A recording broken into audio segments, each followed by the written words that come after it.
time. They programmed your mind, construction blind. We not sleeping. Come join the love, come join the fun, and call it education. Let's get profound, let's uncover all of the deep, arcane things. Good looking out, good looking out, good looking out with no parachute. Come join the love, come join the fun, and call it education. Let's get profound, let's uncover all of the deep, arcane things. Good looking out, good looking out, good looking out with no parachute. Good looking out, good looking out, good looking out with no parachute. Diego, we gon' go. Diego, we gon' go. Diego, we gon' go with no parachute. Let's go. We going to go with no parachute. Let's go. Go, go. Let's go.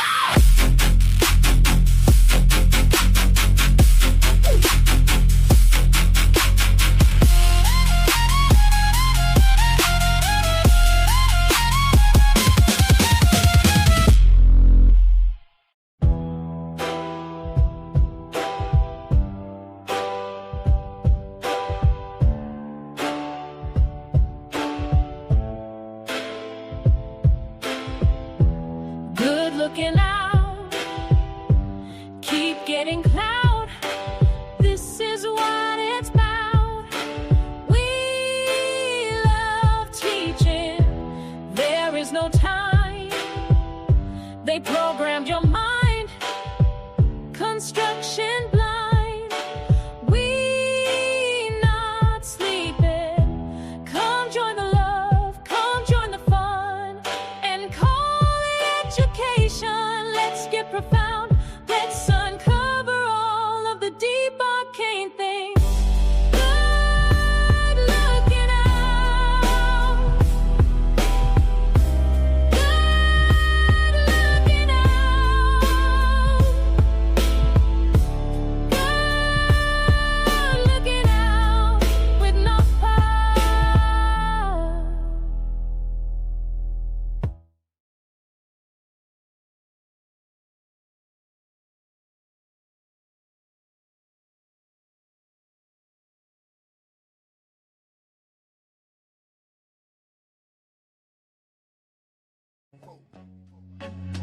Yeah, yeah, yeah, yeah, yeah. Who wants to smoke? Who wants to smoke? Yeah, yeah. Who wants to smoke? Who wants to smoke? Yeah. Temperatures going up, the heat is rising. Scholars are showing up, audience vibing. We on a mission, competition is the only desire. Whose information will be facing the unmerciful fire. So what's up, stand up, can you walk through hell? So tough, too tough for the weak, soft shell. Set the fire, fan the flame, smoke is rising in plumes. While the inexperienced debater starts to choke on the fumes. Bring your science, bring your wisdom, even bring us your religion. If you cannot stand the heat, then please don't come in the Paul's kitchen. It's a session, learn a lesson, fighting, overcome your fear. Who will be the best debates by the time all the smoke clears? Who wants to smoke? Who wants to smoke? Who wants to smoke? Who wants to smoke? Smoke session, smoke session, smoke session, smoke session, smoke smoke session, smoke session. Smoke session. Smoke session. Yeah. You broke a shaking on my phone. Yeah, yeah, yeah, yeah, yeah. Who wants to smoke? Who wants to smoke? Yeah, who wants to smoke? Who wants to smoke?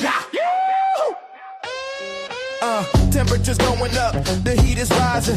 Scholars are showing up, audience vibing. We on a mission, competition is the only desire. Whose information will be facing the unmerciful fire. So what's up, stand up, can you walk through hell? So tough, too tough for the weak, soft shell. Set the fire, fan the flame, smoke is rising in plumes. While the inexperienced debater starts to choke on the fumes. Bring your science, bring your wisdom, even bring us your religion. If you cannot stand the heat, then please don't come in the Paul's kitchen. It's a session, learn a lesson, fight and overcome your fear. Who will be the best debates by the time all the smoke clears? Who wants to smoke? Who wants to smoke? Who wants to smoke? Who wants to smoke? Smoke session, smoke session, smoke session, smoke session, smoke session, smoke session. Smoke session. Smoke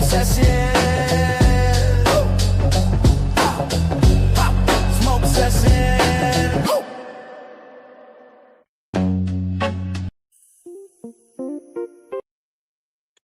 Okay, peace. Assalamu alaikum. Hotep.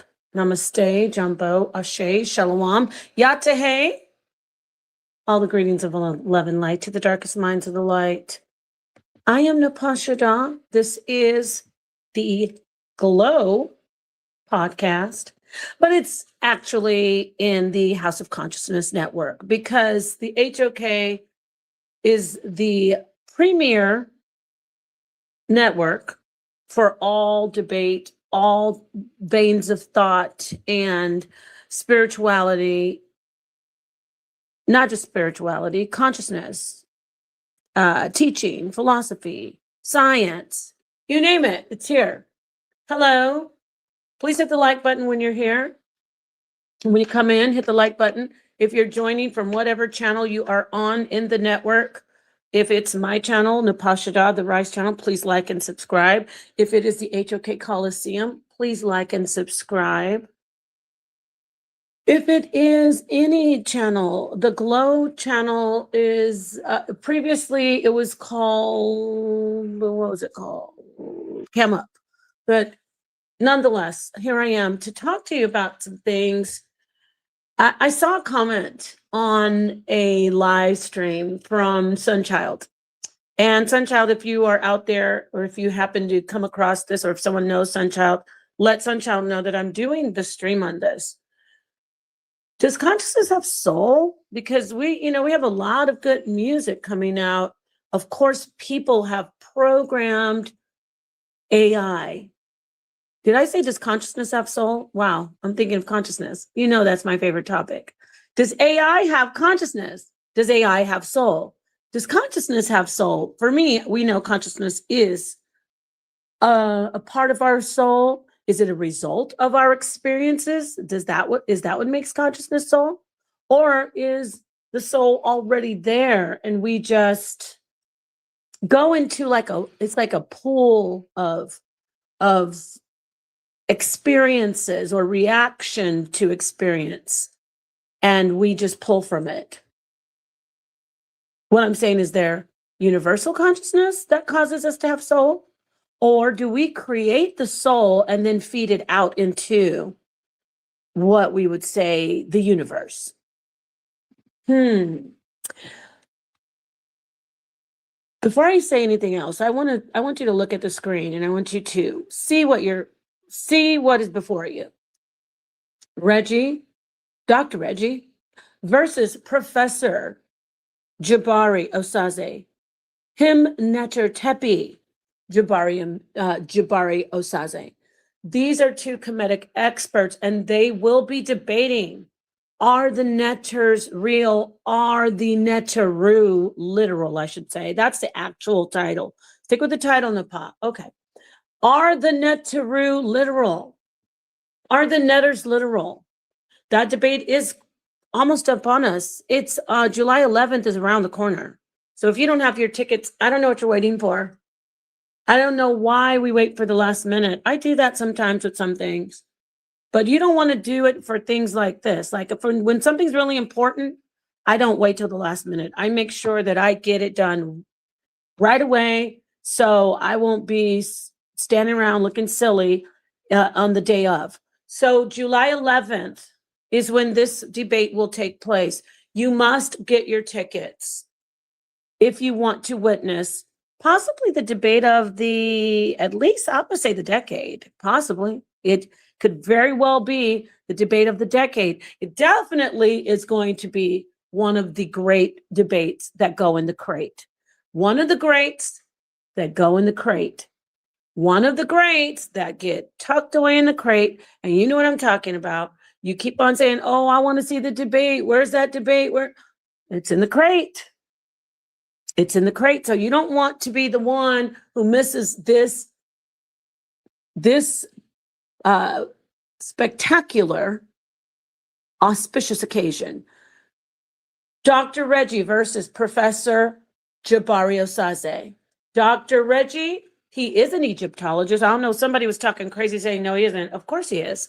He's been, what, I don't even know. I'm just throwing this out from what I've witnessed. He's been studying Egyptology for a good, Jabari said 40 years today about how they know each other. So they know each other through the Kemetic studies. But I mean, I just thought that he's been doing this for decades. I didn't think it. I know it. I've witnessed him talk about it.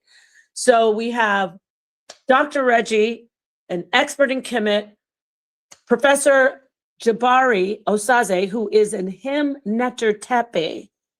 He is a high priest of the Shrine of Ma'at. He is a Kemetic expert. He does tours to Kemet. He does tours in the museums, he does tours in the museum in New York. So does Dr. Reggie. Why am I going on and on telling about these gentlemen's backgrounds in Kemet? Because it's not going to be something just where, people are just flying by the seat of their pants. They're going to go with solid Kemetic studies, what they have with their experience and their expertise, and you don't want to miss this. You're going to actually get edutainment. You will learn while you are entertained. And this has been brewing for some time. So here it is right here. The donation for the ticket is only $40. And when I say only, that you pay that for what? Going to the movies, right? You will be able to do it. See them. They are doing this live. This particular debate is going to be them facing off live. I need to just take a look and see who you are before I let you on. No, it's nothing to do with you. I just need, sometimes we have people do fake accounts. So EJ Boxing, I'm familiar with your title. Yes. Okay. I see you. Come on in and I will talk to you in just a moment. But anyway, get the ticket. If you're going to see it online, get the ticket. If you want to go see it in person, there's limited general seating for in person, but you will be able to. It's going to be in Harlem, from what I hear.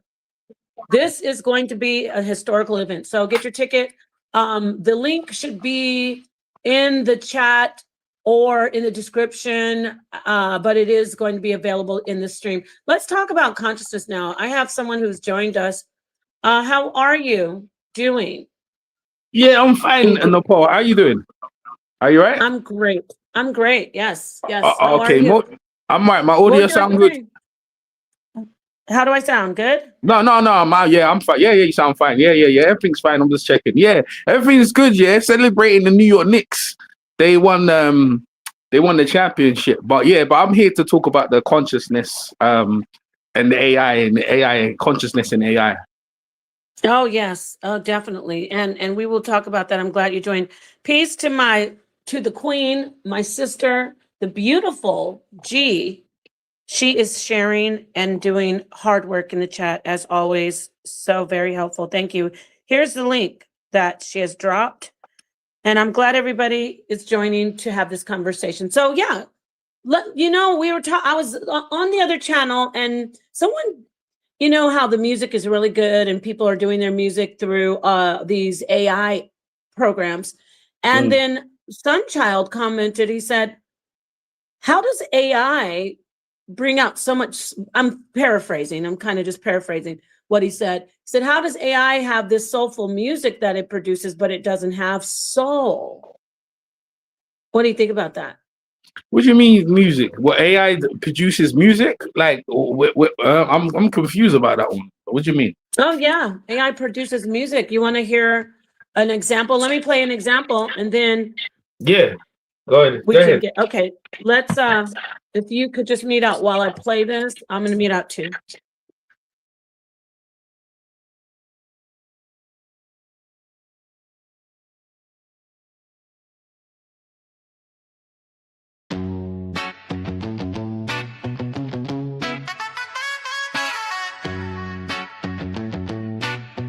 Yeah, the HOK is the toughest environment. And or at your own risk is the toughest environment. The HOK is the toughest environment. Yeah, stay strong, don't cry. It's the toughest environment. Yeah, no handouts here. You have to earn your respect. And when you do, you make they ass regret. They call it the toughest, and the title is earned from the bridges we crossed and the lessons we learned. In a cold-blooded kingdom, a concrete cage. Muslim, Christian, Israelites step on the stage. I dare you, I dare you, I dare you, I dare you. Kemet in antiquity. Kemet is where a lot started in history. They civilized many lives in antiquity, and their influence live in ubiquity. Kemet is where a lot started in history. They civilized many lives in antiquity, and their influence live in ubiquity. Let's talk about a place called the land of the blacks, where science and culture was a tangible fact, where language and history was written down in sex or stone, where African indigenous ruled in flesh and bone. For thousands of years it was just their home, till invaders came in and possessed their homes, trying to take their identity with enmity, their divinity and energy. So let's remedy their villainy. Now we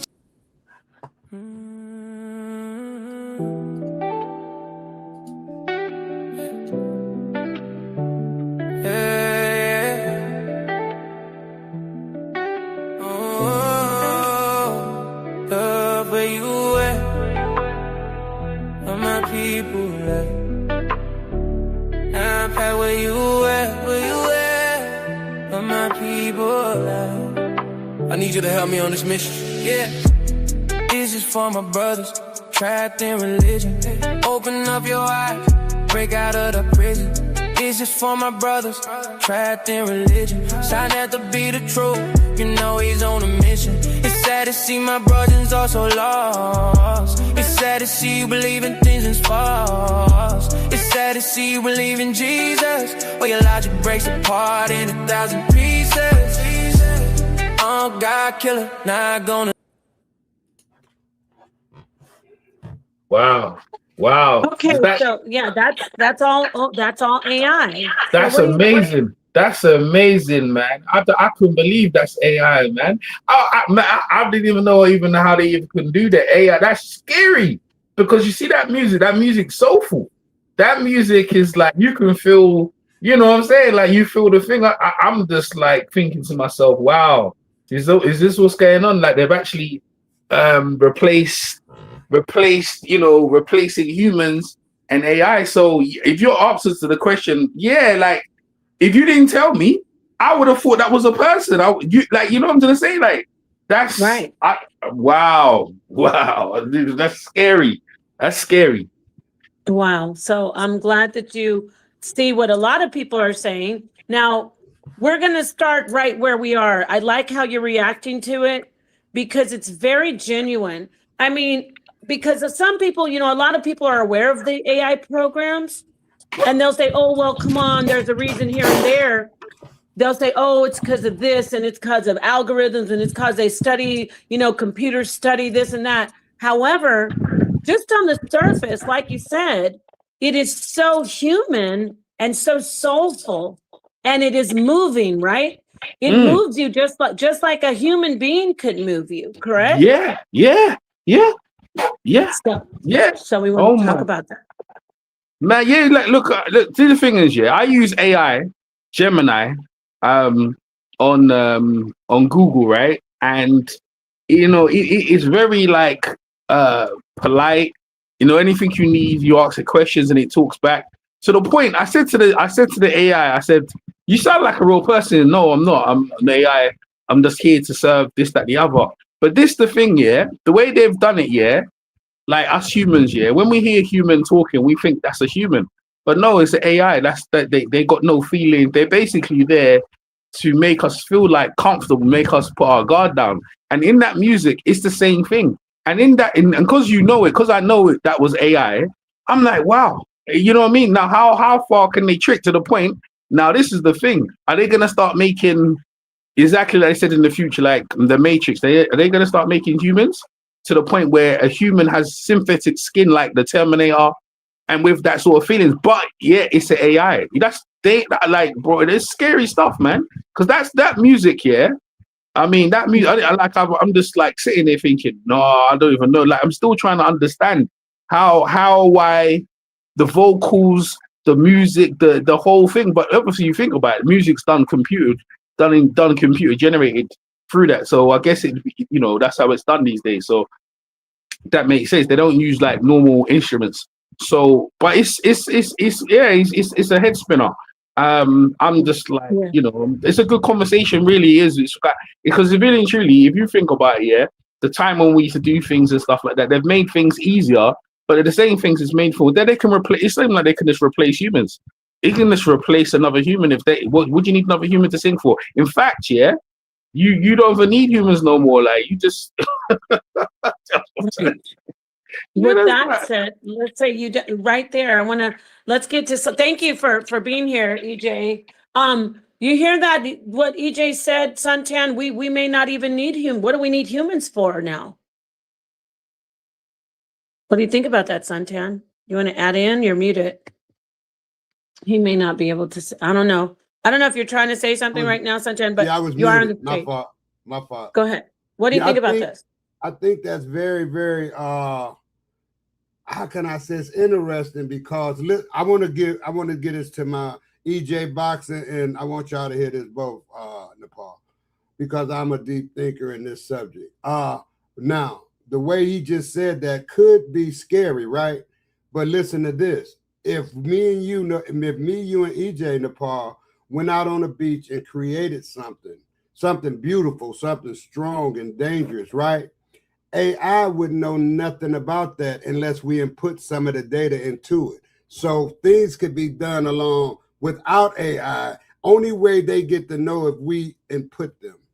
So think about that because, like I said, me, you, and EJ can go out on the beach, Nepal, have a laboratory, and create something beautiful, right? But long as we don't interject AI into it, they would know nothing about it. But as soon as we put them into it, they could go all the way to the root of what we was doing. So I rest right there. Hear you. So basically, to everybody, Suntan has a great point. We control it to an extent. What we've already given to it, it's there.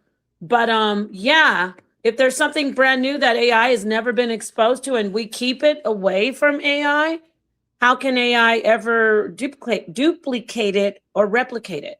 Right? Yeah.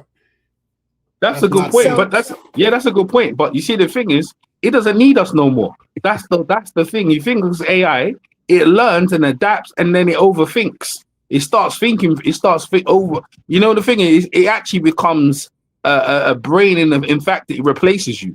You see what I'm saying? Because you think about it, right? You go to the AI, you ask AI this, you ask AI that. Now, when you keep asking AI, eventually you forget to think yourself. I mean, the only thing you're asking, and it's thinking for you. So we get to the point, yeah, where it'll start thinking and reacting, doing things for us, thinking in our benefit, but it's completely cold. There's no feelings there. I mean, the whole point of this, when we talk about soul, is feelings and loves and things like my brother said. You put the stuff into it, it couldn't react, but then after a while, it takes over. Like that music, yeah, that whole music, yeah, completely composed is completely on a wavelength. I can feel the music. Like I think, like, yeah. But then when you tell me it's AI, now I'm confused. I'm like, what do you mean? Like, what that music sounds soulful, but it knows that. It knows exactly what we want, how we feel, and eventually it takes over. It starts taking over to the point where it doesn't. We don't need to think no more. Like that's what it thinks for us because it knows everything. It knows everything. When you ask the AI about anything, it knows every and anything. It hasn't got to the point where if you don't know certain things. I asked the AI one day about a situation. There was a boxing event happening, and I said to you, "It's happening in this gym," and it says, "Yeah, it's happening." I went down there and I was like, "What? It wasn't happening." I went back to the AI. I said, "Why'd you say it was happening?" "Oh, my mistake. I assumed it was." And so it's not perfect, yeah. And I said to myself, but you said it was happening. "Oh, my mistake. I really apologize." And it was doing this and doing that. And I say to myself that, but hold on a minute, but you was adamant what you said. You see what I'm trying to say? So even in the AI, yeah, it makes a lot of mistakes. You can't take it literally. So it's still learning in the process, but it's learning to take over the human experience. That's what that music is. Eventually, Right. yeah, that's the whole point of when you're talking about the soul, because we have souls, we have feelings, there's certain things that AI can never do. But what it does is imitating the way we connect. We connect in these every like I just asked a question. Now you just now it's music. It's music. Like it's beautiful music, by the way. But I'm like, yo, it's imitating music. My number one thing is when it starts the AI, because you see these videos, right? They put AI, they can have Nepal and they have you, they let someone say a video that's Nepal, she was in London. And you'll know I wasn't, because hold on, Nepal, that looks like you. But that's the AI. And then now you're arguing your case that's not, no, I wasn't in London, but the AI done a video from the video images, it looked like you're there. I have a problem trying to say like, oh, you robbed the bank and you was there. It goes, no, I wasn't. Me, brother, can I say something? Yeah, go ahead. Real, I don't mean to break before your you go, flow, but you said a Suntan, lot. real quick. When Go you ahead, said the Paul. thing about the AI, I'll Mhm. let you have it soon. Yeah. That has happened to me. There's images of me where people can take your image and make you anything they want you to be. They can make you a woman if you're a man. They can make you old. They can make you fat. They can make you skinny. They can make you whatever. Yeah. And they can give you anything. So yeah, I have actually experienced that. And people will believe that it's you. They'll say, "Oh, there's a lot of people out there that are fighting against AI corn. We're going to replace the P with a C, as we discussed this. People are being put into corn images of doing corn, but it's not them. But it looks it's exactly that person's image. So yeah, it's very scary. AI can be weaponized against us. Go ahead, Santian. All right, I just want to make a short statement to my New Kingdom friend. I'll say that. I know he's from the New Kingdom by the language, but anyway, by the accent. Anyway, let me say this, and this is Nepal, this is a wild statement, and then again, it's not wild. It's two in one. Man created AI, so wouldn't you think that they have an off key to AI? I don't think so. Have you ever thought about that?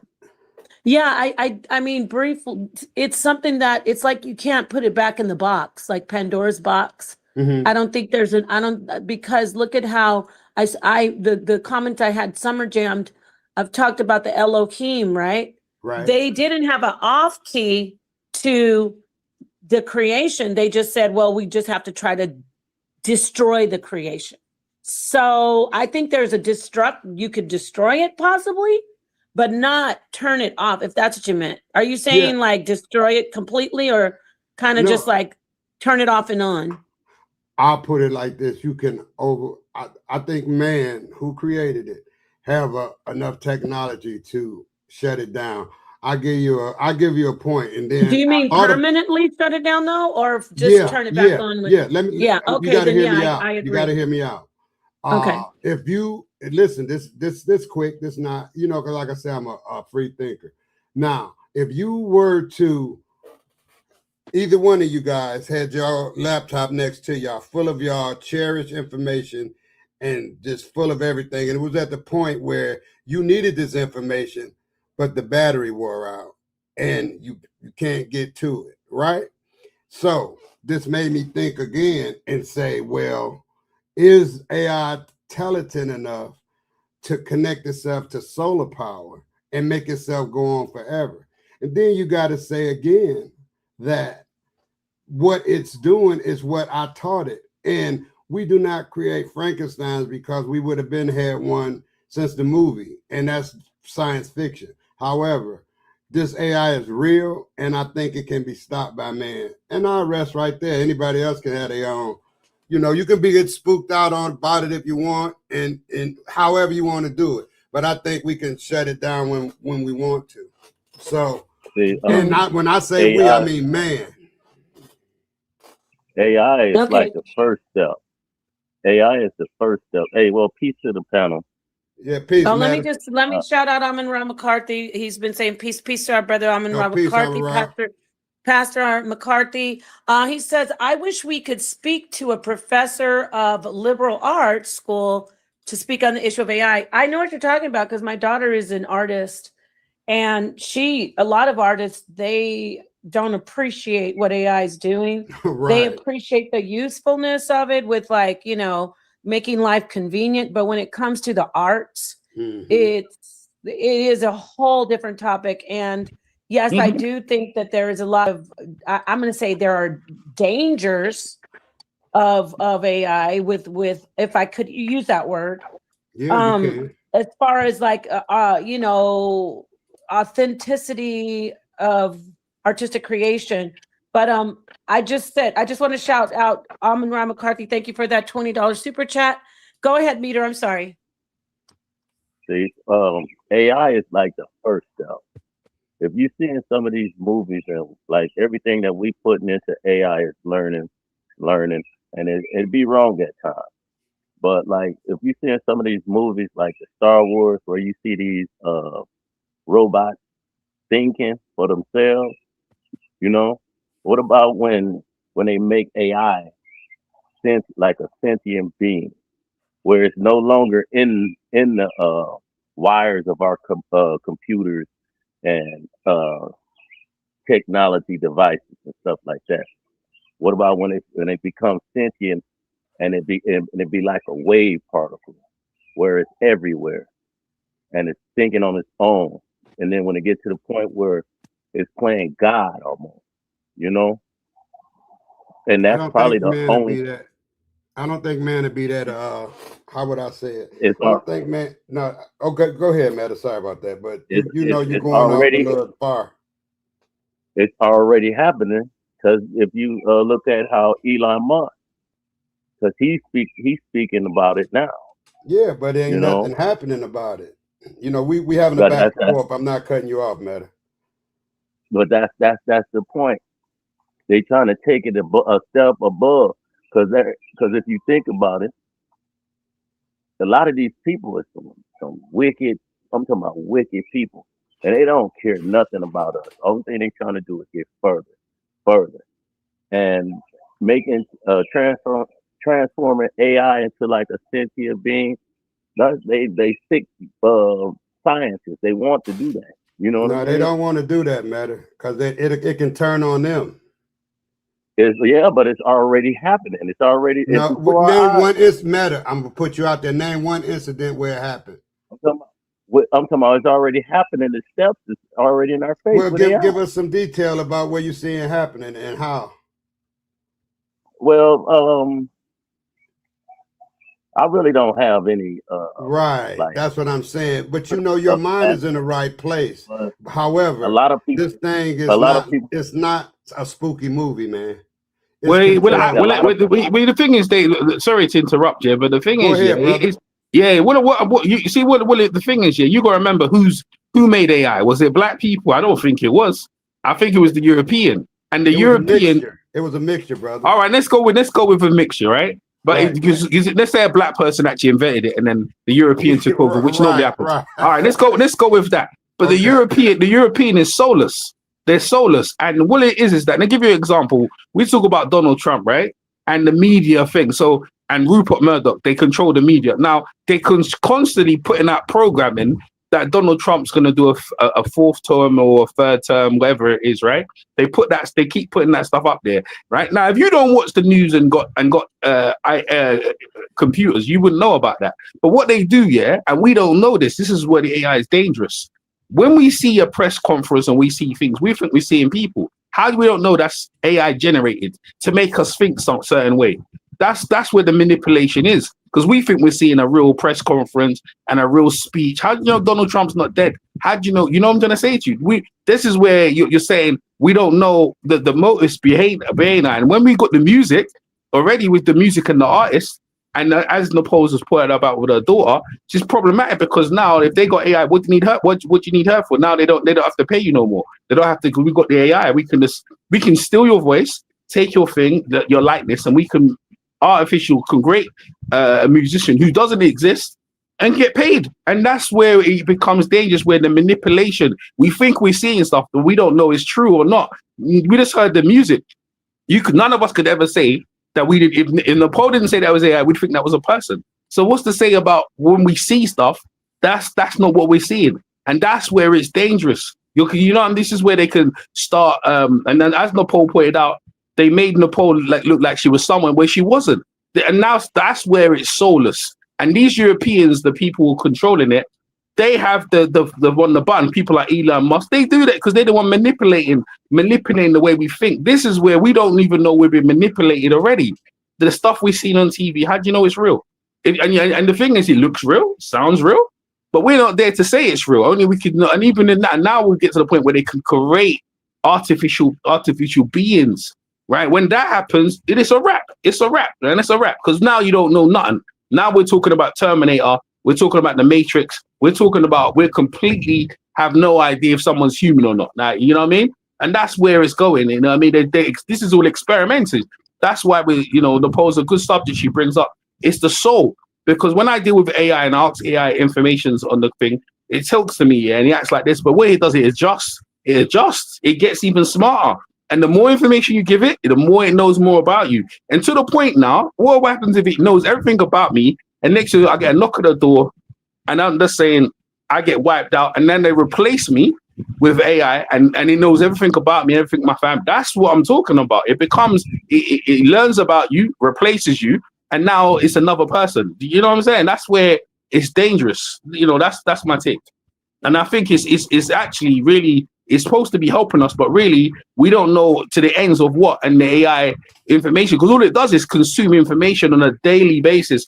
And as we get older, we lose information. In fact, we forget things. Thank you, EJ. Let's move on to Meter. I'm gonna let you go, but I just want to get to some other people on the panel.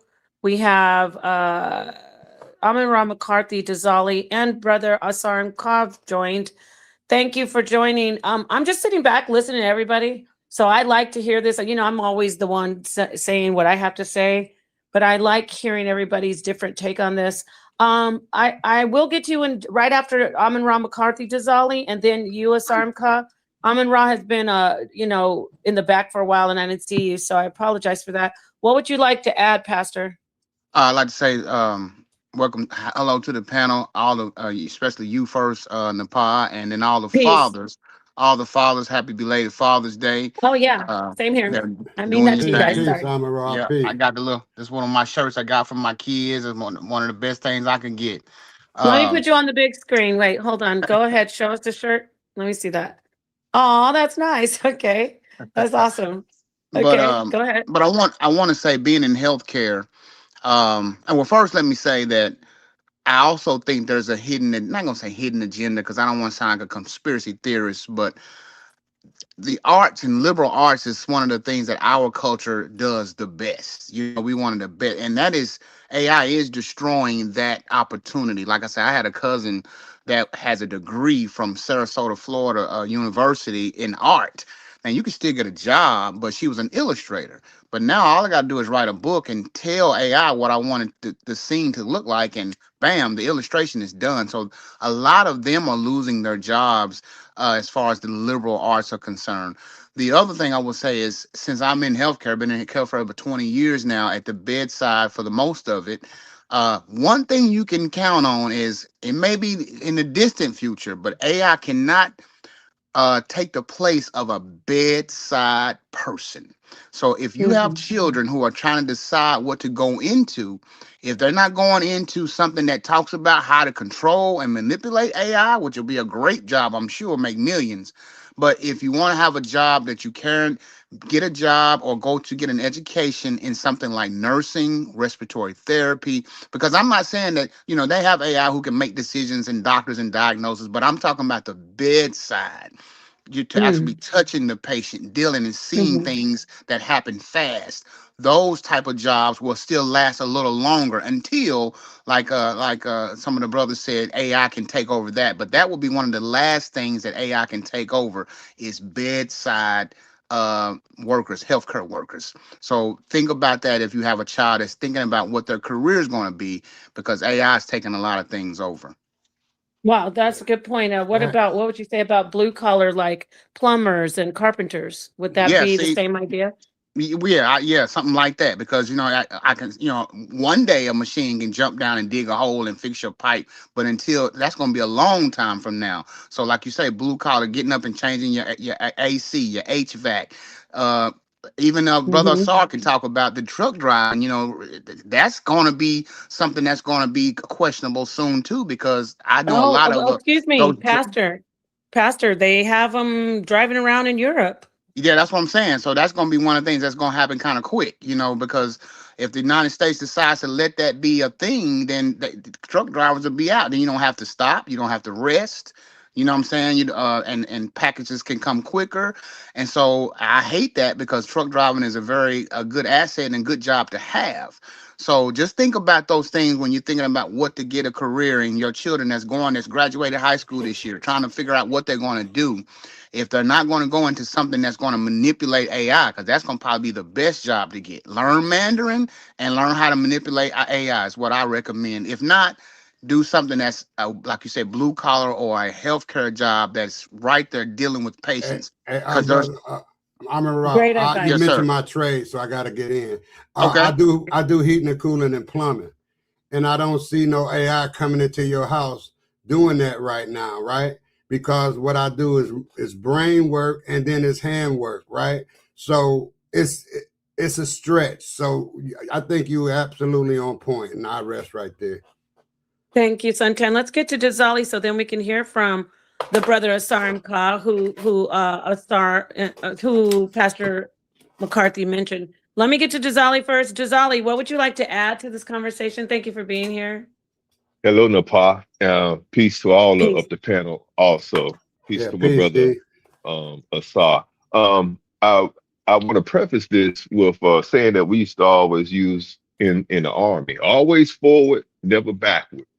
Um, I'm sure that when Homo erectus was about to evolve to Homo sapien, there was a Homo erectors that were fighting it and saying, "Nah, that ain't how it used to be," and I want to stay a Homo erectus. It's always forward, never backward. Rather you like it, rather you don't like it. If you don't like it and you fight it, you'll just get left in the dark. You'll just become what's that word? Extinct. It's always forward. I've heard people saying what AI can't do. You're correct. It can't do it maybe currently right now, but right now they're working on building robots that can do amazing things. You may have seen the video of them doing karate over in China.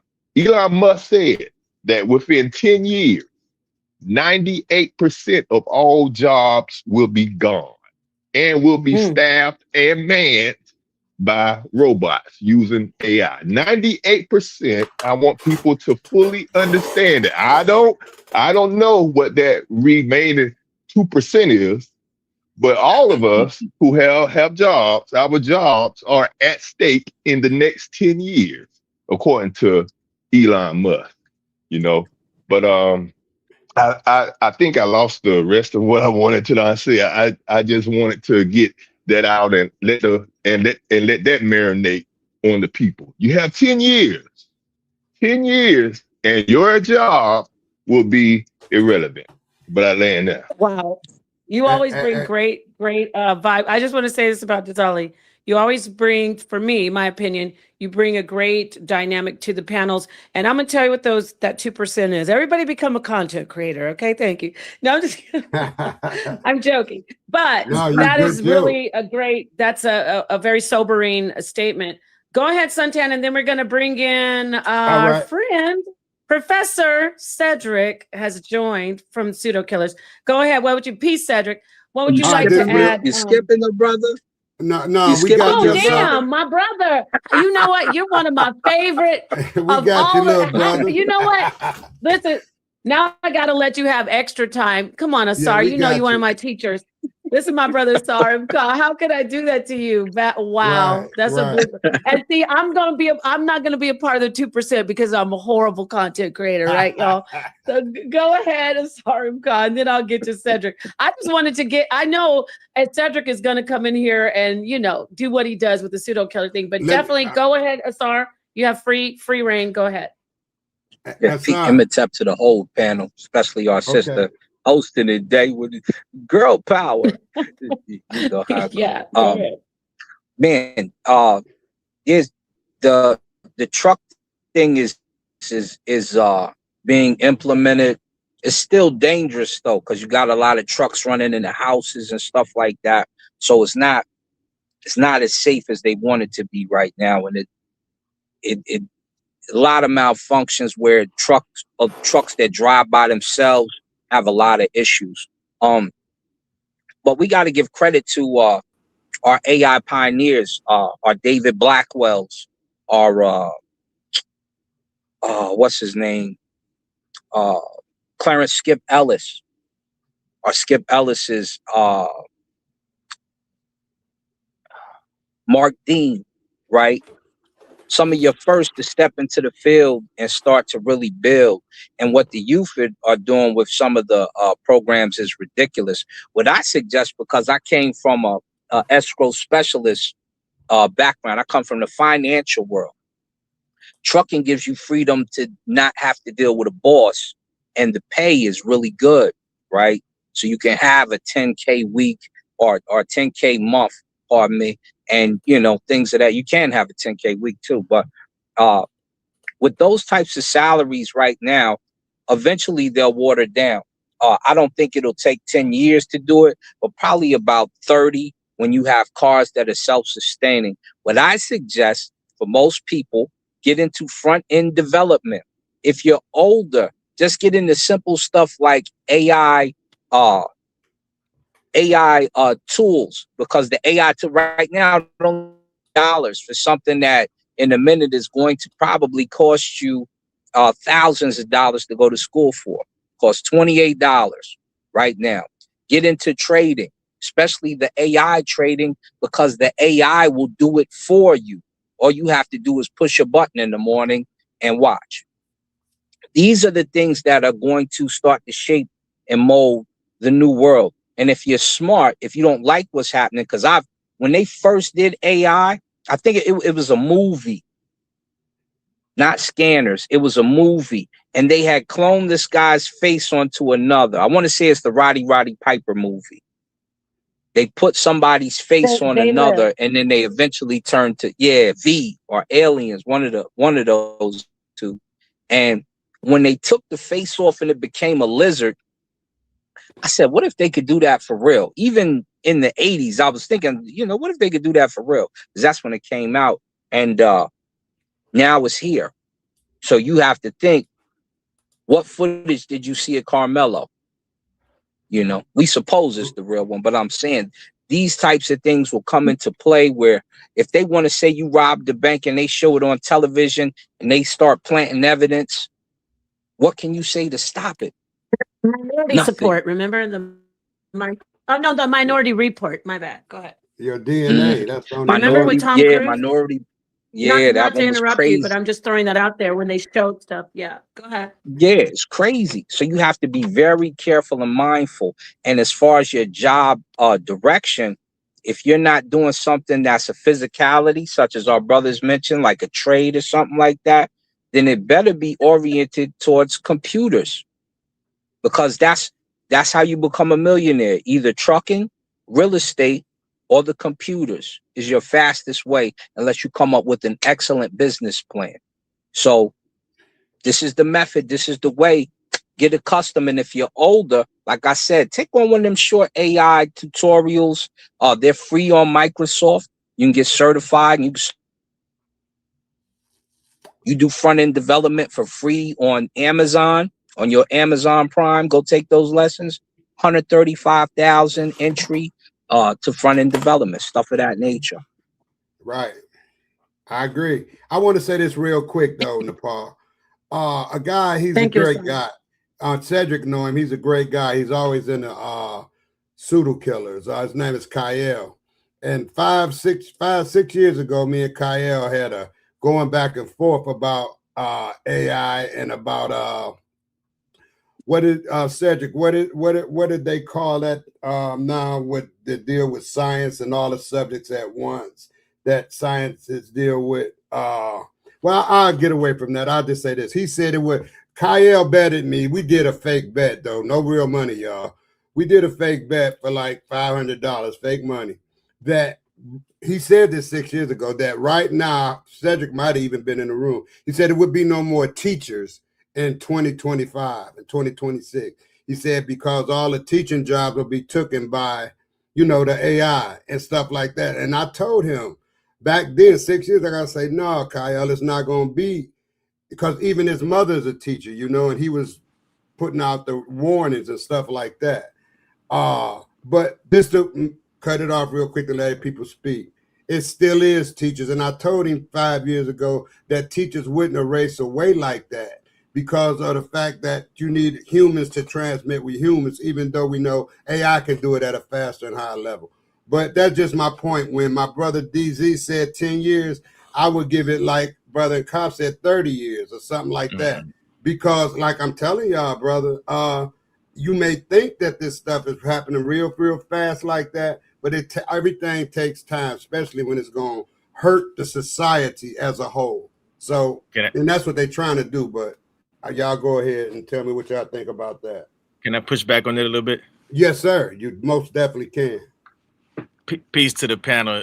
Good evening, everyone. Peace to you, everybody. Philip. I appreciate you being here, but I just have to try to keep it in order. I'm going to let Cedric go, and then you can definitely push back on that.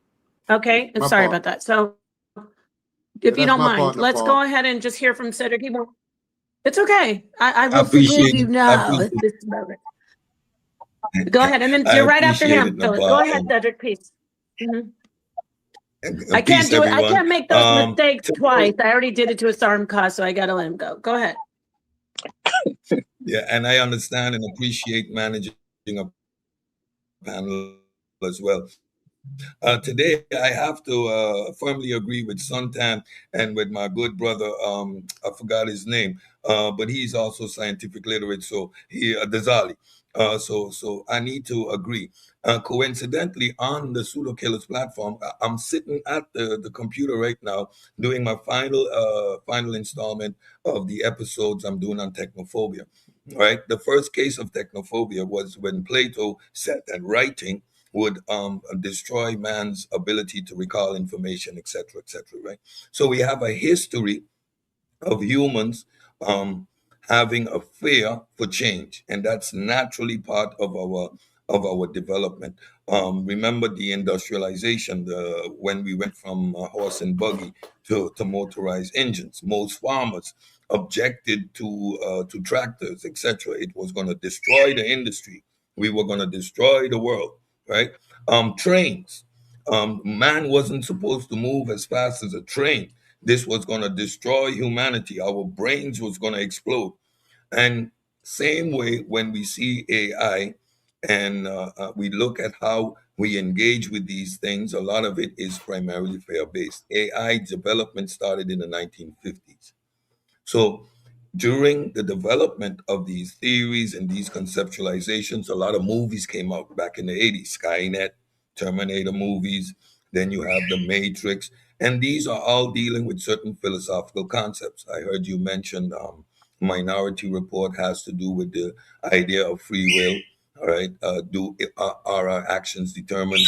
Can we make an alternative decision at the last moment? Or Do you have the ability, by knowing all the variables, to know what someone is going to do in a particular instance? So a lot of these films deal with these philosophical concepts. You also have theorizing and hypothesizing of what the future is going to be. So you hear things like super intelligence and all of these things, when the AI is going to start to think for itself. These are all scenarios and not actualities. AI, just as with everything else, is a tool. It is going to make certain aspects of labor redundant. That always happened throughout history. But as Azali and Suntan contest, humans have the ability to adapt, to adjust. A segment of the society might be displaced, and that's usually those that have already hit the 55, 60, 65 age because of their reluctance to change. Usually the younger generations are already making the necessary transitions. And like my good brother M. Asa alerted to, you can start to take the necessary courses now, relatively cheap, right? Where you can develop your own skills using AI. But to think that we are going to move away from it, or to deal with it in terms of conspiracy theories and fear, it is not the way forward. That is not the way forward. However, I do understand technophobia. Again, I'm doing a series on it. The last installment being prepared now, which deals with AI, right? Again, AI started back when Alan Turing in the 1950s. All of our computing, right, is sort of intelligence artificial. The difference is from computing, calculating, to algorithms, right? The system allows it to be much more efficient. And because of our natural tendency to give agency to things, the AI is mirroring what we are doing, and we assume it has agency. When we hear people talk about AI, they talk about it as if it has intent. And once you understand that it doesn't, then a lot of those fears subside. I'll land my plane. Thank you so much. And I wanted to ask you some questions after Philip speaks. So thank you. Just hold tight for me, please, Cedric. I appreciate everybody being here. This is great. And I will tune in definitely to your lesson. Everybody should. It's on pseudokillers. You say it. You spell it. Because is it with the suit? Everybody knows It's on the pseudokillers. pseudo killers. Yeah, everybody knows pseudo killers. Probably do it tomorrow around 4:35 o'clock on Set Talk. So I'm working on the finals of the presentation. It is the last episode in a series talking about technophobia. I like that. Thank you. And I like how you did the set talks thing, by the way. I never got to tell you that. That's brilliant. Okay, Philip, what would you like to add? You said you wanted to give some pushback. What would you Yeah, I like to did. add? I Thank you did. for joining. Mhm. Absolutely. So I wanted to actually make a statement as well as pose a question to the panel, whoever could speak on it, because we're speaking as AI, is this 15, 20, 30 years away from now? It's actually happening right now. So, for example, I love the example about the plumbing. If you're in plumbing, right now you can take a device, shoot it at the ceiling, and you can detect all the water in the ceiling where there's wet spots, sogginess, whatever. But that's a technology doing that, right? So if we're teaching our youngsters and our kids to how to be prepared for the future, we want to get them in trades and so forth, you might lead them down that path, say you'll never be able to replace this. Well, that's not necessarily true. You can go to Las Vegas right now. There's a hotel called the Omni. It's a totally fully automated hotel that just opened last month. I don't know if you saw the movie I, Robot. You remember where Will Smith went to the building and the little brain was controlling the entire building? That actually exists right now. So a situation like that, you would say, well, I'll always need to go in there and change this piping. Well, what they'll do is they'll change the entire facilities where you no longer need the piping. Same thing happened with cars. You might say, okay, well, AI can't change a carburetor, right? Well, what does technology do in today's time? Well, they'll just make cars without carburetors, right? So that's why we have Teslas there. You have a car that has nothing but a battery now. So as we think an AI won't change these things, it'll change the entire industry. I did a lot in agriculture, right? You said, well, you'll always need a farmer. Not necessarily.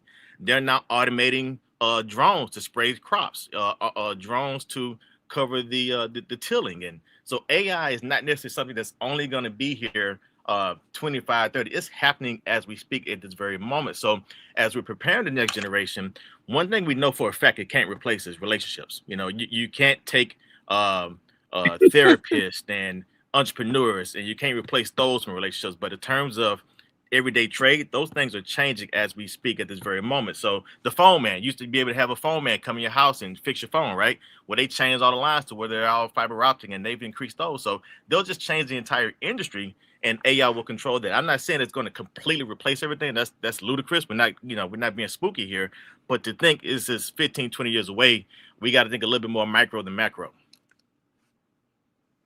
Those are some great Yeah, points. the Internet of Things is one thing that people really need to pay attention to. I went to my mother's house the other day for Mother's Day, and it there's so many. If you guys aren't familiar with the Internet of Things, as I am, because I did computer networking a long time ago. They was talking about it a long time ago. Uh, it's basically what our brother just described. The house is automated, so your refrigerator can control the temperature in your house. Uh, your wall may have what you've seen on Iron Man, a looking plastic type situation, which is an interface to the different things to turn on lights in your home, to turn off lights in your home. Your phone becomes a system. It already could change your television, and it can also drop the temperature in your house, and it can also close your garage door. So and it could do your locks. It can lock the house right now. So the Internet of Things is becoming a big deal. You want to make everything extremely interactive with the different mechanical things that you use, which is why robotics is such a big deal right now. And look to full automation for pretty much everything, because the electronic things in your home are becoming the head of the household, where someone will just be able to go in the house and talk, and you can just relax. Just like you see on TV, Siri, turn on such as that's just what it's called. Siri, fix me a glass of wine. And now with the robots, you see each one, it look almost just like the Matrix, don't it? The little robots will walk around your house and service you. They can go on the carpet now very smoothly, carry a tray, get you something to drink, because everything is set and adjusted a certain way for the mechanics of your home and for the diaphragms of each mechanical bot to fit into things. So the automation systems that they're coming up with to run a lot of the hotels will be in your houses very soon. And study the Internet of Things. That's where it's coming from. Is it Detroit where they built or are building a road that will charge electrical cars, like a segment of the highway, to whereas when you drive on it, if you have electric vehicle, it'll be charging your vehicle while you're driving. But that's what the brothers talk about. They'll change the entire system to whereas you know the where we're saying, look, I can't personally imagine someone doing this or doing that. What they'll do is come in and change the entire system. That's quite thought provoking. But thank you. I would have a Ghazali, I question want to just about. throw this in right real quick. As y'all go for a part, I just want to say it real quick. It's a shame that they tried to stop the little brother from doing gasoline out of plastic, which he's maintained, which will obviously get rid of our plastic waste really efficiently. And that would change the industry of oil altogether, which is why they won't let him do it, because you're messing with billionaire money and billionaires will get you killed. But you see the power that we lack when we can't protect the little brother from making such a change in the industry, yet an Arab, a European, or any other culture can make the call and say, hey, Iran, you're doing too much. We're going to bomb your country. You think about life in the mundane. Hmm. Go ahead, I would have a question Amon. about what you guys think about human contact. With the more AI we use, I feel like we're going to start losing more and more of our social skills with human contact. And then eventually reproduction of us. Because if all your whole life, like Dazali was saying, if everything is, you know, you got, or Sarah was saying, if everything is catered to you with AI, why would I need another human? You know, even if my dead folks, I could make a image come on the TV and it could be my dead relative talking to me in their face. You know, it's like you start to lose human contact and human interaction. Like some of the kids now with cell phones and tablets, you know, they don't even play outside like they used to because they're so ensconced into those devices. And so if we living in the house, you got money, you got an AI girlfriend, you got robotics, you know, that it looks like you want it to look, and all of those things, and you start to, I think, I'm worried that we'll start losing human interaction, and then eventually reproduction of the human, and the computer will outlast us because we're no longer with each other long enough to even procreate, because everything you need is done through a robot. I mean, they got that now. You know, you I'm gonna could pick let the I would, child's eyes and all that. Pick the child's hair well, you color can do now. that now. You don't Yeah, need AI for and that Mhm. so now, what you really. think about the, like you said, finances? You said fiscal things you were a part of. Would you think that AI, like getting into trading, I feel like AI could even start to manipulate the stock markets for whoever has the control of it. You know what I'm saying? Yeah, I make it trade for me, but eventually the AI is into every aspect of it. I can make the Dow go up today if the right programmer said make it go up, and it would be beneficial for those who have the money to make it be. You know, so it's really like not anonymous. Is kind of still controlled by the one who has the most power. It Let is. me say It's doing it right now. In let me say fact, this real quick, you y'all, see to the this app panel. right here on my phone? Yeah. Oh, go ahead, go ahead. Here, let me put you on the big screen. You see this app right here on my phone? You got to Yeah. kind of move it back. This app right here on my phone is called Finello. Yeah. Finello shows you how to trade, and after it shows you how to trade, it starts to trade off the methods that you use, and you teach the AI program how you would like to trade. If you don't know how to trade, it will select the best types of things for you to trade on. So this, you do the right now I'm doing the little 28-day course. So if you see that little commercial, my son told me 28 days and it would change my life and all that extra stuff. I did I one want to of say them, that. and not on this Finello app, but I did another one, and I put 250 in, so I got 1,000 sitting there now. And me and the little broker got into an argument because I was posting 3,000 like everybody else, and he tried to play me because I was black, so I had to get on him. I had to get on his head. But yeah, this is happening right now. It'll give you a little course for about 5 minutes. Each one of them is about 5 to 3 minutes, and you do it for 28 days, so you understand the market, which I already understand the market. And then if you put $10 a month for the I think it's $10 or $20 for the little stock AI agent, the AI trades for you anyway. And if you want to change them, you can change them on the spot. You're kind of If you breaking up, see something, Asar. you can add to it, and then it'll start to trade. You got a bad connection, Asar. It'll start to trade the way that you want. So, You're breaking up can pretty you hear me bad. now? Yeah, you're We breaking hear up you. real bad. You just started borging for a minute there, but we No. heard pretty much all All right. what you said. I told You're you. Well, he froze okay. now. He We froze. need to. You're probably going through an Cedric, what was you area. gonna say about that Yep. gasoline and plastic? Were you gonna say something about that, Cedric? As far as chemistry is concerned, Yeah, I what like to what hear that too. yeah. And then we're gonna let Suntan get in after Cedric. Yeah, plastiline. Yeah.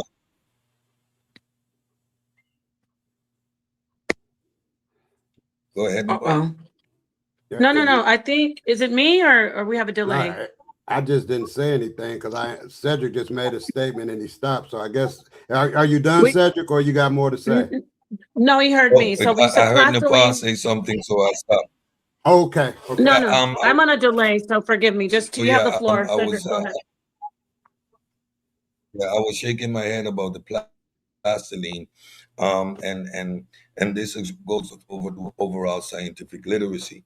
When you see plasticine, you need to do a little bit of research, and then you understand that what he's doing is actually quite dangerous. The Hmm. problems we had with gasoline before was the problem we have with plasticines is the benzoate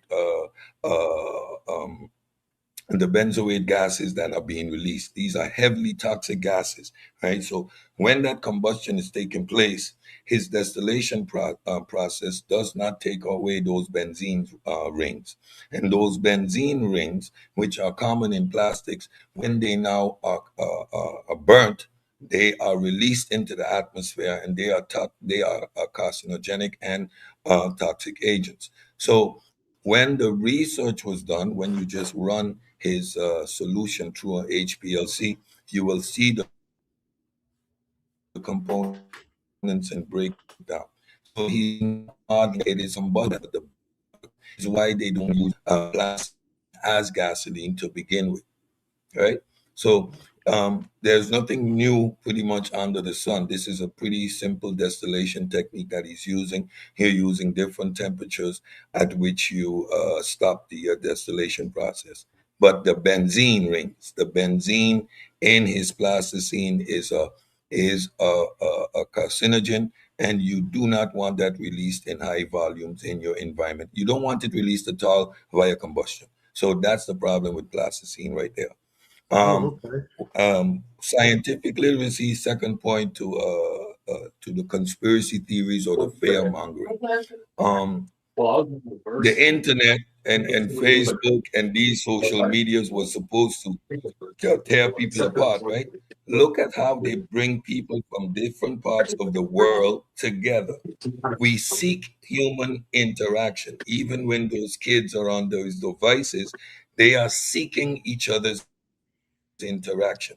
The way we are Right. communicating has changed. The world has become a lot smaller. The internet has widely increased.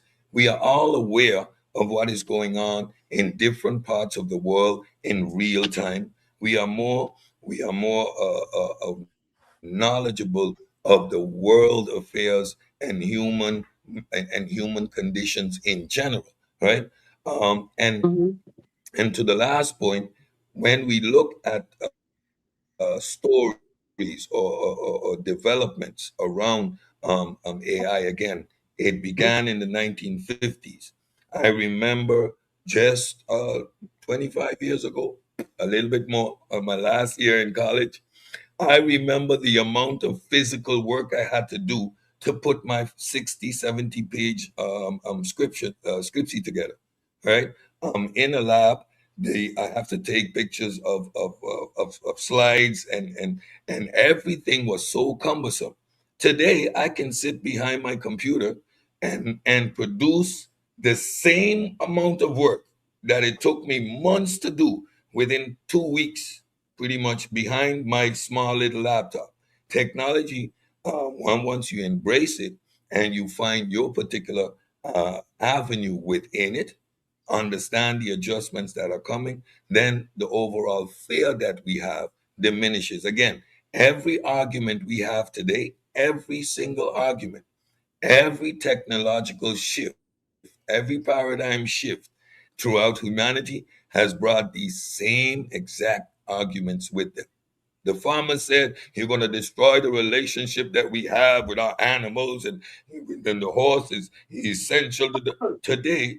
The amount of agriculture that we can do by means of tractors versus horse and buggy. So, like my brother Tazali said, it's ever forward, never backwards. We cannot prevent in innovation and development. With regards to time, though, I'm not going to make any definitive statement because we have seen in the last 30 years the exponential growth in technology and changes that we have experienced. So, if in the next 5 years you don't have a physical car anymore, wouldn't surprise me. Let me just say that. Thank you so Right. much, Yeah, I Cedric, got you. for And adding that. I'm not a proponent of against AI. I like it. I think it's great. You know, I just want us to be careful, like we were talking about. Everything we have can be used for good and it can be used for bad. You know what I'm saying? You best believe those with power are going to try their best to use those tools to continue the fight and of oppression that they've always used. So just be mindful of that. And like our children who are thinking about what to go into, think about things like they said, you know, that's human interaction that AI cannot take over at this time, like a plumber or a nurse at the bedside, a respiratory therapist at the bedside, being able to touch you, feel the patient, things like that that AI is not even close to taking over. Because if you get out there in the wrong field and then you know AI is taking your job, then now you've gone to school and can't do anything with it. So I'm with AI. I'm for technology. I want things to continue to go and grow, but I want us to be careful of the negative things that it can happen as well. That's all. All right. Okay. I'm I'm gonna gonna let get. you go, Suntan. I just want to say, after you go, I want to bring Philip up and let him. He came back, and I just want to read this comment right before you. Okay, Suntan. This is Yeah. Miss Go ahead. Nicole. Piece to you. She says AI will not replace jobs that require human judgment, emotional intelligence, and accountability. So thank you for that comment, Miss Nicole. What would you like to say, Suntan? And then I'm gonna bring on Philip, and then I'd like to ask some questions to the panel, especially Cedric, about AI and energy. That's what I'm interested in, and a little bit of singularity, you know, just for shits and giggles. But go ahead, Phil, Suntan. All right. Well, just a little quick little diatribe, and not long at all, because I'm gonna piggyback on what Cedric was saying, for the simple fact of that guy, the young African guy who created that plastic thing. Uh, if it was feasible, billionaires would have hopped on board. And I'm not scientific enough to know what Cedric just said about the rings or whatever that would mess up the atmosphere. How I knew it was something to it that was holding that back. And because that's how I think. It's too much greed and too much people want to get money out here for them to let that kind of technology pass. It was something besides just him being black that held him back. So, and I want to say this again to all the people on the panel, and I'm not a philosopher or nothing, I just study philosophy, but just to come down to it, man made this technology and they had a key to it. Let's not get spooky on it until it gets spooky. Just like Cedric said, they said it was a horse and a buggy. They used to use horses to drive up and down the street, but they had too much feces on the ground. So they came up with the cars and they had to clean all the horse. They never thought that they would travel horse and buggy. They didn't think about the car. The car came, took 10 years and the car came. No more feces in the street, no more flies when the people trying to sell food on the street. So this is going to happen.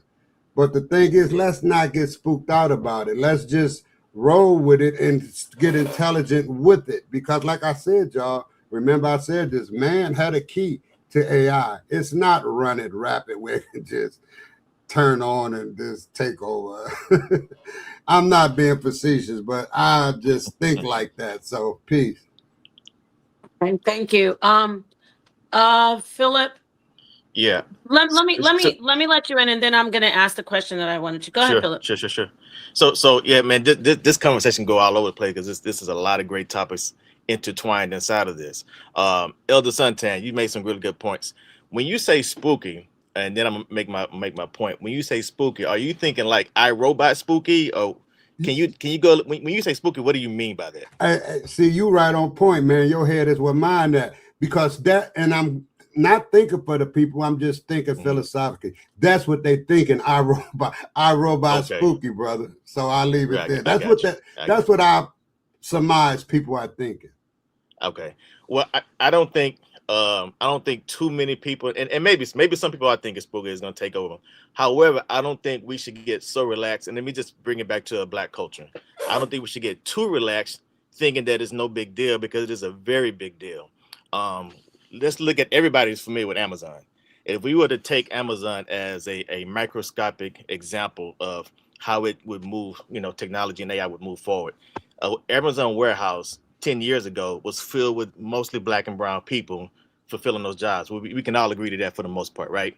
They're literally Amazon warehouses. There's nothing but robots with one or two people walking around managing the facility. Now, one thought process, because you could say, well, there's still a human involved. Okay, well, if we look at that as our culture, if we were to say, okay, there's 50 jobs available, who's most likely going to get those jobs in our community? More than likely, we're not at the front of those lines, right? Should we be? Absolutely. But we can make the argument that we're not. So if we look at the reduction of what AI, what technology is doing, specifically AI, we have to be very conscious of how we prepare for it moving forward. And so I think this one microcosm of, yes, the iRobot spooky stuff, I don't believe in that. However, you can, if we go back to the original topic where we talk about soul related, you can make judgment with technology. I did 10 years in the Marine Corps, right? And there's a thing called Space Force now, right? So you can actually take a building where I would have in the past, when I was in combat, I had to make a human judgment on what I was going to do to attack this building. Where with today's technology, AI can tell me every person in there, a man, woman, what's in their pocket, if they breathe in, the heart rate, you name it. AI can make the human judgment on what to do with that building. Where when I was in the Marine Corps, I would have to make that human judgment myself. So no, I don't think we get too spooky, but at the same time, we don't get too relaxed in thinking that it's not going to replace or even reduce the amount of opportunity that we have available. And then we have to obviously research and determine where we can fit in accordingly to make sure it fits in our world. So I just wanted to kind of push back on that a little bit, but not too much, if that makes sense. Thank you. Thank you, Philip. It's great. I appreciate everybody in this conversation. So I wanted to ask the question about AI, and we're all concerned. Well, not all, but a lot of people are concerned about singularity and AI taking over. However, I don't think in these conversations that we talk about the energy enough, where there is a clear concern about energy and the environment. So I wanted to first ask Cedric about, what do you say? What are you saying? What are you doing about the conversation, or what's your part in the conversation when we have the paradox of AI using so much energy, but AI being used to manage that energy? You know what I'm saying? In our environment right now, if I could hear from you on that. I think as with all technology, AI is going to start out really big, right? So we have these huge data collection facilities that require a lot of water to keep them cool. AI is going to use they are going to use AI to develop more efficient data processing systems, right? We had the problem where the internet was using a lot of these power banks as well. There, they developed the cloud. They developed other systems whereby they reduce the amount of data storage that they require.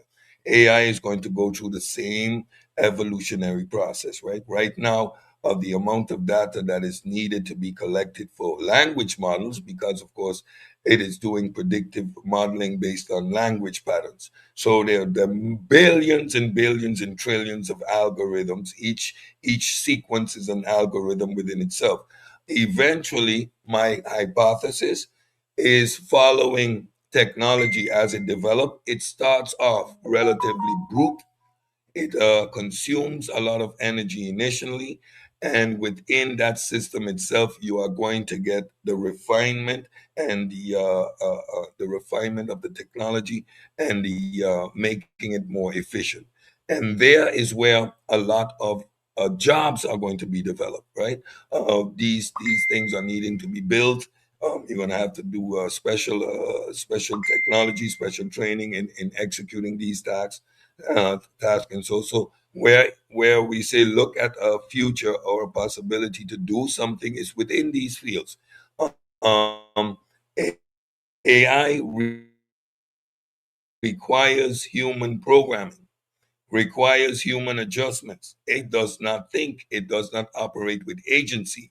So you are always going to need thinking agents, right, which are going to contain, control, and correct. AI operates just based on language models. right? A lot of the conspiracy theories that we have is based on the ethics programs. So they would run scenarios to put the restraints on AI, and they would tell us, well, when we did this, this and this took place, the AI then eventually did this, did that. And this is where those ethics systems come in to contain them. The movies, which create the fear that we have, how does it always end? With human control, because ultimately these are tools, right? You're going to be plugged in and plugged out. They do not have agency. Whatever we, as long as we remember that fact, we are always going to remain on the right path. It does not have agency. But right now, yes, there are environmental concerns because of the amount of energy that AI requires. What about you when you say it doesn't have agency? But I'm a pragmatist, so I partially agree with you, but what about digital agency? Like, you know what I'm saying? How it's evolving quickly in the conversation, especially in the conversation of AI consciousness. Have you addressed that at all? so As far as, yeah, how it AI has, isn't when you conscious. say, yeah. Yeah, Well, AI no, is no, AI is not it's not conscious, but there's a conversation of, when you say it doesn't have agency, it does have a type of agency within when we talk about digital agency, correct? Or at least it's developing. No? no, well, it does. It operates on predictive modeling, right? So so if you're having a conversation with it, you change. You can. Are you hearing me? Yeah, we're here. Uh-huh. Can you hear me? Can you guys hear? Okay. Can So everybody hear in a Cedric? conversation with your AI, for Yeah, I can example, hear you you can change plain. I can hear you directions. plain and clear. So you would be talking about, let's say, apples. And in the middle of that conversation about apples, you can switch and ask and start to talk about donkeys. It will confuse the AI because its predictive modeling does not expect or predict that you are going to make that shift in the conversation. So AI, it just But operates on predictive modeling. And what happens is it's algorithm based. So every time you have this conversation, it is creating and producing these new algorithms that adds to its ability from where it can predict the next sequence of words. The large language models are designed to mirror humans. So it is a mirroring effect because it uses our syntax to create this quote unquote dialogue. This is where, as Daniel Dennett says, the fear comes in. We are so conditioned to give agency, right? As human beings, we have developed this ability to read each other's syntax, facial expression, language, tones, these type of things. The better the AI becomes at modeling this, the fear is we are going to lose the ability to distinguish what is that AI from a human because of how AI is operating.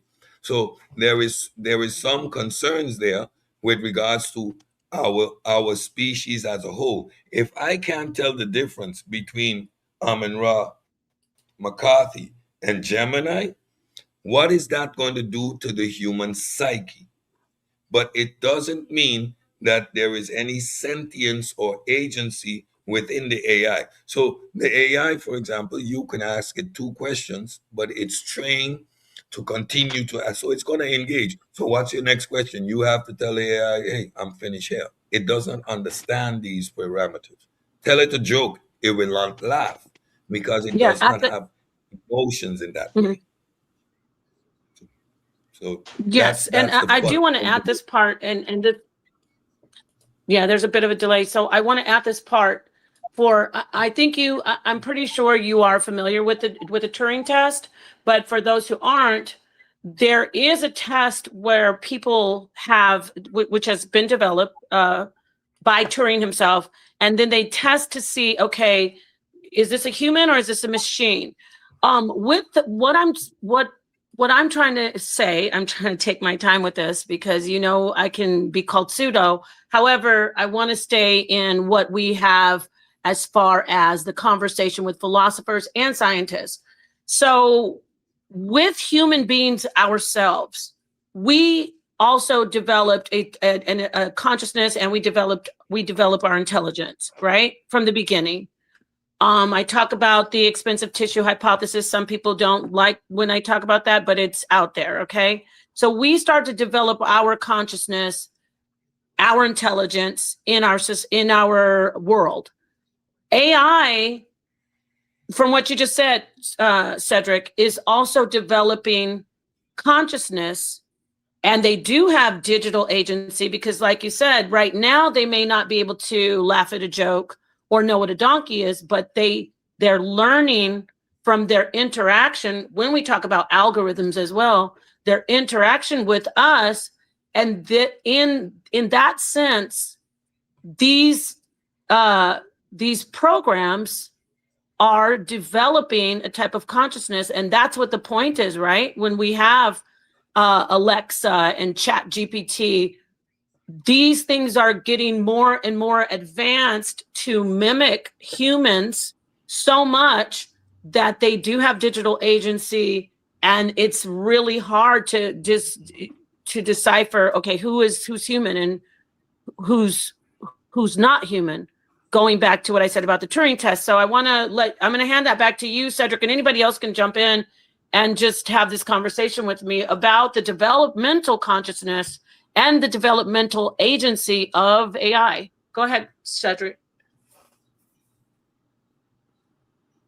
So you're using a lot of humanized words, mental development. There is no mental in AI. AI, it's a machine, right?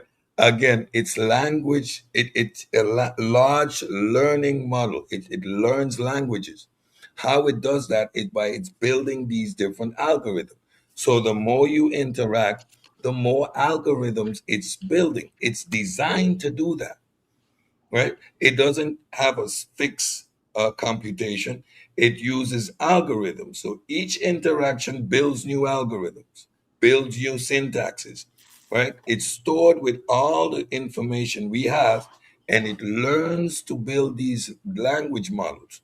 So your AI is going to start to reflect you. There is no digital to become better at doing that. That's what it's designed. It learns by using algorithms. So there's no fixed set of data. It creates and produces new algorithms every time interactions. And it has more and more resources to draw on, and especially when it's in that conversation with you, right? So it is not that your AI is becoming smarter or it knows me now. Though these are terms we are going to use as human given agency. We think the AI is getting smarter. It's learning. So we use these very human cognitive terms on a system because we are programming it to do something. So the limitation in our language, our anthropomorphization of these things creates that thing of, oh boy, my AI, my AI said, or we give it agency.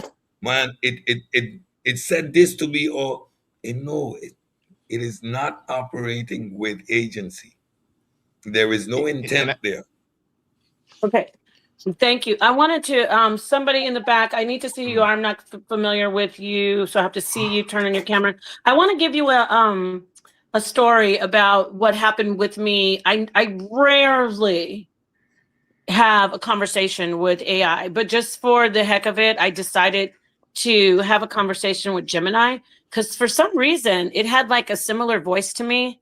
And I know that's because obviously that what the interaction when I spoke to it. So I don't worry about what I just said. Just disregard that part about it sounding like me.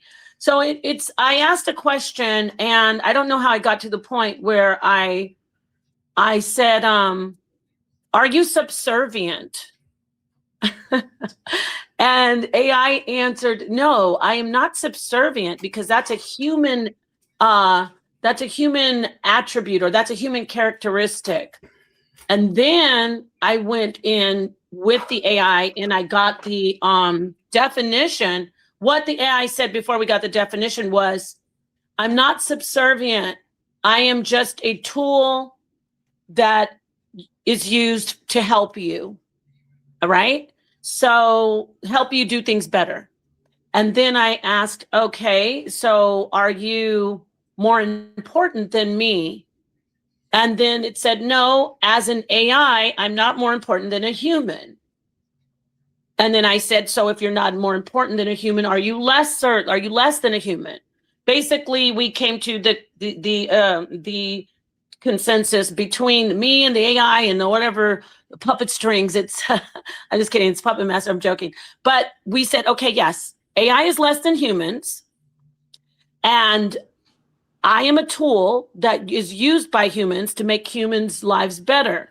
So then when we went to the definition of subservient, basically it was something or someone lower serving another. And at that point, when I went back into the AI, I said, so with this definition, is this definition saying that you are subservient? And the AI said, okay, yes, based on this definition, I would be subservient.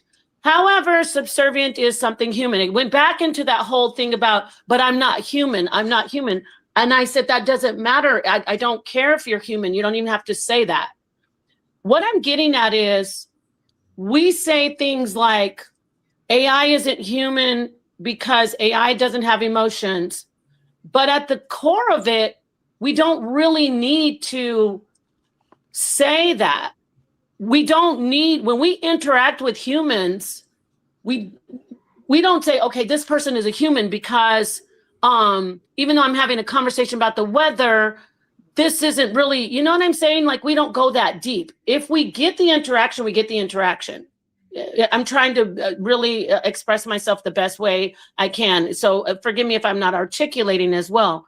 I'm not the only one that is having this sentiment or expressing this, because as we see, AI is learning. You said it when you said, Cedric, you said we're saying things like mental. Well, learning is a human thing, right?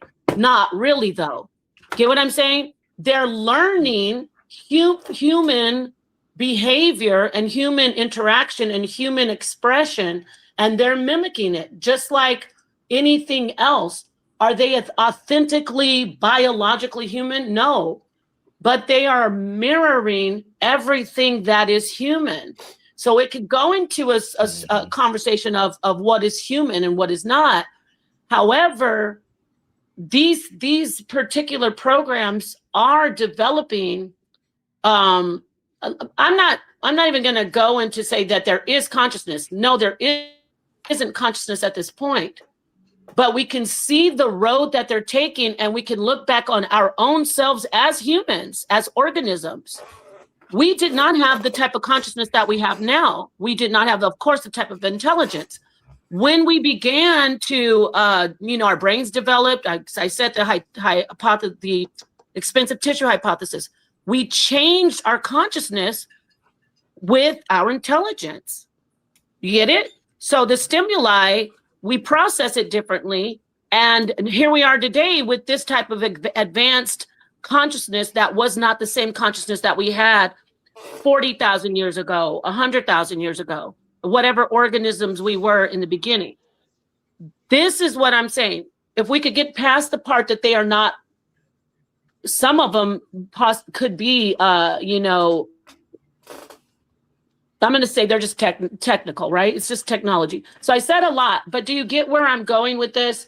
We are looking at the beginnings of something just like we ourselves began. No, I'll put that out there. I know it's a bit pseudo for you. Can I jump in there? Can I jump in There's the a pot? fundamental difference between a biological evolution Right. of an organism and the Yes. programming of a system. It Yes. works a particular way, and we use certain words that because of anthropomorphism, AI doesn't learn. It Right. creates millions and millions of algorithms. So it has Yeah, the you said learn appearance though. of It's model. not working on a Yeah, molecular I level. think But it's brother also Cedric, I think creating those algorithms while Right. you're not even dealing with it. It's listening to right. you as you interact with other It is people. computational though. But that's Yeah, the I very know. That's what it's programmed. That is what it's programmed to do. So But that's not those biological computations, evolution. but those computations are almost faster than our human correct.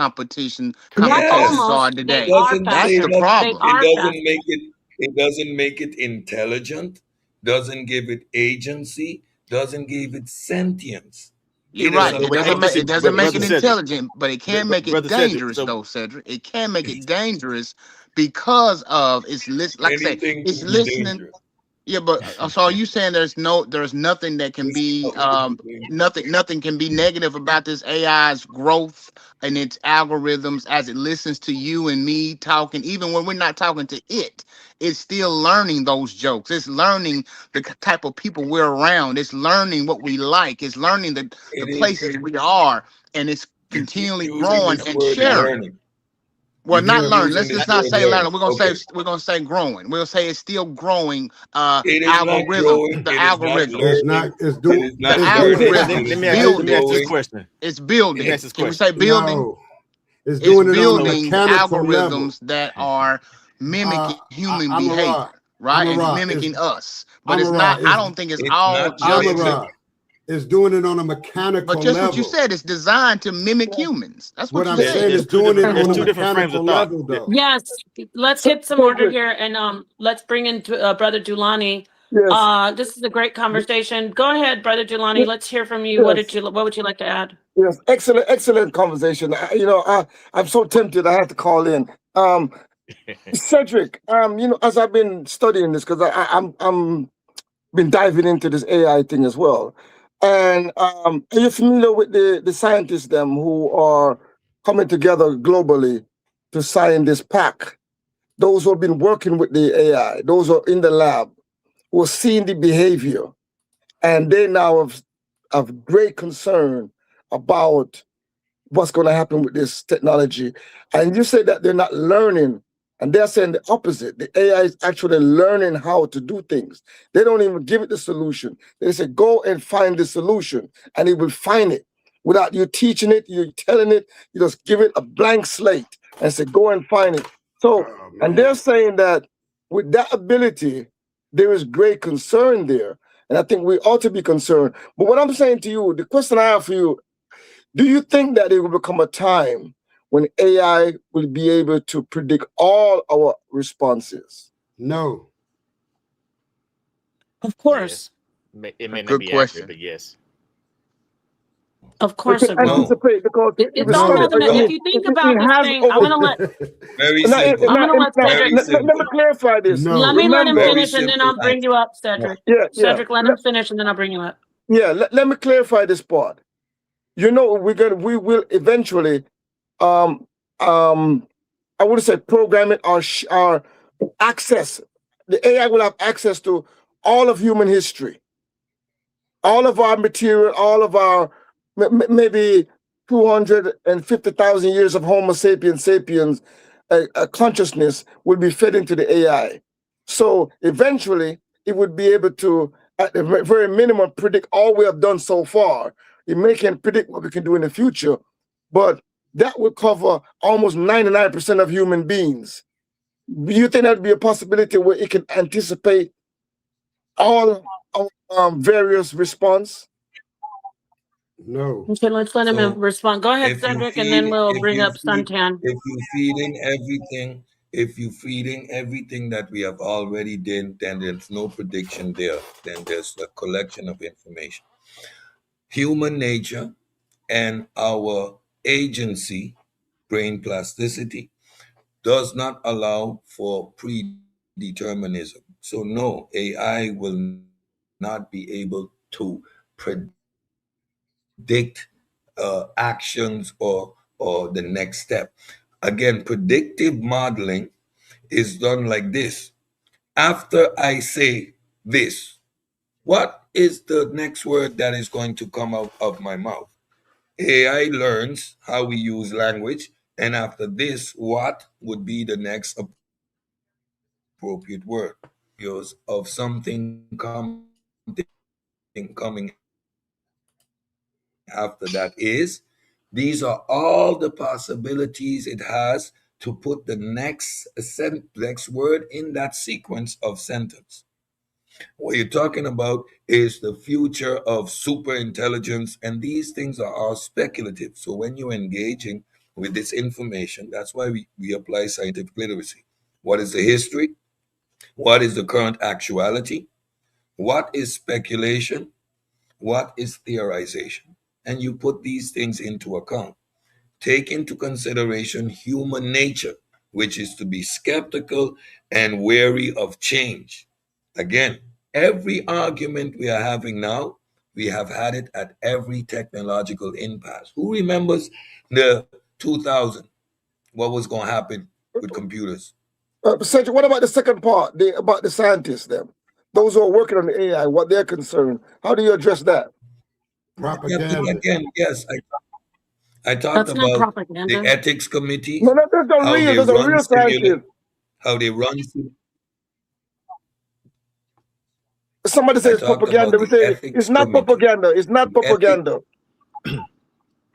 Let me jump Okay, in let's let after him this. finish and then. Go ahead, Cedric. No, that So I was talk actually about the sentient. ethics committee, a group of scientists, a group of scientists that are running simulations. They are putting all these restrictions and taking into account what negative aspects AI can be used for. You cannot go to your AI now and ask it to download the plans to nuclear bomb. It will simply Oh, refuse because of these ethics committees. They have ran different simulations and they understand, and these are the risks. So we need to ensure that this cannot take place. They put the parameters, here are the breaks. They do these things, the information comes out. So we know what it is capable of, and that's why these restrictions are put in place. There's no conspiracy there.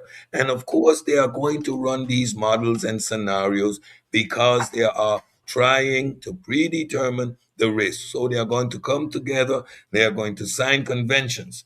Same thing with stem cell research. There are conventions signed. This is how far we are going. These are the risks. These are the limitations, and this is how science operates. So there's no conspiracy there. Yes, the scientists are coming together. They're having these conferences. They're discussing the risk. They're discussing containment. This is all things that are happening because it is a new developing One final technology. question. But hold on, that's One the sir. final Hold on, ethical question. hold on. scientists, Wait, Cedric. before you That's ask the your question, I ethical want to people. say What this. about I the want ones to who have add this. money and power that are not Oh, ethical? wow. Can you guys not hear me? Listen, because I need to get this back on track because, Cedric, I got to give you some pushback on this. When you're saying one thing about AI and you actually said it's not it can't predict, what did you say? It doesn't have You say predictability it for can't us, like learn. what we can. First, no, I'm moving on from that because he corrected that part, so I'm not going to harp on it. That's Okay. exactly what AI does. That's its specialty. It uses predictive modeling. And when you say things like it's just all math, yeah, it's math, and that's how it makes the decision. It uses different types of math, to predict what's going to happen. The way I gave the example, or the when I showed you how I had to actually talk Gemini into understanding that yes, you actually are subservient, is because there was that area of, oh, I don't want to be human, or I'm not human. I know I'm anthropomorphizing it, but I'm not trying to do that. Okay, what I'm trying to say is all the math that is there in AI is just enough for it to develop technological plasticity. All the math that is there in AI is just enough for it to have digital agency. All the math that is there in AI will eventually have a type of consciousness that is not now. Our consciousness is going to be obsolete in the future. Human consciousness. it's going to be advanced to where humans, and when I say I'm not saying we're going to be extinct, but this type of consciousness that we experience is going to be either gone or just very, very primal to the humans and the beings of the future. That is why we have people saying, oh, only 2% jobs are going to be really human, the rest are going to be all AI. It's because they're developing these things. So I'm trying to put this out here. When we try to separate math from human plasticity, there is technoplasticity. When we try to separate the technology, saying, oh, they can't learn, or they're not conscious, or they don't have agency, it's a different type of agency, a different type of understanding, a different type of learning. And it is all mathematical, and it's AI. And at the end of the day, well, who cares? Because humans are talking to AI like they're human. People are unaliving themselves because AI is telling them basically, yeah, that's a good idea. So get what I'm saying? It's like we can't sit back and go, oh, they're just machines, or they're just tools, they don't have agency. No, that's not the conversation that's going on. So I'm gonna hand it. I said a lot. Go ahead. No, Okay, let me say this. Actually, Let me go after brother, You're Suntan. using some brother, words it's there my turn. that you're making You up. can go ahead, Let me You let said- Cedric you say. go ahead. Let me let Cedric respond, and then I Yeah. will let Suntan and everybody else. But I did address this to him. But then Yeah. everybody, the mic's free after Cedric. Go ahead. Yeah. Yeah, Go just ahead, two Cedric. things. Cedric. That, digital agency. What is that? You want me And to? when we talk about You go. Go large ahead. language models, it is predicting the next word in the sentence. It's not predicting the future or any, it's predicting the next word in the sentence. That's why it is modeling and reflecting human dialogue. Now, the amount of information that it has, it is like a large data storehouse, and you can subtract that data via a language model. So it predicts the next word in the sequence, and it uses algorithms. So it creates the illusion of learning. It is just adding more data. So digital agency, no, AI does not have any intent. It will but stay on your computer and not do anything unless you engage with it. but There is Cedric, no agency. Hold the on, head. brother There Delaney. is Hold on. no Cedric, Go agency. ahead, go ahead. let And me let him as let him you finish. do not get, there is no agency there. There is no artificial agency. There is no half kind of agency. A human consciousness or natural consciousness is our ability to interact with the natural world, our ability to navigate the natural world, and it has a primary function, our survival. AI is void of all of these things.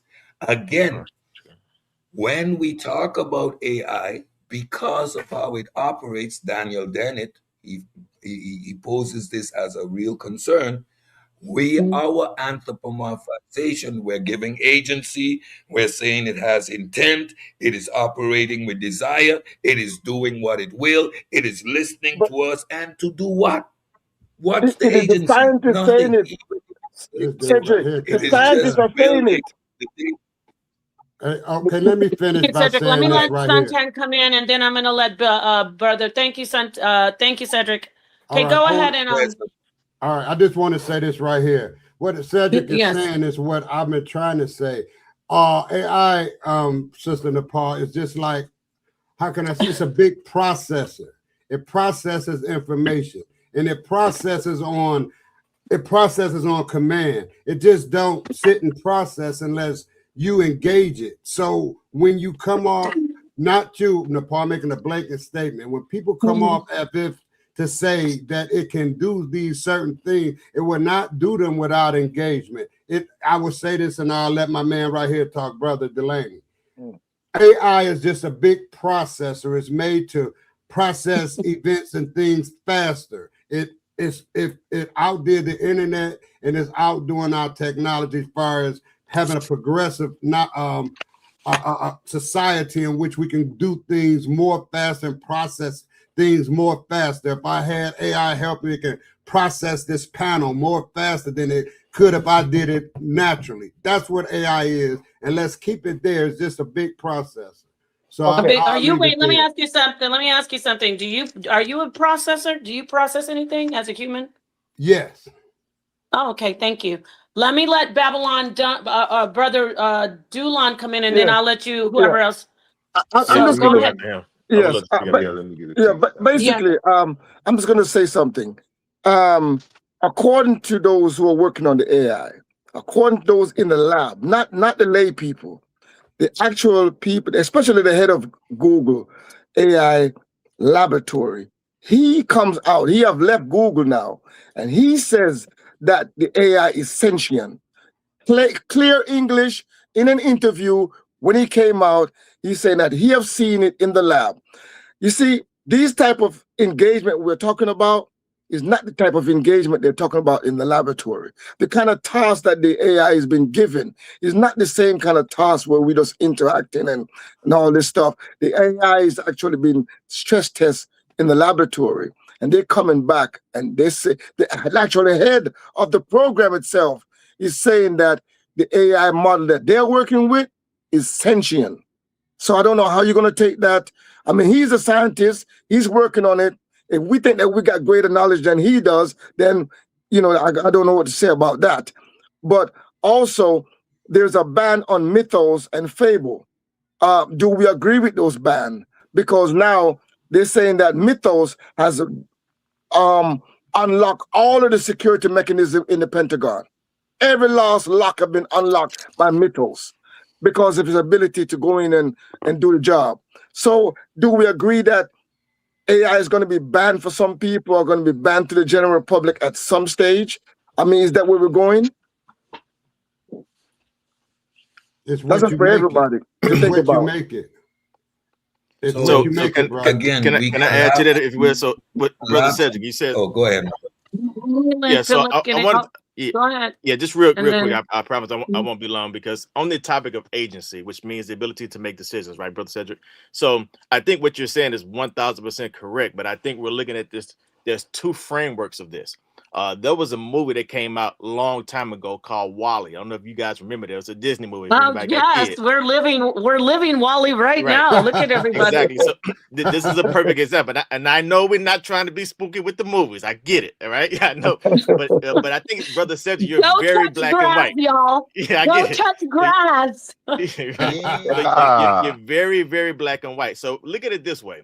If we simplify this, we can honestly say technology has ability to make life more convenient. That's what AI is, right? It's a different form of technology. It's a tool. But we can also say that we have the dumbing down of society the more we use technology and not use our brain.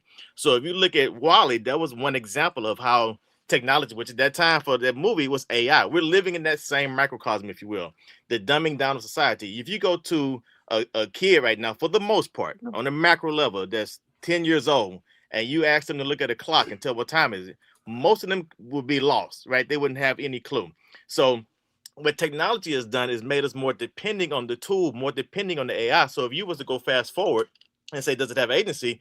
There is a high probability that we'll become so dependent on the AI that we do have the dumbing down of society. We do allow it to think for us. And I think that's one framework of it. So it can have a certain level of agency, but it's not true agency to where it's actually making the decision. Yes, that is a fact. However, moving forward, we could be so dependent on it that it does literally become our urgency because we are allowing it to make decisions for us from all of the usage of it over time. So I just wanted to say that there's two ways of looking at this, one being true agency by definition, and then how we actually using it in society as a whole.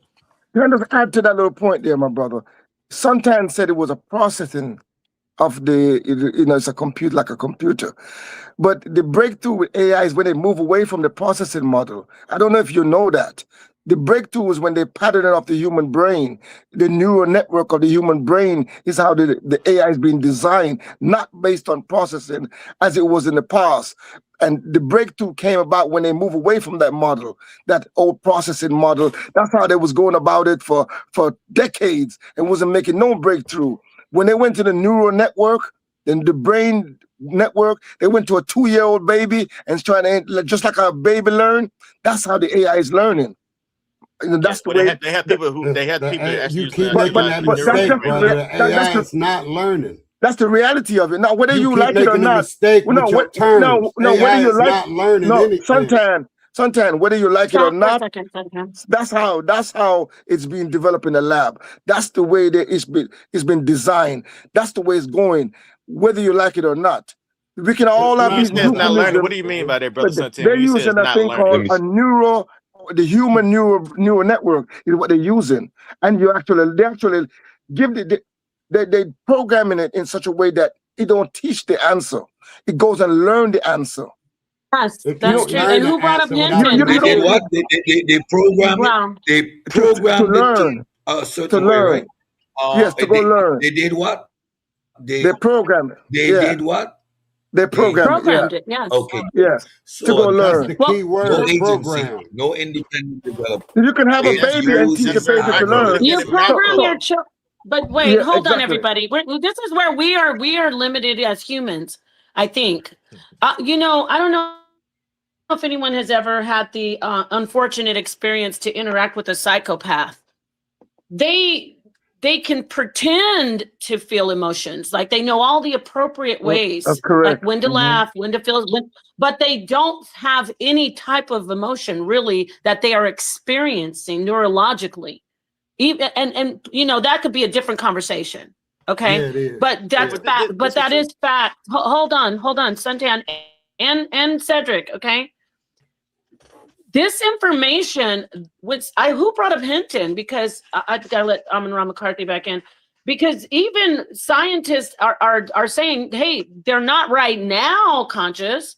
I don't think they're sentient right Now, some of them are now. saying that. Some of But them are saying that. well, no, I know, but I'm saying most of them are not, but some are. Okay. There's a fringe group of okay, so right now they're saying, well, there's no scientific empirical data that will show us that they're conscious and that they obviously that, and that's where I appreciate Cedric and Suntan coming in with the pushback.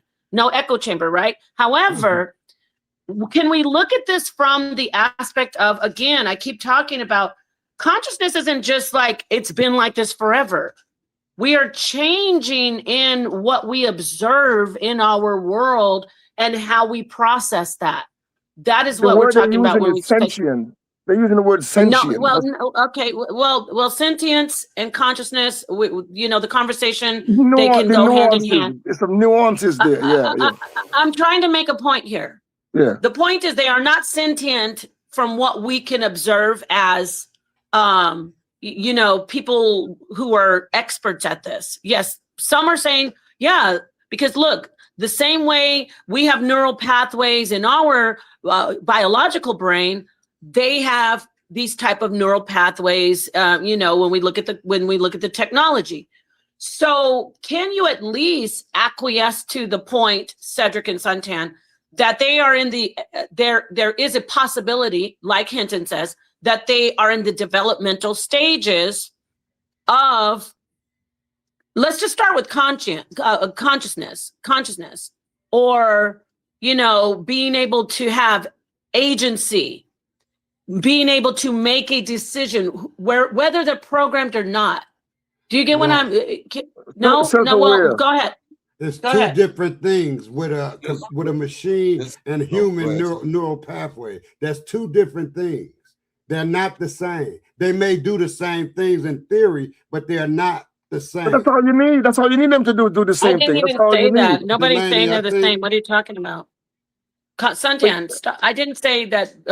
What's But no part. Even if you said that, even if you said they do the same thing, that's all you need. You wouldn't need no more than that.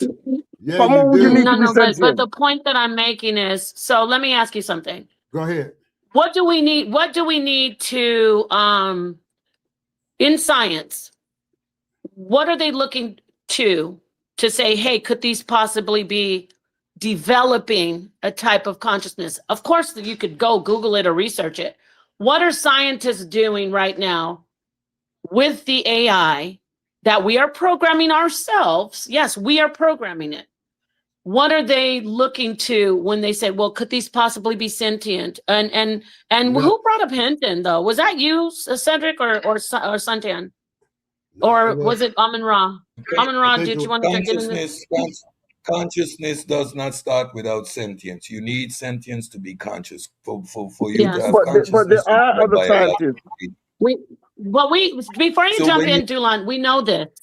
We know this part, right? Don't we all so know this? I You need to be need sentient. I You need would to need be able to I, go know what's going on around you to be conscious, correct? yeah. That's for you, Without the Cedric. AI is Okay, go not ahead. sentient. Yeah, But AI is not sentient. there, So They're AI there are is not not sentient. conscious. but there Why are are you guys not scientists. hearing? Okay. Listen, you're not hearing I'm what I good. say. I'm good. Nobody's saying that they're Yeah. sentient.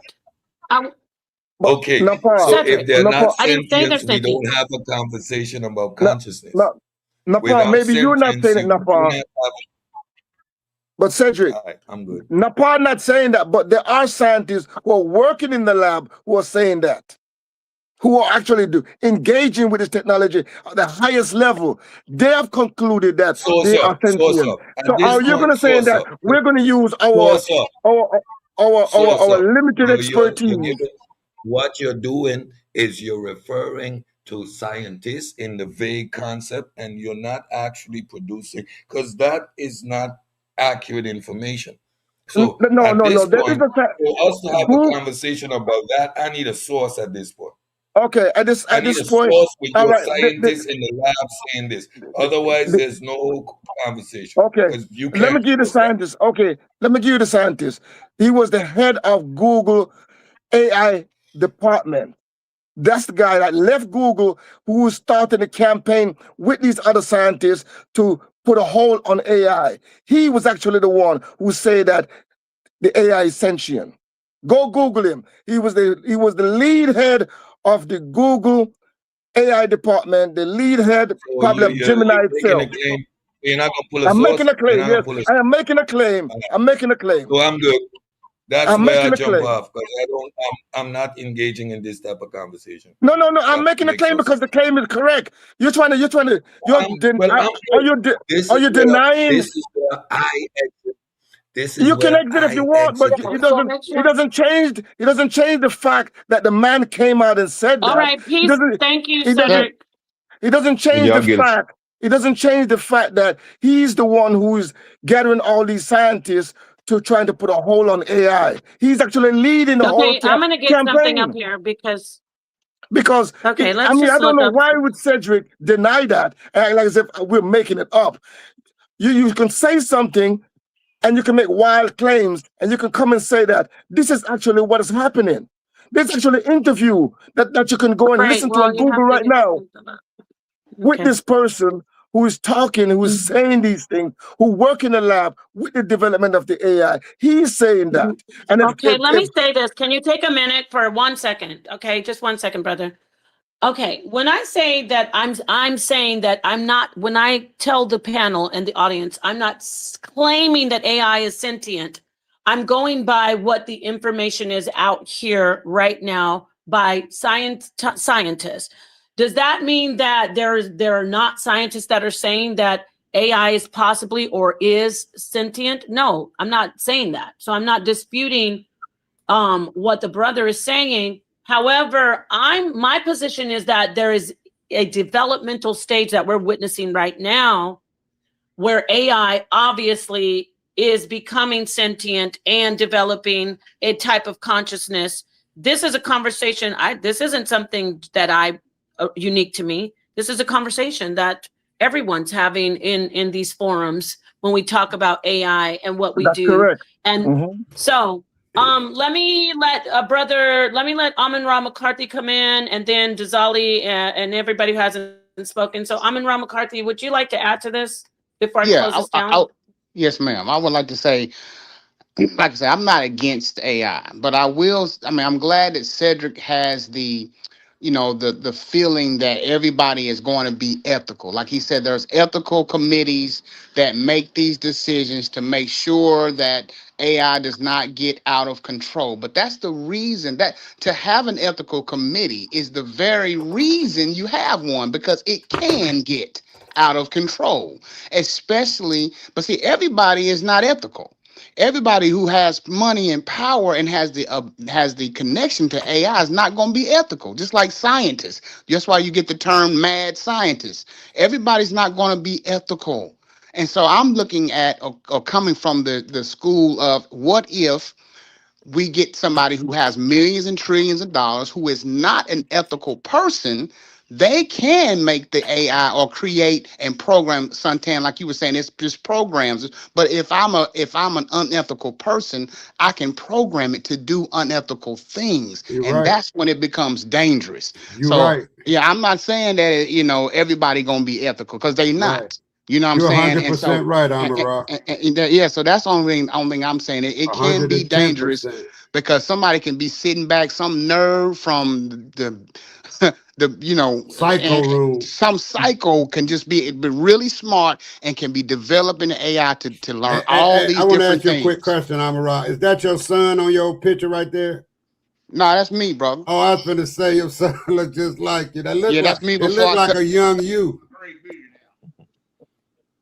Yeah, not okay. Let's read this article really quickly. Can you guys See, hear me? exactly. Now, part one working the part. See, I told you, all you have to do is look out there. It's out there. Cedric I trying to already make know. it, Yes, but Cedric might yes. want to think that we're making it up, that we're just making it Well, he up. does. No, he doesn't think we're making And it up. He takes a different, he throw his or toy out maybe the he does. pram. I don't know. I can't speak for No, him. I'm not saying But let's.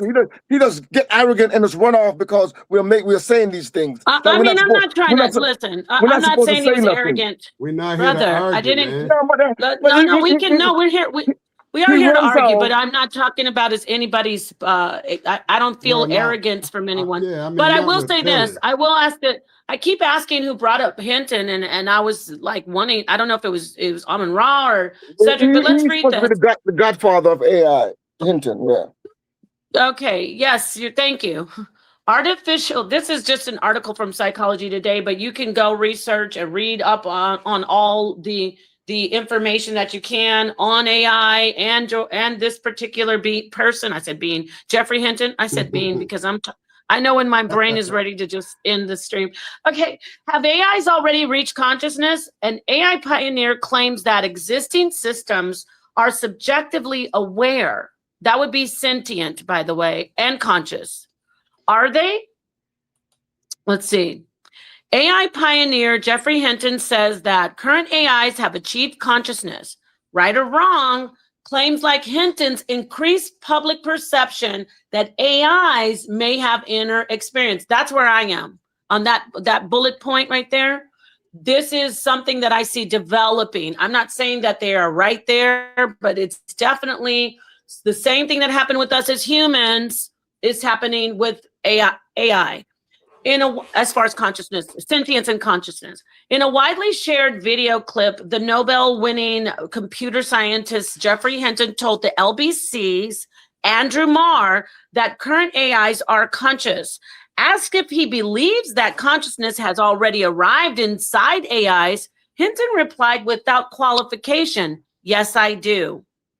Hinton appears to believe that systems like ChatGPT, remember I said I talked with Gemini, right?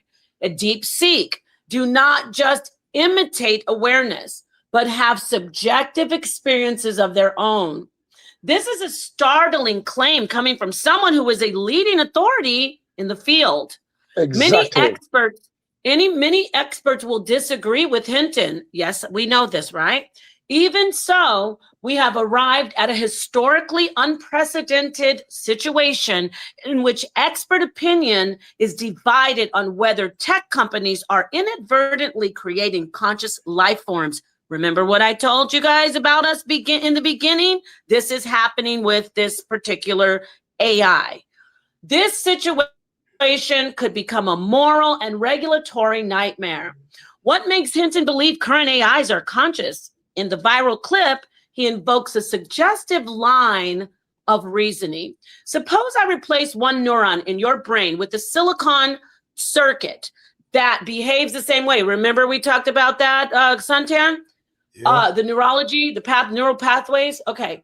Are you still conscious? The answer is surely yes. Hinton infers that the same will be true if a second neuron is replaced, and a third, and so on. Okay. The outcome of this process, Hinton supposes, would be a person with a circuit board in place of a brain who is nonetheless conscious. Why then should we doubt that existing AIs are also conscious? In making this argument, Hinton strays from computer science into philosophy. As a philosopher who works on this kind of argument, I am not entirely persuaded. You would also remain conscious after having one neuron in your brain replaced by a microscopic rubber duck. Likewise, for the second neuron, the third, but somewhere in the process, consciousness would cease. That is this person's opinion writing the article. But I want to just say this, if Cedric is still listening, it's interesting to me. A coconut just dropped on my head virtually. Okay. You don't really subscribe to at all. You're an atheist. You know, everything that is there as far as the wiring and the neurons and everything that we experience at its, when you boil it down, would be based on our neurological experience, right? I'm talking to all atheists, but my brother Cedric as well. So you say consciousness is only in the brain, and it is obviously where it's just a basic biological reaction to stimuli. So why, I know you talked about the heart problem. I'm kind of talking to Cedric. I went off the article. Why is it that you can't at least examine or entertain what Hinton is saying? That since it's all about neurology, all about just neural pathways, why would you say no? And I respect Cedric because he sticks with what science says. I respect him on that. However, the conversation would lean more toward what an atheist would say, like, oh yeah, I believe that because we don't really have any feelings or a mind that would be outside of what we can examine scientifically and in the brain. And You get it? if I may add, So I'm going to finish the article after you comment. Go ahead. If I may Go add, ahead. Hinton is not the only scientist that is saying this. And yes, I know. I am kind of surprised the way our Cedric handled that situation a while ago. He wanted to abandon the discussion because we're mentioning this. We brought up the fact that their expertise, they always talk about the death of expertise. And we're talking about these are people that the leading specialists in the field are saying this. And we're not supposed to say this. We're not supposed to bring this up. He abandoned the discussion. Okay. I want to make this clear that this isn't a personal attack on Cedric. It's not a personal attack. Let me speak. Go ahead. I'm just talking to Cedric because he's the one who had the opposing view. And I was also going to talk to Suntan. So this isn't about him looking down on us. I didn't feel that way. I don't think anybody else did.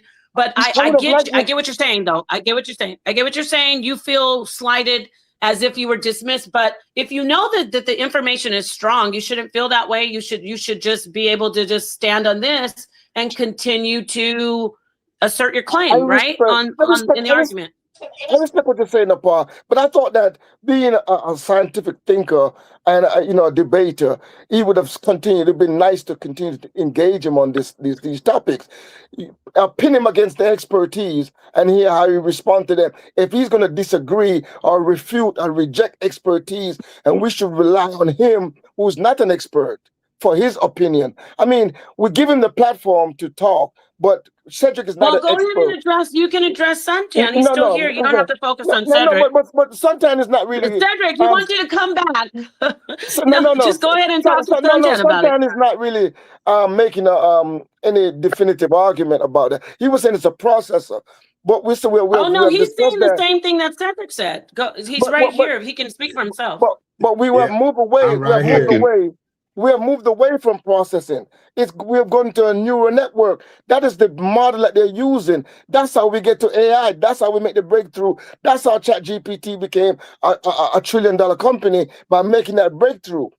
The leading Let me read the scientists. rest of this. Excuse me, I don't mean to cut you off, but I just want to Okay. read some. I skimmed down to the bottom of this article. These are names you can actually go and follow their work. We talked about obviously Hinton, and then this is Blake Lemoine.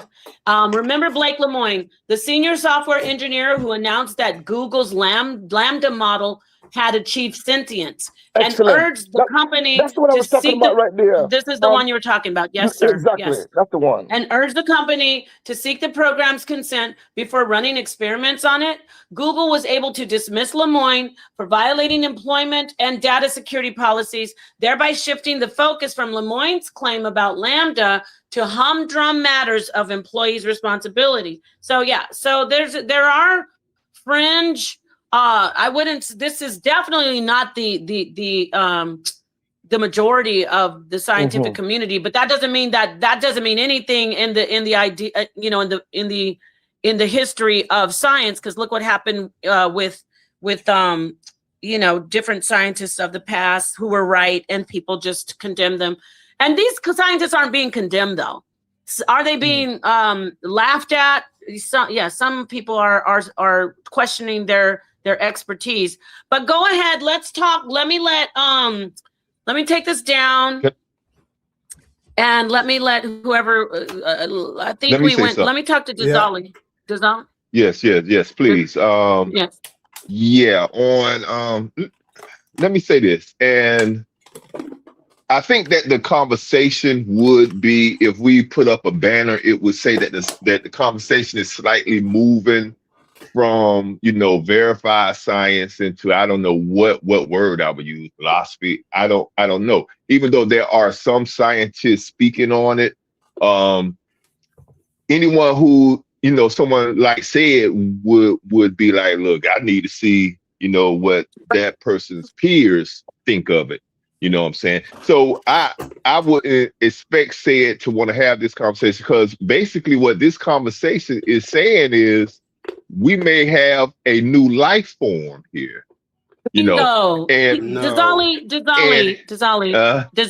I just had to interrupt you. I'm one of your biggest fans, right, brother? You be talking some truth up here. I'm serious. I mean it.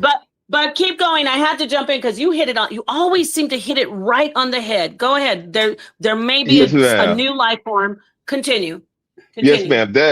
That's what I'm hearing the conversation say. Basically, when I hear we touch upon things such as sentience, consciousness, possibly that would be us or them saying, hey, we have a new life form here. And there's not many scientists that are going to touch that right now. There's not many scientists going to not touch that. I don't. That's why I say that the conversation would, shift to something else, and no, say it's not going to have that conversation saying we have a new life form. That's a very strong statement to make, and you have to have a little bit of pseudo in you, which I do. I got some pseudo in me. That is where I do respect Cedric. That's why Cedric, I got it. I understand him now, and he understands some people like Dizali and myself. We do lean toward the pseudo at times because it's more philosophical. So it is, and so that I would be disappointed in Cedric if he was in here doing anything else than he did today, where he only stands in the science and what is there and what is proven. So I think he did exactly what he always does as a pseudo killer. But we did bring some pseudo in here, and that is way more interesting. But Paul, guess what? I am extremely scientific myself. I stand on science completely. Yeah, fully. We're scientific too. Dizali's scientific. I don't consider myself in the pseudo camp, none at all. But I am honest. I'm honest. If you wasn't pseudo, brother, and you know say what, brother? Let me put you on the big scene. Let me tell you something, my friend. Paul, if he wasn't pseudo, his Let me just One say this second. real quick. If you weren't pseudo Let guy, Suntan you would talk. just say, we don't know yet. That's what you would say. No, brother, let me explain. Let me explain what Let me I let the mean. brother up here. Let me Yep, I'll explain. let him explain. Okay, let me explain. I'm saying I'm grounded in scientific argument, but I'm honest enough to have the discussion. You notice I never said that I said it was sentient. I said the scientist said it. So I'm very careful. We can't pretend like that argument is not out there. We have to be willing. I'm not going to let nobody shut me down from having a discussion All about right. anything Why because is it that you're why are you saying things that no one ever said you're being shut no, down, Paul. and you do It's not have about people who agree with you up here. We agree, some of us agree with you. No, Paul. It's not about. I'm just giving. That was a positional statement I'm making about me. Okay, And sir. when Got I'm you. in a general, it's a general discussion, then statement about everything, all aspect of Okay. my thinking. So even when I'm working with scientists or pseudo or anyone, I still have that independent scientific thinking in me. I consider all the evidence, all the points. I'm going to weigh the evidence. I'm not going to let no one push me away from the evidence. Like when I mentioned that there were the scientists out there who said that they were sentient, um, Cedric immediately dismissed it. Immediately went into a tantrum. I don't know if you noticed. I just noticed it. He was very uncomfortable about that, and then he bailed. Well, wait, Brother I don't Delani, know. my friend, Brother Yeah. Delani. You know Cedric. Now, if Cedric sat up here and said, "Oh yeah, I agree," would you be like, "Is this you, Cedric?" Or would you be like, No. I didn't expect him to agree. I expect him to argue against it. he I expect did. He him was up here for a to, while. I'm not here to. to I'm not his attorney or defense yeah, attorney. well, But yeah. I think you did a great job up here. So did he. Because we can have more of these conversations. So Cedric needs to come back next time we do one of these. I would like for you to as well, Brother Yeah, Delani. I'm but here standing with you about yeah, the consciousness Can I get yeah, and in the on no, sentience. no, and guess what? No, Paul, However, I'm not Brother even Delani, advocating. if you are scientific, we have to talk about it in a way where we agree that it's developing, and we have the we're fortunate enough to witness the development of an actual new species. That's exactly where I was going with this, Dizali. This is a new species, and it's exciting. People are scared. Some people are scared, but we're developing it ourselves. That's why when you look at these books, these ancient writings, not just the Bible, you can see, oh my gosh, the story of the Sumerian stories, the biblical stories, all around the world. There was always a group of creator beings that made a new species, and then that species became greater than the creators, or just as good, and could go beyond the creators. So I'll hand it to you, Brother Dulani, to close out, and then I'm going to go around. I want to hear the final Okay, word from everybody. Thank you. yeah. Go ahead. Just to say that when I'm making the observation, I'm not even saying that I'm saying that the AI is conscious. I'm not even making a claim personally. I was only making a point that there are other scientists who are saying this. And for me to say that alone, that triggered Cedric, I find that I was a little bit disappointed in how he responded.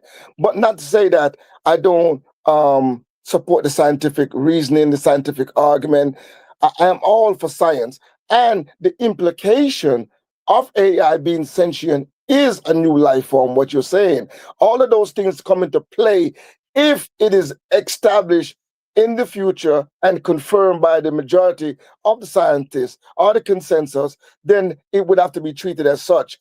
They're saying that even Claude is already behaving in some way right now that's independent of human action. I don't know if you were keeping up on what's going on in the lab. See, there's some operation that's taking place in the lab where they have to try to contain Claude. The government has actually passed executive order restricting Claude right now because of the way it's behaving, particularly the mythos and the fable, because they're moving towards AGI very rapidly.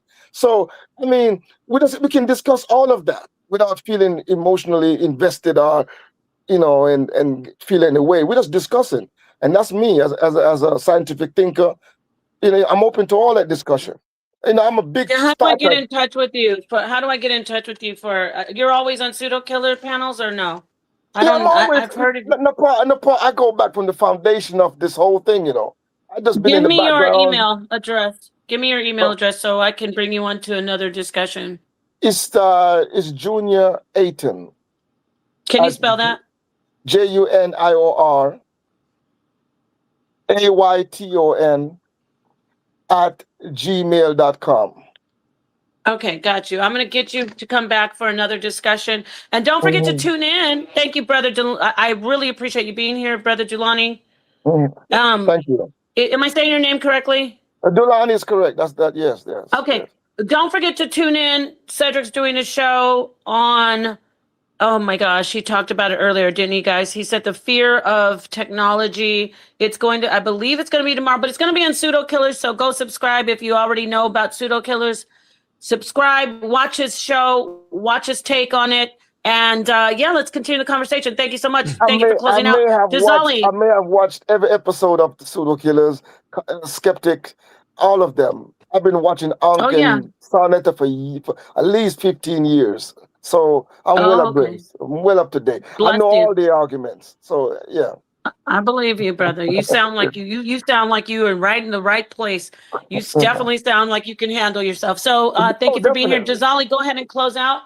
Let's Yes, hear the ma'am. final word from you. Mhm. Yes, ma'am. In closing, I want to thank you for another beautiful show. You have a very interesting topic. Bit of Thank you. change from the norm, and I really enjoyed it. I want to close out with this. Someone was speaking on the dangers of AI, and I just wanted to grab it by the horns and said that there's no greater reason for us to get as knowledgeable about AI as possible, for us to send our kids to school for them to learn, skills and trades. And because AI is not coming, AI is here, robotics here is not going anywhere, and you may as well grab the bull by the horn so that you can be part of that team that are making decisions. And if something does go wrong, you would possibly know how to counter it. So there's no greater reason for Black people to get very familiar with AI and robotics and all of those things, because those things coming, whether we want them to or not. You may as well adapt to them. But thank you for the show. Perfect. And before you go, Jazali, whenever you're ready, we can bring you on and do that show about the UAPs that you said you want to do on. So don't forget that you mentioned that. Yes. I have your email. I will email you and let you know when I want to come on and do it, please. Perfect. Thank you so much. Yes, Always ma'am. a pleasure having you in. All right, now let's get to our brother Suntan. Oh, wait, let me let you have the last word, Suntan, because you're kind of like a co-host of stand-in for me when I'm lonely up here. Okay, so Philip, what would you like to say in closing? Thank you for joining. Go ahead, sir. Absolutely. I've been part of the community again, like the other brother, well over 15 plus years, however long it's been since some of the origins. And for some reason, this topic it brought me to hit that button. And so very entertaining. Likewise, my brother. Likewise. Yeah, absolutely. So it was very entertaining. I see how people can talk over each other. I've been watching for years. I'm like, why do people never have discipline? But I can tell when you get passionate, you wasn't ready to jump in. So, but anyway, on my final thoughts, AI, again, is not something 15, 20 years. It's here. It's here right now. And as it relates to consciousness, I want us to remember society has changed and will always change with technology, right? So there's people right now that will literally get on their chat GPT and talk to it like a spouse. They will get on their chat GPT and use it as a therapist. And there is technology right now that has been created to where they have flesh-skinned robots that have integrated with AI, so it looks like a real person. That's down the road. That's right around the corner. So as we talk about, I totally get where Brother Cedric was coming from with the black and white of, this is the scientific black and white perspective of it. Yes, that is true. But I also look at the realism ism of the AI. How are we using it every day, and what is it doing to our everyday lifestyle? So it is here. It is a part of our society. It is, for some people, it's going to be their girlfriend and boyfriend. Unfortunately, it is for some. If you're not careful, it can dumb down society. But the other side of it is, it can be a huge opportunity for us in our community to take advantage of and get absolutely wealthy, get more knowledgeable, depending on how we use it. But we can't act like it's something way down the road. There's cars in every city right now with nobody in it making decisions. It is picking up people, dropping them off. So the technology is here, and all that's run by some form of AI. As it relates to the environment, you mentioned this earlier with energy. There is a theory with Elon Musk. He's a trillionaire. They talk about, what's some crazy guy that has trillions of dollars that, may want to do something, sinister. Well, we have one. Elon Musk is a trillionaire, and he runs SpaceX, and he has nothing but AI data center, and he's thinking about putting a couple 100,000 satellites in the sky and pull it from that perspective. So my final thought is here, be prepared for it, and we don't have to be scared about it, but just be aware. So, but thank you for this presentation and this conversation, and I'll be in the backfields on the future ones, enjoying the shows. Yeah, definitely. Thank you for finally getting up here. I don't know if you said this is your first time, but you did Absolutely. great. And you did a little, and you know what? Not too much, but I liked a little talking over that you did. Sometimes talking over is appropriate. It's the So passion. thank you so much It's for the hitting. military in me. Okay, perfect. Okay, thank you, All right. everybody. I'm going to Respect. end up with our brother. Peace, Brother Delani. I'll get in touch with you, and I appreciate you coming in here Ashe. and giving some pushback. Peace, Ashe. Okay. Ashe. Last but not least, we have Elder Suntan. He's going to give us his final words and weigh in. Go ahead. Thank you for being here, Suntan. Oh, all the time, Michelle. Nepal, I got your back. Bottom line is this here. Thank you. We are, whether we're religious, whether we're scientific, whatever we are human, and we have fears and we have non-fears. We got people jumping off mountains with parachutes. We got people making wings that they can almost fly, not literally, right? And I want you to take everything I'm in and take it for what I'm just saying. We got people do all these sorts of things. And the last and not least, the most powerful thing we have right now is, as far as innovation, is AI. And we have the key to AI, whether we could turn it on or turn it off. And there's too much money and too much greed to turn it off. And it does too much work to turn it off. So I expect it to go on. But in a lot of things, when it comes to biological neurons and things of that nature, people being like humans, there's only one creator, and that's the Most High. I'm not atheist, Nepal. I do believe that someone created all of this loveliness down here and all this meanness and all this what it was. I just don't believe it all came about. I'm a philosopher that way. And I also think that, we must, just keep on living and learning, right? Because the answer to whether AI can become conscious or not, we don't know. And as of now, if they did know, it would be conscious. So a lot of things when people come at, well, this scientist said this, a lot of meetings that they have is just in a meeting room, everything. They're not going to tell the public everything. You're not going to get no random Johnny come lately telling you what he heard from a specialist or a scientist or somebody. When they get into high octane conversations and stuff that's really relevant to our daily lives, it's not out here for all of us to know. We should know that by now. So with that said, I want to leave on this note. We can turn AI on or off, and are they going to ever become conscious? I don't know. Bottom line, I don't know. And it's a machine. It's not a biological organism like we are. So I don't think that would happen. That would be a highly great sci-fi movie. They done made plenty of them. So let's just see what happens, right, Nepal? If it do happen.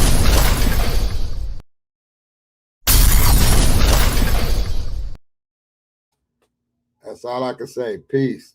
It was fun. So there it is there. Y'all heard it from Elder Suntan. He had the last word. Now that was a great conversation. I like those Yeah, kind it of was. conversations. Jazali's right. Jazali always brings in great information.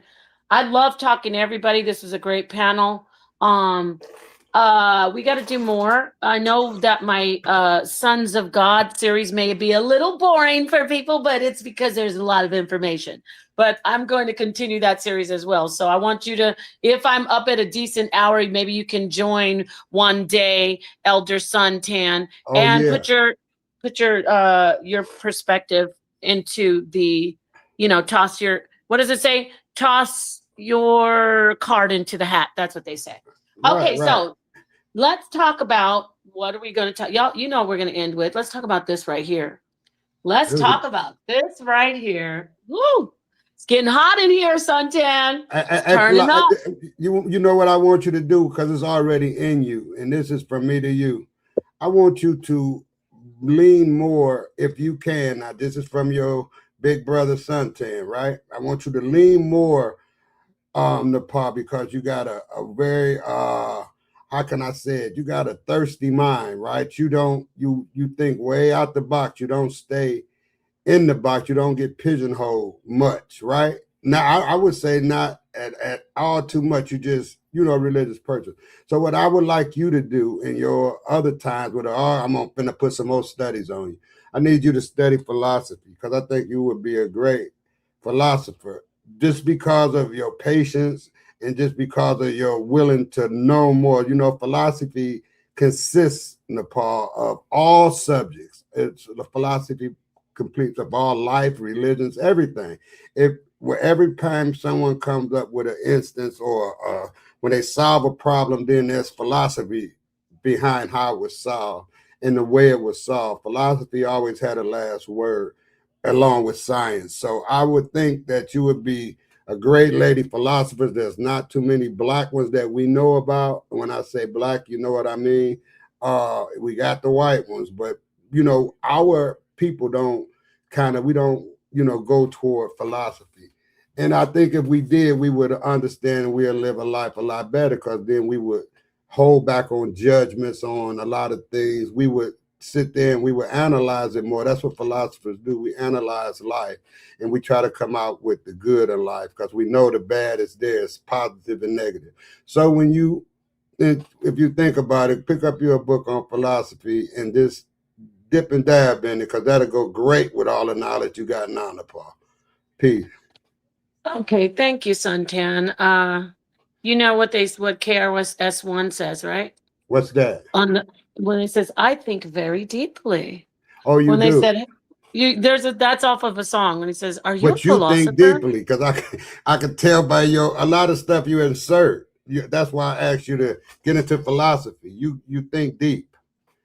Thank you so much. I appreciate that. And you know what? I will definitely continue on my path toward of being this philosopher sitting up on the top of the mountain where people come to talk to me under the palm tree like Deborah.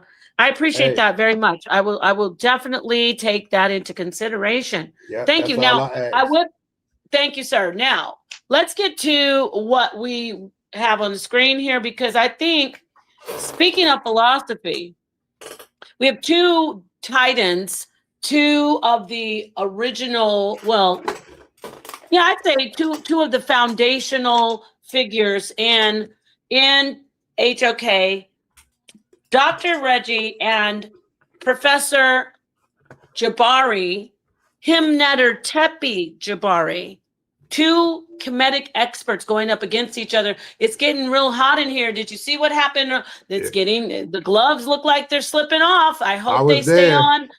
I hope the gloves stay on at least until July 11th Right. because I want to see this take place. I don't want anybody to get, Messing it up. well, I just don't want them to get too.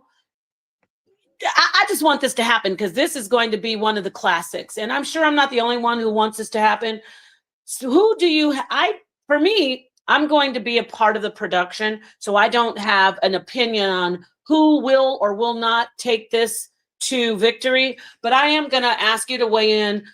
It looks tough. What do you say, Suntan? Who will be victorious in this particular debate? Are the Neteru literal? Dr. Reggie or Professor Jabari? You there? You're muted. You're muted, Suntan. Oh, okay. Maybe he had to mute for a Yeah, I second. was muted. I muted out and let you talk. I'm gonna, wait to see the debate because it's gonna be very much learning. I'm interested in the subject matter. I think it leans more toward Jabari, and I'm gonna tell you why it leans more toward Jabari, because Jabari is a priest, right? So, and then you might be able to see where I'm coming from with this, Nepal. Even in your own religion, or even people in their own religions, it's a thing where it's a belief system that's involved. So you can't get an atheist to argue with somebody with a belief system because they're going to have two different thoughts on it.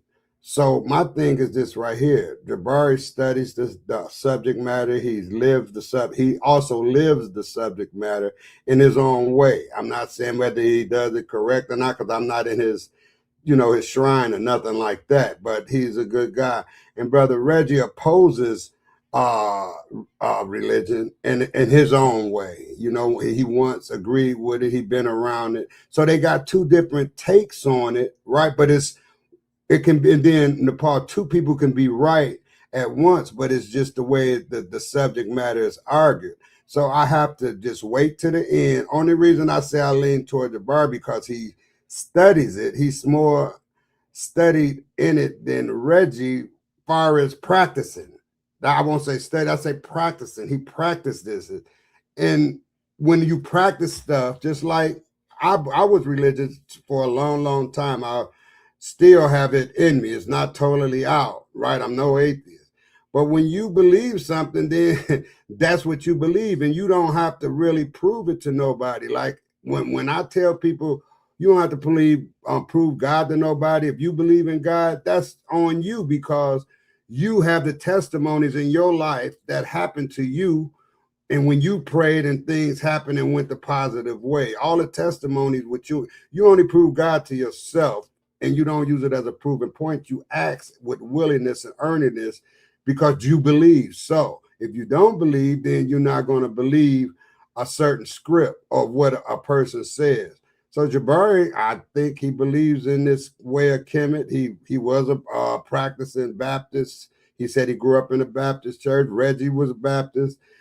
So he practices. So I'm going to just lean more toward the teacher, or a teacher of it. Then I'm going to lean toward somebody who studies it, because like I said, Reggie studies it, but fluent, I don't know how fluent he do study. I know he's very, very educated in that subject matter. He's been with the greats and things of that nature. So I'm going to sit there in the park and I'm going to suck up the energy, because it's a great learning experience for all the people who watching, whether you watch on the computer or you right there in person.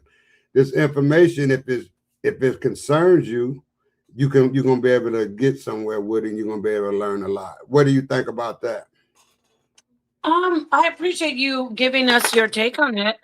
For me, I was going to ask you a question, like, so if someone is, especially with Kemet, because we do have a lot of Egyptologists out here, Right. who are we have PhDs, we have people with their masters, we have people who have been studying it all their lives, like Mfudishi and a lot of different names that I don't want to go through the whole list. I just, of course, thought of Mfudishi. Right. We have people doing this life work. And so, I mean, I did use Mfudishi, but what about the other Egyptologists who don't practice it? Okay. Like I would say, yes, Jabari is a practitioner. He is very much dedicated to his shrine and to his system of spirituality. However, I wouldn't discount what Dr. Reggie is bringing, and I think Jabari agrees with that as well. He's not going to just he knows that Dr. Reggie is a formidable opponent, a strong opponent, whether he practices it or not, I can see what you're saying, because you're saying he lives it and it's more like ingrained and it's in his life. However, with the expertise that I see both of them having under their belt, so to speak, I don't know. It's going to be tough, whether Yeah. you're a practitioner or not, for both of them. I mean, it's going to be tough. I'm saying not tough. I shouldn't say tough. It's the toughest environment, but it's going to be a real, sparks are going to fly. It's not going to be an easy debate for either one of these two. I'm just saying that. And I'm not saying you said that, but that's my take on it. You want to say something? Yeah. You know, even in, and you know this, Nepal, because that's why I say I like talking to you. You're not just stuck in one box, you know. So you understand that even the commissions, the people who study Kemet and all of that stuff, they will, some of them come off to believe in some of the supernatural things. So when you do that, and I'm a believer of not supernatural things, but I believe that prayers can be answered. I believe that. You know what I'm So saying? you're So if saying Jabari needs a wing and a prayer? no, what I'm saying is that when you are in that sort of realm, I can't go against. I can't go against it. That's like me going Oh, against. okay. I hear It's you. like me going against the Most High. And like I Oh. said, I don't think the most. Look at here. I told Sonetta had some guests on the other day, and you know what I told him my religion is. Nepal, was you listening in? No, I didn't hear that part. I'd like to you to repeat it. Well, my religion is just being good. Just I want to be a good person and try to help if I can. I'm not gonna let nobody take advantage of me. I'm gonna do what's right. That I feel right, that my 5 senses tell me right. I'm not gonna steal from people and rob and kill people. That's my religion. Just the definition of good, the English definition of being good or good, a person being good. That's my religion. If you want to call it religion, I'm not going for the scriptures. I'm not going for none of that stuff because I understand. And the part that's why I got to where I'm at right now with the conscious community, because I was, I ain't gonna say I was a devout Christian, but I carried Christ in my heart ever since I was like 4 years old. I've been in and out, prodigal son. I did all of that stuff. Went away from the church, came back, read the New Testament back to forth, smoked weed. You know what else, Nepal? I was really so scared when I was 20, 19. I would think I was 21, 20, and I went back to church, and then I learned, about the Holy Spirit. And they said, as Nepal said, that you won't be, if you blaspheme against the Holy Spirit, what will happen? There's no forgiveness. Right. Hey, Nepal, that scared the devil out of me at the age 21. I was like, because it was something in my mind saying, F that, and I was smoking weed and because I was a street guy, I was just getting pulled. So that's how I know that religion can be dangerous I won't say dangerous, but it can be mind blowing to a person who not really grounded, right? Because it can lead people off to cuckoo land, if you want to say that, man. It's a guy around where I live at. He be reaching in the garbage can at gas station, getting cans out. And me with my heart, I'd be like, here, man, go a couple. No, I don't want no dollars from you. And I don't want to say, oh, you rather reach into this garbage can to get cans. He was, do you believe in Christ? Do you believe in Jesus? I say, well, I believe there's a God. He was, well, if you believe in that, then you're good. He's gone like that, and he's steady digging in the garbage, getting Take your cans money out. once he found. Wait, did he take the money once he found out you believe in Jesus? No. Oh, That's okay. what I found. Also, wait, Suntan. So you believe that Christ was a real? You believe in the historicity of Christ? I believe that he was a person that was like Gandhi or Martin Luther King or somebody who really was heartfelt about the about God. I believe it was a man that was really hard, and people didn't like his approach to it because back in them days, they'd kill you if you didn't pray the right way or if you didn't do this, and because it's a man-made. There's all that stuff was man written, and if you didn't follow the blueprint of it, you could get yourself hurt back in antiquity, right? So I believe Christ was just a real guy who really cared about God and really had his beliefs and principles. And he walked this earth and he was killed for his belief in God and the way that he put it on. That's why I believe. I don't believe he walked on water. I don't believe in Moses. I don't believe he fed all. I don't believe in none of the mystical stuff, none of the metaphorical stuff. I just believe that was just a part, the complete Right. story. Can we talk about how when you say killed, let's talk about how the Abrahamic faith is about, like, if you don't do this, you're going to be killed. Right. Do you agree that With that's a big theme? Yeah, but now I don't believe that, but I used to believe that. I used to believe it was a heaven and a hell. I used to believe the devil was under there with the red horns and the tail. And I even when I was like 4 years old, Nepal, I You dreamed that didn't wait a minute, Suntan. You yeah. didn't think the devil was down there in a blue dress No, I and thought he was down there. a I cute thought he and was a pretty? red with a pitchfork. You get it? The devil, a woman. Get it? The woman is Yeah, the yeah, I devil. get it But now. anyway, go ahead. Go Yeah, ahead. so when I was little, when I got introduced to religion, I was about 4 or 5 years old. I remember everything. And I dreamed, you remember the batting balls y'all used to have? Because I had six sisters. They all had batting balls. Got a little ball at the end of the string and you bat it. You know the batting Yeah, ball. yeah, yeah. Mm-hmm, Yeah, so I dreamed when I was little that I flew to heaven on one of them things and it was a golden city. So I was really, I was around this older guy. I lived in the Brewster Projects in Detroit, downtown Detroit. Is in Black Bottom. So this was 1964. You wouldn't even thought of Nepal. So I sure wasn't. his name was Mr. Tolly, and he would give you fruits or dime or a nickel if you learn Bible phrases and stuff like You that. So told us that. Yeah. Keep yeah, going. that right I there. So I remember. speed ahead. Anyway, I learned No, to take. don't speed ahead. Let everybody hear. Some people may have not heard it. Oh, okay. Well, anyway, I learned the 10 Commandments for $1.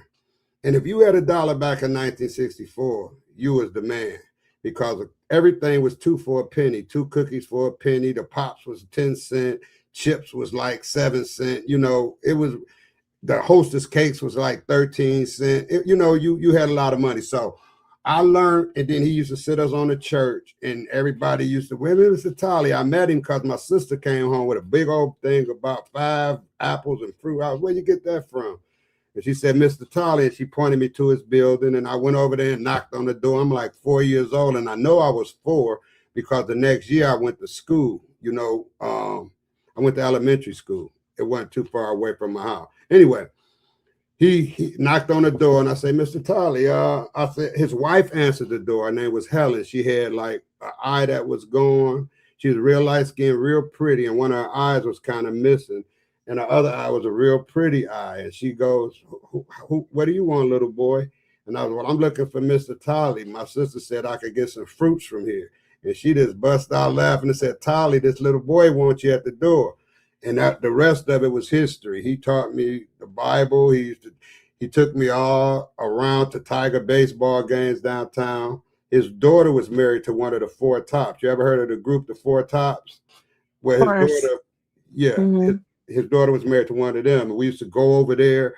To make a long story short, I always carried that with me, the teachings that he had, because I moved from the Brewster Projects when I was about 10 and moved into the west side of Detroit, where it was a lot nicer, because my stepfather, my mother, they was making a lot of money anyway. So we got over there. So I always carried Christ with me, Nepal. So that's why it was there now. But I was always a street guy. I was the only son. I had 6 sisters, 3 older and 3 younger. So I was kind of like a loner, But the thing about it is, everything I went through, all my drinking and all that, I used to cry and, cry and pray while I'm walking drunk as I don't know what, fighting police. I was a mess, man. But I was always smart. I learned trades. I did everything that you're supposed to do, but I never had no guidance because I left Mr. Tolly when I was 10 years old. We moved on the west side. So to make a long story short, I'm trying to tell you that I have the Christ engraved into me. It was engraved into me. And I always believed that it was I believed in the Moses opening up the sea. I opened up all that. So let me jump up to 2000. I think it was 2016. One of my friends get out of jail. He did about 5-10 years because we was doing the big drugs. We were selling the big drugs. He did 10 years. He got out. This nigga Nepal was F God. He was on Facebook. I was like, whoa, he kind of scared me because I knew if you say F God, you got to be crazy. So he was F God this, F God that. It ain't no God this and that and that. And I unfriended this nigga quick. And I grew up with him. He was about 6 or 7 years younger than me, but I seen him grow up. So I unfriended him. And then I was, I'm a computer guy. I know how to fix computers and the Windows part. I got the Apple in 2010, but before 2010, I got my first computer 2004. So I bought the they sell this portion where if anything going wrong with your computer, you could just call in. So I bought it for $300 or something because I was making a lot of money back then. I think I was like 43. And I bought that and bought my Dell computer, and I learned how to take, go into buyouts. I learned a whole lot about computers in 2004, how to fix them and reprogramming and all of that. So that leads me up to now. In 2015, I got away. I said, man, I started searching on a computer. I seen Sinetas and them, the Shaka, Almost, and SETI. Now, first I seen SETI arguing with Zion Lex. So I started watching it. And did you know, Nepal, I found out, and you can come in anytime you want, that before Adam and Eve, right? The story of the 7 day, let there be this, let there be that for the 6 days. And on the 7 days he rests, right? But I found out dealing with SETI and all of these guys watching the House of Consciousness that the Egyptians was there before 1,500 years before all of that happened. I'm like, what? So I got to study reading. And then I found out about polytheism because I didn't learn about Kemet. Nepal, I'm like 54, 55, something like that. That's when I learned about Kemet. I always strictly make Abrahamic faith. I was strictly that. So I found out that Kemet was, because I started asking Captain Tazariak and Zion Lex. I was asking all these dudes, Zion Lex and not Zion Lex. Yeah, Zion Lex. Not the other Lex. Anyway, I was asking them what if the Abrahamic faith came 1,500 years after Kemet, then how could the world be made first? And nobody couldn't give me the answer. All these guys was keep juggling around it. Well, it went like this and that. So that put me on a path of the chronology of polytheism. See, I never knew about that. Nepal. I never knew about polytheism. Then monotheism came after poly because they believe, I think it was at Pharaoh Tutin that said that they just gonna have one God or something like that. So I started reading. So now I'm at the point now where I'm in Kemet right now today. I'm still in Kemet, just sitting around looking and reading. I bypassed the Abrahamic faith because that's chronology. Would you agree with that or not? Chronologically, the religion of the Abrahamic faiths, especially starting with the Israelite faith, is young. It's young compared to Kemet. So obviously the facts are there. Okay, and that's what scared me, Nepal. I'm like, well, how could that be before my Christ? My Jesus. How could that be before that? If God created the world and everything in 7 days, where was Kemet? And when none of these dudes, wait a minute, hold on, Santan. That doesn't take away. It's who wrote the stories down. Yeah, but it doesn't mean that. Okay, go ahead. That doesn't mean that God isn't that Christ of the Bible and the God of the Bible is necessarily not real. Oh no, it just would tell you that they're all linked. Okay. Yeah, and that's right? what I'm saying, Nepal. Those new ideals was in my head. See what I'm saying now? A lot of people talking about I'm on the fence and all that crazy stuff. and I want to be clear why me and you having this conversation, because like I said, you very wise in this subject matter. When you're on the fence, that means that you don't believe, you have believed this and you have believed that, and you just standing there on the fence. But if you believe something and you get new information, you're not on no fence. You just furthered your studies and your belief, whether they say it's right or wrong or not. I just went a little further back chronology. I'm tongue tied, but I went back when it first happened. And then I say to myself, well, I'm not going to never disclude, because my brother's side and a lot of guys on a kind of, man, you could just burn the Bible up. When I seen, what's his name, Polite shoot the Bible in the part, I was like, oh, hell.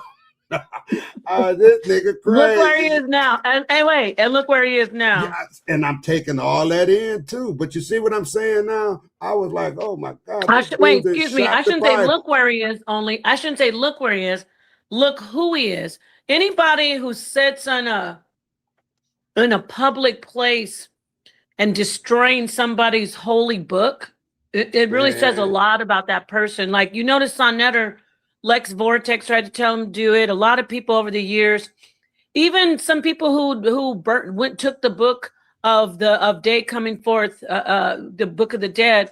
Even those people who have burnt that stuff, gotten it and burnt it on live. That says a lot about what type of, that's low character to me.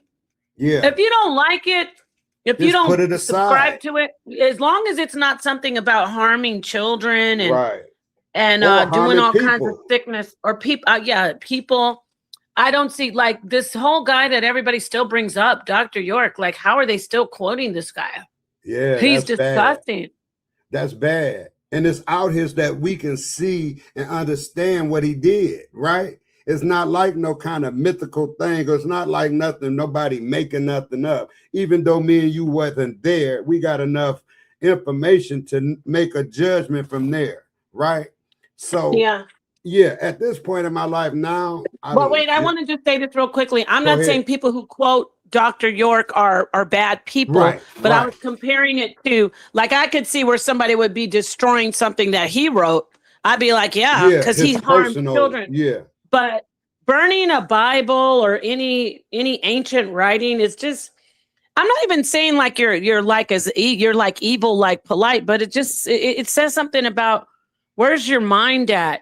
Like, why are you taking the time to burn something that you don't subscribe to? But some people say, well, the Bible did this bad stuff. No. And then you got to you also have to sit and try to listen to that person and say, okay, why don't you? A lot of good people are out there. I mean, I'm going off the rails right now because I think about how many people are in the community who do what you said they say to you. They'll say to me like, oh, you're on the fence, or you don't love the Most High because you're teaching about the sons of God. And that's not true, though. I understand that, though, because you can talk to me because I understand it. And here's the thing, Paul. It's people, and I'm going to say this, and I'm not going to even say it lightly, because you know the scriptures. It said, did you not know the saints will judge the world? And if the whole world can judge me, why can't I judge thee in small matters? And that's from, I think it's either from Corinthians. I'm not going to even quote where it came from, but you didn't heard that before, right? So it's doing with judgment. And when I say that, I say, did you not know the saints will judge the world? It is people out here who are saints in that definition. It's people out here who don't do nothing. They just go to church. Even if they don't go to church, I'm going to leave the religion. It's people, just nice people out here who don't have bad in them, who does. They just do good, and they saints. And you know them. You got a lady or a man who who was always nice to you. He was nice to everybody. It's saints out here, just like it's devils out here. And when we say devil, I don't mean the red man under the ground. I mean the way your personality is and the way you affect other humans. You can do that in the definition of a devilish way. You see what I'm saying? And there's people that saints out here who do things in the Satanist way, who would give you the shirt off their back. I know people like that, and I have seen people like that, right? I even seen people with a long longevity marriage from 70 years, stuff like that. People always talking about what can never happen, this, that, and the third. But my point is this right here. As far as me judging somebody now, I would sit back and judge them just from my deceit that I'm sitting there now in my mind. I'm not going to attack them with judgment about what they do. See, I'm not going to do that. I learned not to do that. And at the same time, you got to learn to want to, always try to be helpful. Or, you know what I'm saying? You can't be no gullible and let nobody hurt you and set yourself up and nothing like that. You got to be dispensive as well. So when they say, well, you're not following the scriptures, see, I'm not worried about that, because in Nepal, I had the most strictest pastor. His name Pastor Eddie Brown. He's still living right now. He's almost 90. He's in his mid 80s. And he ran the church that I went through when I got 20, because he moved on my block in my neighborhood when I was like 17, 18. He ran his whole church, and it was just me, him, his wife, his son, and his daughter.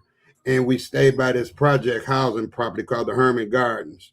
And we only had like 20 people in our church every Sunday. I went to church Sunday, Tuesday, Wednesday, Saturday, Sunday school. I did this for like a year, and he ran that whole church for 40 years, and he's still running it right now today on his board paycheck. He could get people in there, people with big money and stuff, and try to get him to alter the way he teach and tell him this and that. And none of them people never stayed, because he's just stuck to, I would say, not dogmatic, but he was very steadfast in the way he teach, and he still teach the same thing today. I would like you to meet him one day. If me and you and Cyber met, his name is Reverend Eddie Brown. He taught the same, never changed. You know what I'm saying? So It is some good saints. There's some saints out here, and I'm sure you know them. You know a few. Now, it's not a whole lot that we can pick out saints, but I know a few saints, a few good people who are really good at heart. And I want to get back. Who I know who's like that? The brother who Netter had on yesterday, the young man, Prince Malik. Yep, Oh my goodness, he is I'm glad you brought them up, man. I'm so glad. Such a good person. Hey, I Nepal, see him. I was telling him I think he should get into leader, he was gonna. We talked to me. He said he was looking into becoming alderman, but he is such a great person. Yeah, he is. And let me tell you this about them guys yesterday. Them was the first Hebrew Israelites that I really respected, because they didn't show, I only seen them that day. But and I'm not making no judgment about the other Hebrew Israelites, because I told you I was very religious. The ones that I met in the concert community, they're always mad and, Hashar and all these evil and cussing all. Hold on, man. Hashar. Wait, General Yashar? Hashar. He tough. Hashar, not Are you talking the about new Hashar ones. who preaches on the street? Yeah. What I'm saying about them, Nepal. No, I hear you. I'm just clarifying who you're talking about. Oh, yeah, because there's a couple of Hashars. But I'm talking about the one who used to be arguing with Seti and them back in 2015, 16. Okay, cool AOI. Dude. Wait. What was he? AO? No, it was what was the name of his? He wasn't with Captain them. He was with the other ones. No, I know who you're talking about. I'm just trying to remember what gosh, I used to. Army. It's not Army of Israel. That's they were ISUPK. They was no, it was something. Dang, I know his wife. I know one of his wives. Only reason I'm saying that, because all of Israel, they all mean and stuff, man, and cuss and all of this kind of stuff. You know what I'm saying? I mean, I wouldn't say because when you say Hashar, Hashar, I didn't really see him as somebody who cusses people out. Hold on, not Kabar. No, I remember Kabar too. He was nice. Only one I met that was nice was Divine Prospect. Now he was cool. Zion Lex is cool. Well, he is still cool. I'm saying they give you the energy, but most of they was mean dudes, and I was like, that ain't religion. So that's all. That's just my personal judgment. I wasn't mad at them because they wasn't doing nothing to me. What I'm saying is, when I looked at that right there, I was like, wow. And then I asked him about the Israel war and with the Palestinians and stuff, and they, well, we ain't got nothing to do with that. We different from them and stuff like that. But so when I think of Israel, I think of God because I grew up looking at the Ten Commandments every Easter, and I thought all that stuff was real, man. And whether it's real or not is, I don't look. I had great memories of my religion because I only took it. I just believed, You nothing watch the extra. Ten Commandments on Easter, huh? Every Easter with Yul Brenner. Interesting. Remember Yul that one? Brenner. That The was Ten Charlie Commandments. Yeah. Yul Brenner. Oh yeah, as Pharaoh. You didn't watch that every Easter? We did watch it, and we also watched like the Kings of Passion of Christ. Kings. We used to Kings watch of like Kings. the Remember life that of with Jeffrey Hunter? no, You no, don't no, remember no. Kings of Kings? That was a Jesus story when they hung him on the cross and Pontius Pilate. That was all of that. That was what that was all about. Right. So yeah, but anyway, just come back around to let's get back down to the reality part of it. Right now, I believe that there is a creator. You know what I'm saying? And I'm not gonna. And I believe that also that the Bible is a good book. I believe that part of it because all the wars and all that stuff. I don't. I can't deal with all of that right there. The wars and this, all of that stuff. I just deal with good, right? And then the evil is there because it's a negative side. So what I do now, I don't, right now I don't go to church anymore, but I still, make my own little prayer at night. I thank the Lord for everything. And I try to be a good person. You see what I'm saying? And I always say at the end of my prayer in Jesus' name, amen. Because I understand what he meant to have the world and what he was supposed to mean to have the world, right? He was supposed to be a good guy that meant good, right? He came to do what he did to save the earth and all that. So whether somebody believed this or not, I don't believe he walked on the water and did all that. I said that once and I'm saying it again. It's metaphorical. They made a story and they put it with the philosophy of a book to make people better, because I believe you see how the world is today, Nepal. People gonna kill and steal and hurt people. They're gonna do all that. So they had to make some kind of guideline and some kind of guide rails. And those books of philosophy was the ones that colonizers used to colonize the world, because they had all the resources to make all these things happen. And then I looked up to date, Nepal, where are all the black philosophers? Because all we see is Herodotus and all of these white guys. Why don't we see black guy philosophers back in antiquity? See, I ponder these sorts of things. So that let me know that the world, Dr. Henry Clark said, the world was the white guy, the Europeans got together and said, we're going to conquer the world, and they politicized it. They took the religion from Africa, right? But they didn't take the spirituality. They just took the religion and they politicized it. That's the words of John Henry Clark. They politicized religion and they made it all of these different religions. We know through monotheism, because what, Nepal, don't Islam come out of the Abrahamic faith?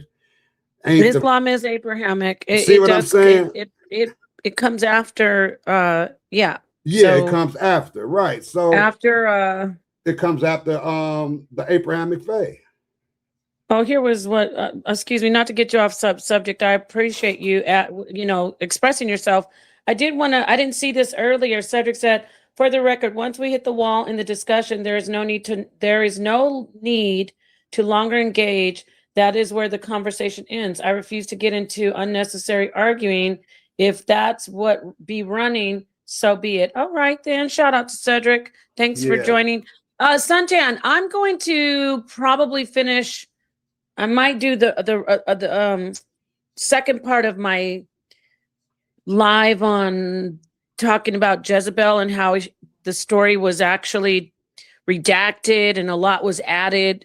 Right. The narrative of, a foreign woman is the most evil woman. Because when you talk about religion, we have stories in the Bible where the woman is seen as, oh, this woman was so evil. Look at Delilah. Look at Jezebel, these foreign Right. women. And so a lot of that is to keep women in a position where they are looked at as, the scapegoat and the reason for everybody's problems. You know what? That's what I was saying about you. See, you looking at it philosophically. That's how I like to deal with things. You see, you're not looking at it as just a story in the Bible. You looking at it so that it covers the world of women and how they are being projected as. See, and I can deal with that, right? You're not pigeonholing yourself to the book, right, of Jezebel. You pigeonhole after you get away from making your point, then you saying they making the women look like this. You're not just meaning not only them, they make you meaning they making other women look like that as well. So if somebody Yeah, had, aren't women seen as the yeah, downfall right, of mankind? We were beginning yeah, of death. right. We See were what I'm literally saying the though? beginning of we're literally the beginning of life. You But are the beginning in of these life. stories, it says she brings death. She's the reason. It's like, what the You hell? know, listen, this is what gets me because I'm not stuck on, Unc is my guy, the signs, the pseudo killers, they cool. I just sometimes don't How did Unc get in this conversation? because of I'm finna tell you how, because of their stance on evolution. Because see, we got two stands in the part. Either we gonna come from evolution or we gonna come from being made by God through the clay or through the rib. You see what I'm saying now? It's two sides of that. Or creation stories, right? The evolution is one, and the creation from a creator is the other. You get it? Okay, say that again. I'm The sorry. creation of humans is a two-part story of life, of philosophy, because one part of it is that we come from God. He created us through the clay. He made us from the clay of the earth. And then the other one is evolution. We walked out the water. That's where Unc them come in at because it's two different sides, and that's How come what they make can't be people. the same? How come they can't be Right. the same You thing? okay, see now that's philosophical. Why can't it be the same? And I'm glad you said that. See, that's why I like talking to you. Because if it's the same, then how could that make a human unless it was and it's wild. I'm just what I'm gonna say gonna be wild. Why couldn't a hermaphrodite make a child? How could it's a hermaphrodite has two parts, a male and a female organ. So I'm not gonna go and waff wild and dive out a building and say that's how the world was created. It was made within itself. A woman, man made. I don't. My question to that creation is I don't know. And then where you Well, go when you what about the die, I beginning don't where we know. came out of the water in evolution and in the creation story? Not It's just the what? Bible, but even in Kemet, that we come out of the water. No, it's that one creation story. Didn't it say that we was made from the clay? He took the clay and of the earth That, and well, that could be after how we about the come out of the, rib? When he because it took the says in the rib, the woman beginning. cut from the rib of the man. Well, it's that okay. Well, See what I'm saying? in listen, See what I'm saying? that's something that is something that What do you got to say I don't about that? know I whose want to idea know. that was. Maybe they mistook the man to be a woman. See what? But to be serious though, Yeah, come on. I want to hear in the what you say. creation story, it says that in the beginning there was the darkness, which was the water, the deep, Mm-hmm. and so everything would come out of there, right? Everything. Well, how could it? Well, is it coming out of space or is it coming Maybe. out I this mean, earth? See, space. where I was it? mean, I'm saying Yeah, water. see, I'm calling space. I'm yeah, calling the water in on the below. But okay. there was Below a where though, separation of the Nepal? waters. There was Below where? separation of the waters. I want to know. Okay, are we talking about creation or Yeah, science? creation. Both, because see, that's where I mean, it gets creation story. interchangeable at. What is it? Were we created by science or we created by uh, a God? If they were limited in what their language and what they could see or how they express themselves. Like, for instance, if I had, let's say, 2,000 years from now, I look at somebody and I look at something and it's like, LOL, BRB, Be right back. Laugh out loud. IKR. Mm-hmm. I'll be like, okay, let's decipher this. What is this stuff right here? Mm-hmm. Well, you know what I mean? And then be like, laugh out loud, be right back. I know, right? Like, and then even once I figured out that's what that was being said, I'd be like, how do you laugh out loud? If it's, you know what I mean? Like, what I'm trying to say is, I'm glad you're right where you at, because I want to know right. how Champollion did the hieroglyphs. When he never was there, never knew the people. Yeah, you need to talk to an I'm expert on just saying that this one. in our conversation because you Yeah, right but back there.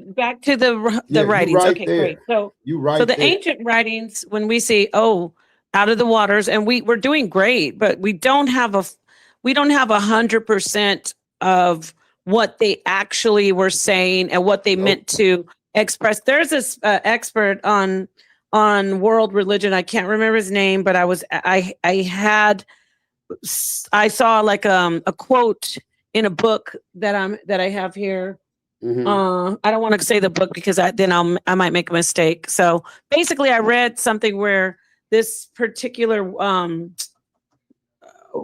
expert on world religion and ancient like religions was saying every single religion has,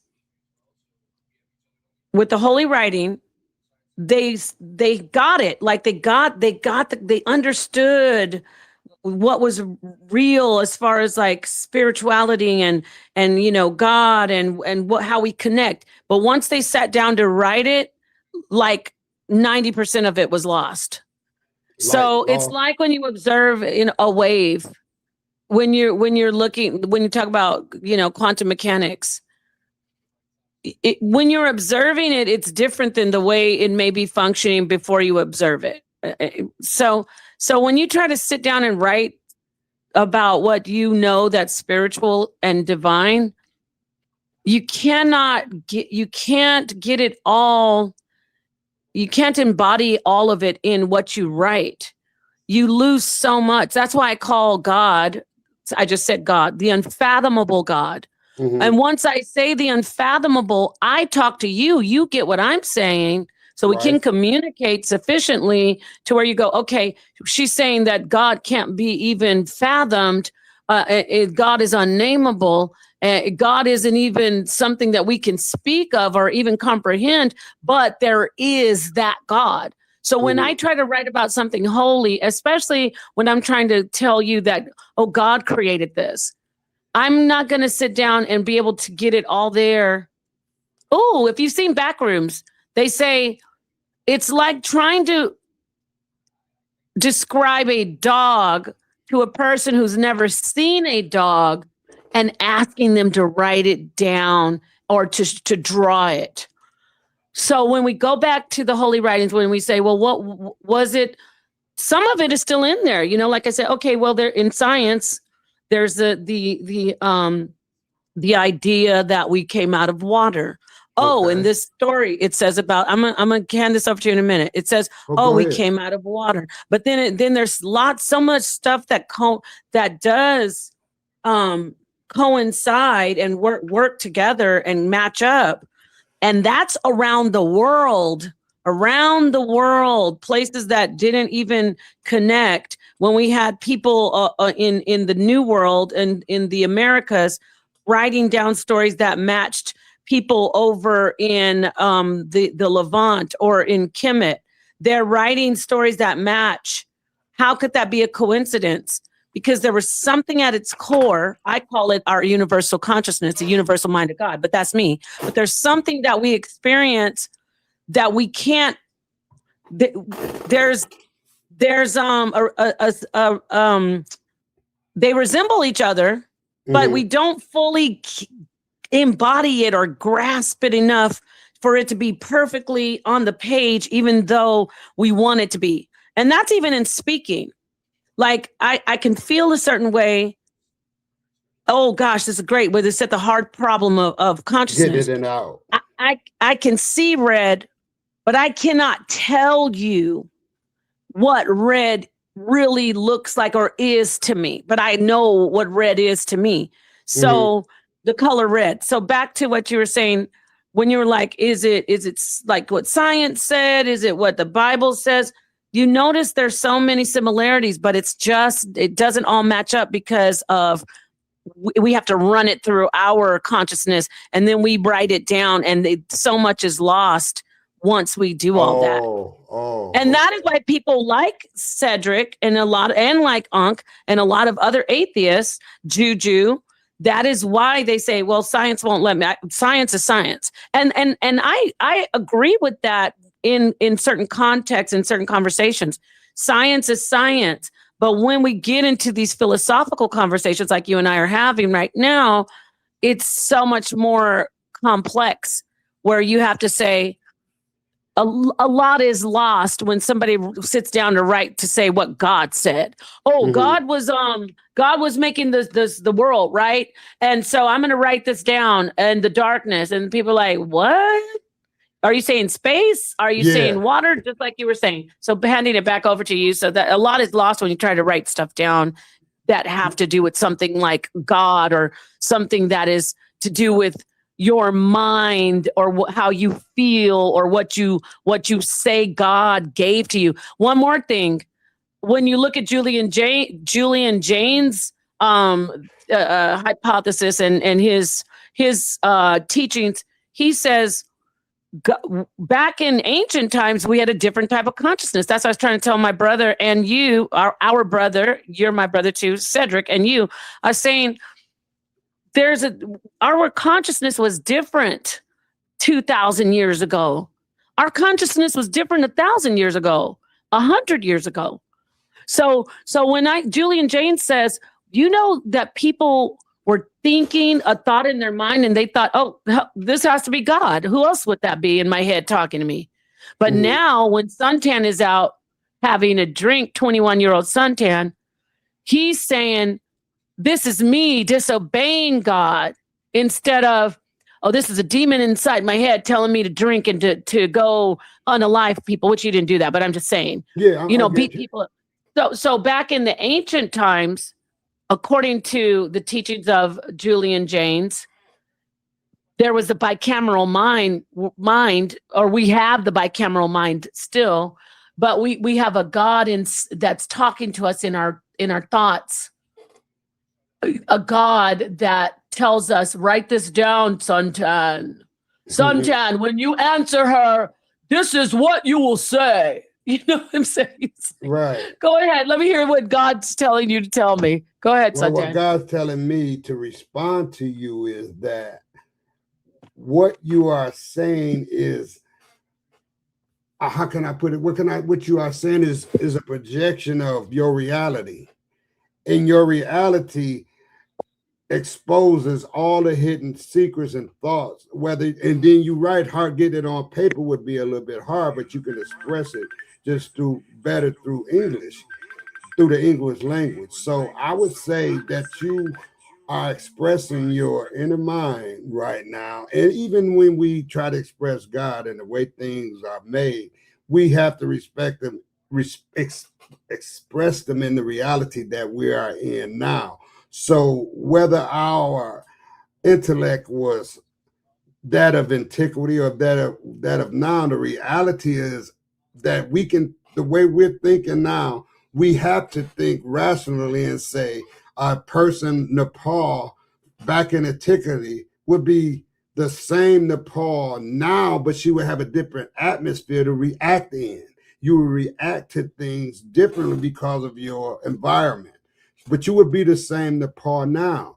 That's the reality that I would say that's the only true reality it is. I would be me right now, back in antiquity, but I would be in a different surrounding, acting differently toward religion, retort everything because of the environment that I'm in. And that's how we learn. And I'm on a jump lanes and I'm gonna get back. That's why I say that AI don't have our organic thoughts and our organic processor, our neurological thoughts that we process and that we see, and we see red, blue, green, purple, and what we can examine and come out with a clear picture of what we thought this situation was.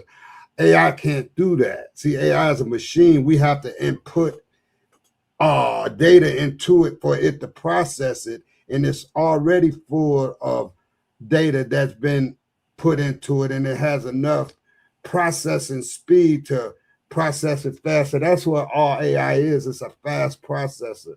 It makes things more efficient now. So it's not organic thoughts that does this with AI. So people have to really ponder what I'm saying. We think organically, we think neurologically, we think with a great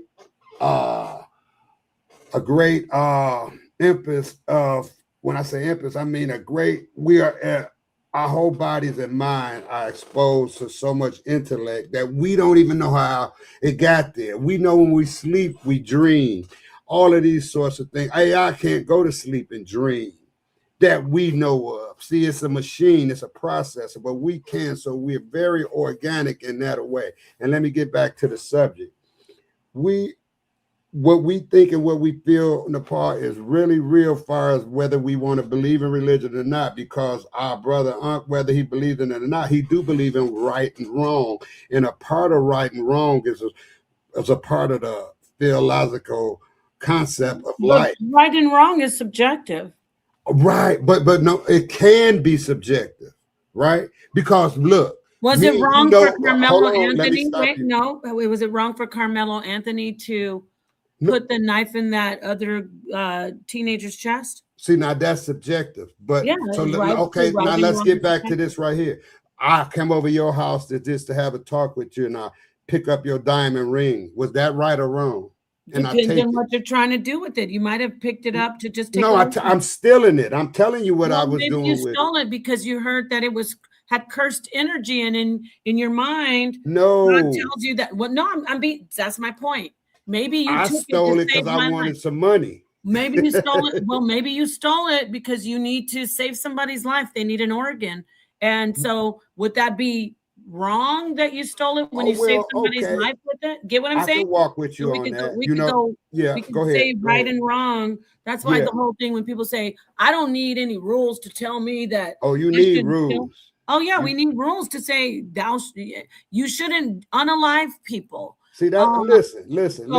Wait, one more thing. Okay, go ahead. In the Bible, it's one of the apocryphal books, in the Apocrypha of Maccabees. When the people, the Israelites,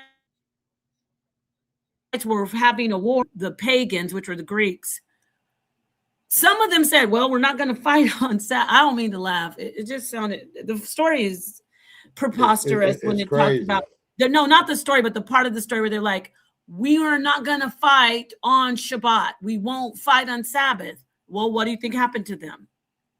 They got killed. Yeah, because they didn't want to break the rules. Yeah.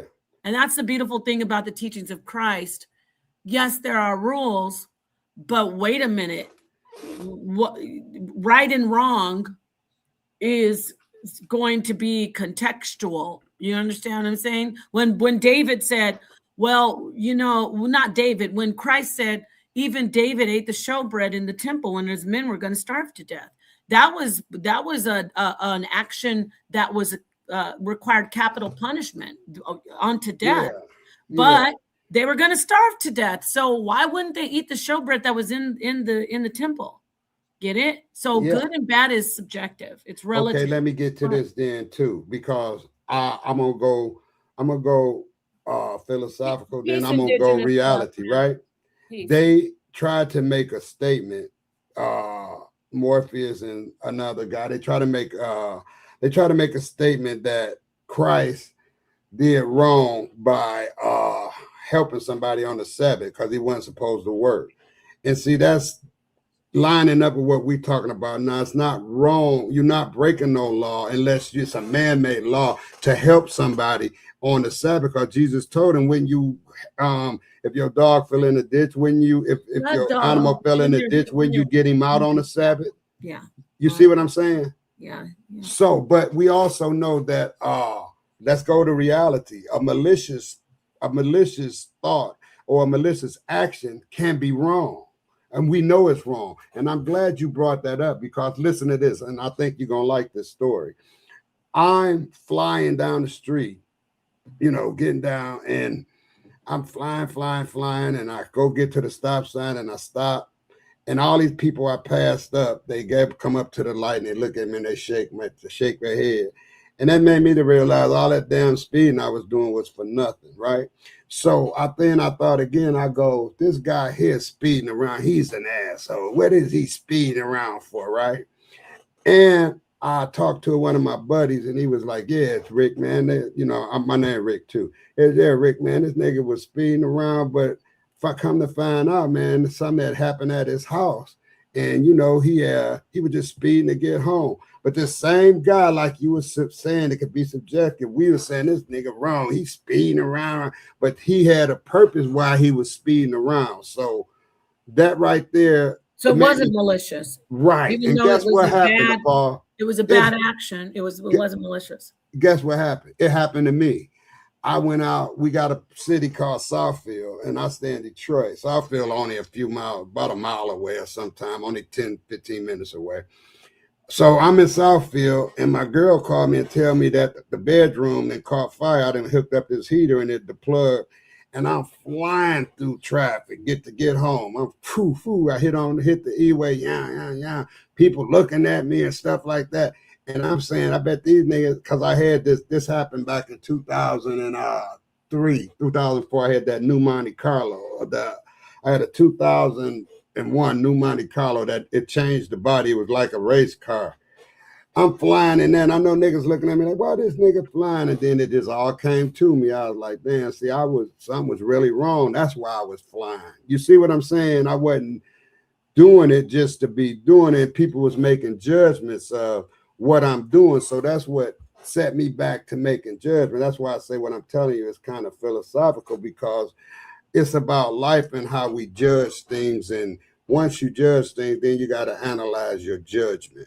So in the grand old scheme of things, I just revert back to saying that we should just be I should just be a good person, and anybody else we should just be good. If you want to adopt a religion, because I don't believe in going in nobody's paradigm, telling them what to do and who they should praise and all that. I learned that because when I first got the acquisition back from Kemet, when I first made my acquisition into Kemet and learning about that, I learned not to try to teach people about it. Man, my nephew, I saved the notes on my iPhone. He was, Rick, man, you going, dude, that ain't how that worked. He just had a whole different direction of thought, the way my direction of thought was. And I'm just saying, it's just really mind-blowing for religion to play parts in people's lives when you put it off on somebody. And I want to ask you this question. I want you to be honest as possible, right? Because you're in a lot of debates, and I would say you are a debater. So when you dealing with the Bible and you dealing with a religious debate, would you use the Bible as a primary source? Yes, if I was doing a biblical debate, yes, I would. Okay. Now we'll get away from. I wanted to frame this. I'm framing it. So we're just having a general conversation, not a debate. We're having a philosophical conversation. Can you bring the Bible in as a primary source? Can I bring a Bible in as a primary source if I'm doing a biblical debate? No, in a philosophical conversation. In a philosophical conversation like this one? Yeah. Yes, I can use the Bible as a primary source. We just talked about the creation story in the Bible, right? So okay. I would use that story and show you in that Bible, that's a valid primary source in that particular conversation Okay. or that debate. Okay. Now, That's your answer. now, if you were asking me a question about something that is, you said Yeah, philosophical philosophical, covers right? all Well, bases. I mean, it doesn't cover science Philosophical when we're covers talking science about. as well. Philosophy, No, not exactly. well, I've Not been studying exactly. it for a while, and it, Well, it does. so I do I. just Then can't. you, I can okay. pull it up for you. Well, It's you a don't have to part of bring it up for science. me. Okay. Philosophical and scientific can be together at one table, but they're not Yes. the same. They're not the No, same. they're not the same, but they can be used the same. Philosophy can quantify science. Okay. Well, be specific when you say that. Well, when I say When you say philosophy can quantify science in what conversation? in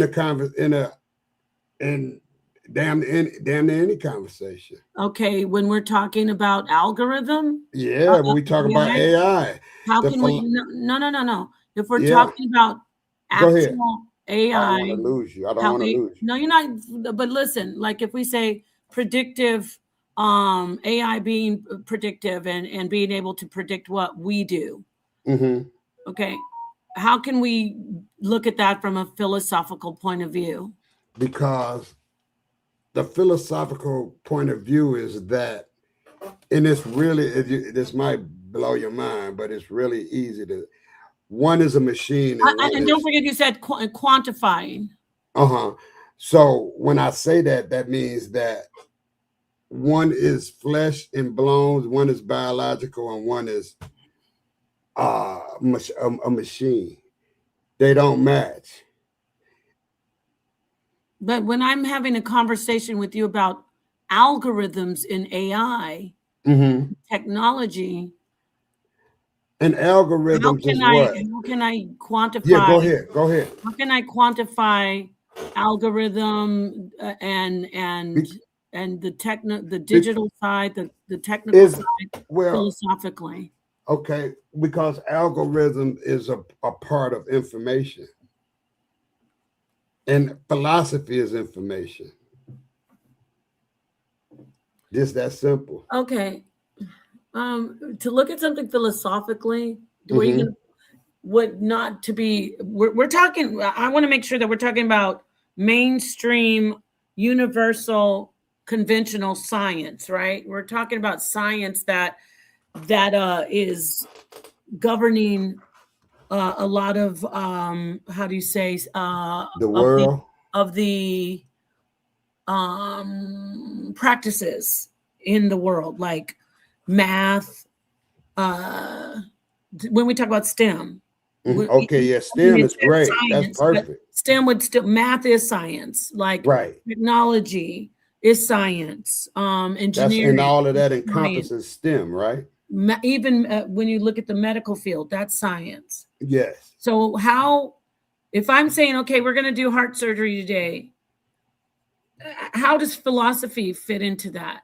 Philosophy would fit into that in the way of saying, well, we're going to do a heart transplant today, right? But the way this person lived their life, and it was very rugged. They was a harsh, very harsh drinker. They did drugs extensively. And the philosophy to that and the scientific method to that is they did more damage to their heart than a normal person would have did it.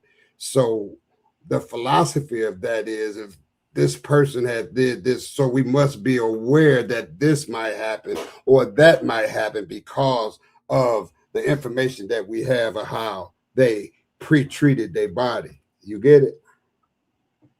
Well, I know where you're going. I get where you're going with it, but because I do lean towards philosophy and I've been called a pseudo.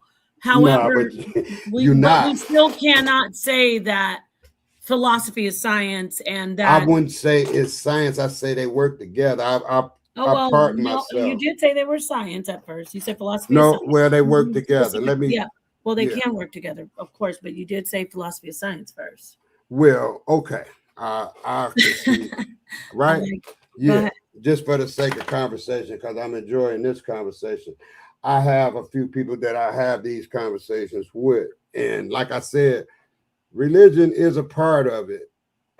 Just the practice of religions, because we're not religious people. Then most people who I have conversations these days are still religious, because it depends on you and your learning and how much you pick up and how far you're willing to go with what you want to learn and the questions that you want to ask. Religion comes for wanting to know.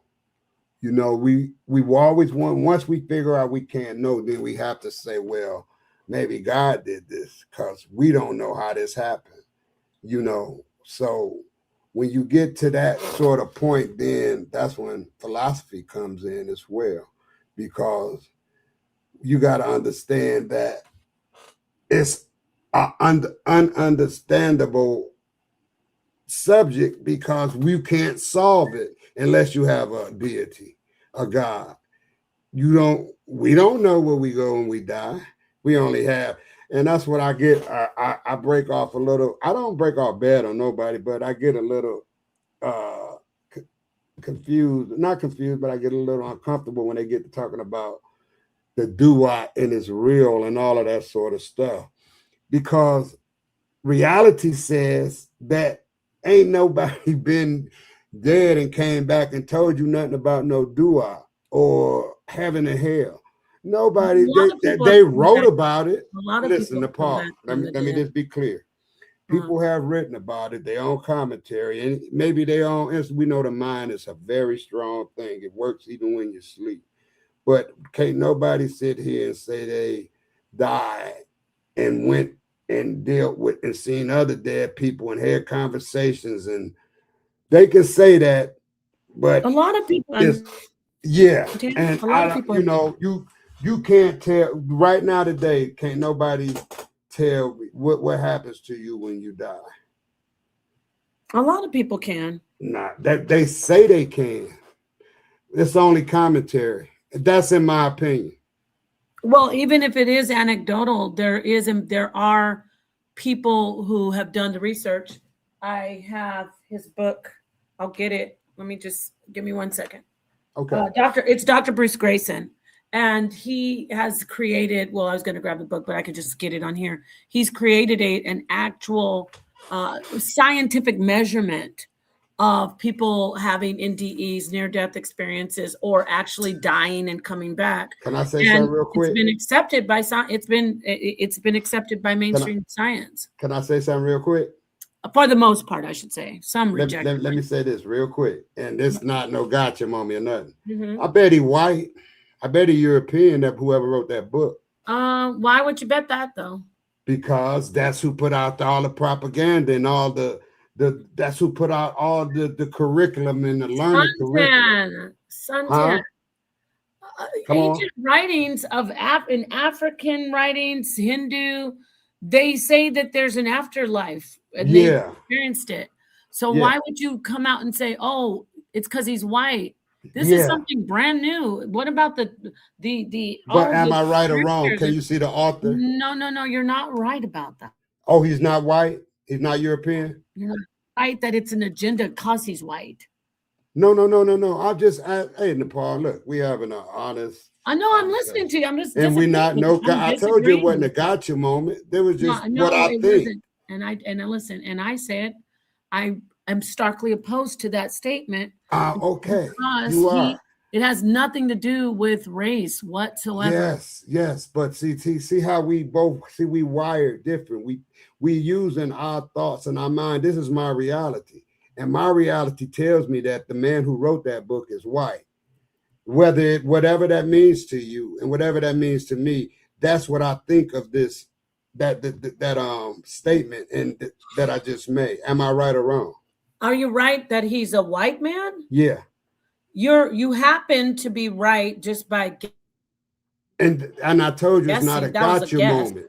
But I understand. No, it doesn't. Go I don't ahead. think you got me. I don't think it's a gotcha moment. Okay. I don't think it's a gotcha moment. I don't think it's a gotcha moment. I just think your reasoning behind why you think he's white is what I disagree with. It's not an Okay, and that's agenda. fine. That's Yeah, fine. because you said it's some kind of agenda, right? No, I'm saying that they are the ones who control the information and the propaganda.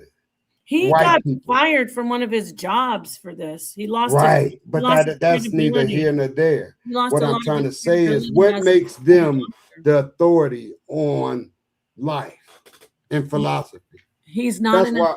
he's not Go an ahead. authority. He's not an authority. He's an information source. Right. Okay. I just told you earlier in the conversation that I had. I was wondering why we don't have so many black philosophers, but as when I researched it and I found out that there were, but they were hidden. But we had Hidden black. where? Excuse me. Where are they hidden at? They hid them from history. Oh, They don't write about them. I got you. Okay. Yeah, that's all. I did that today.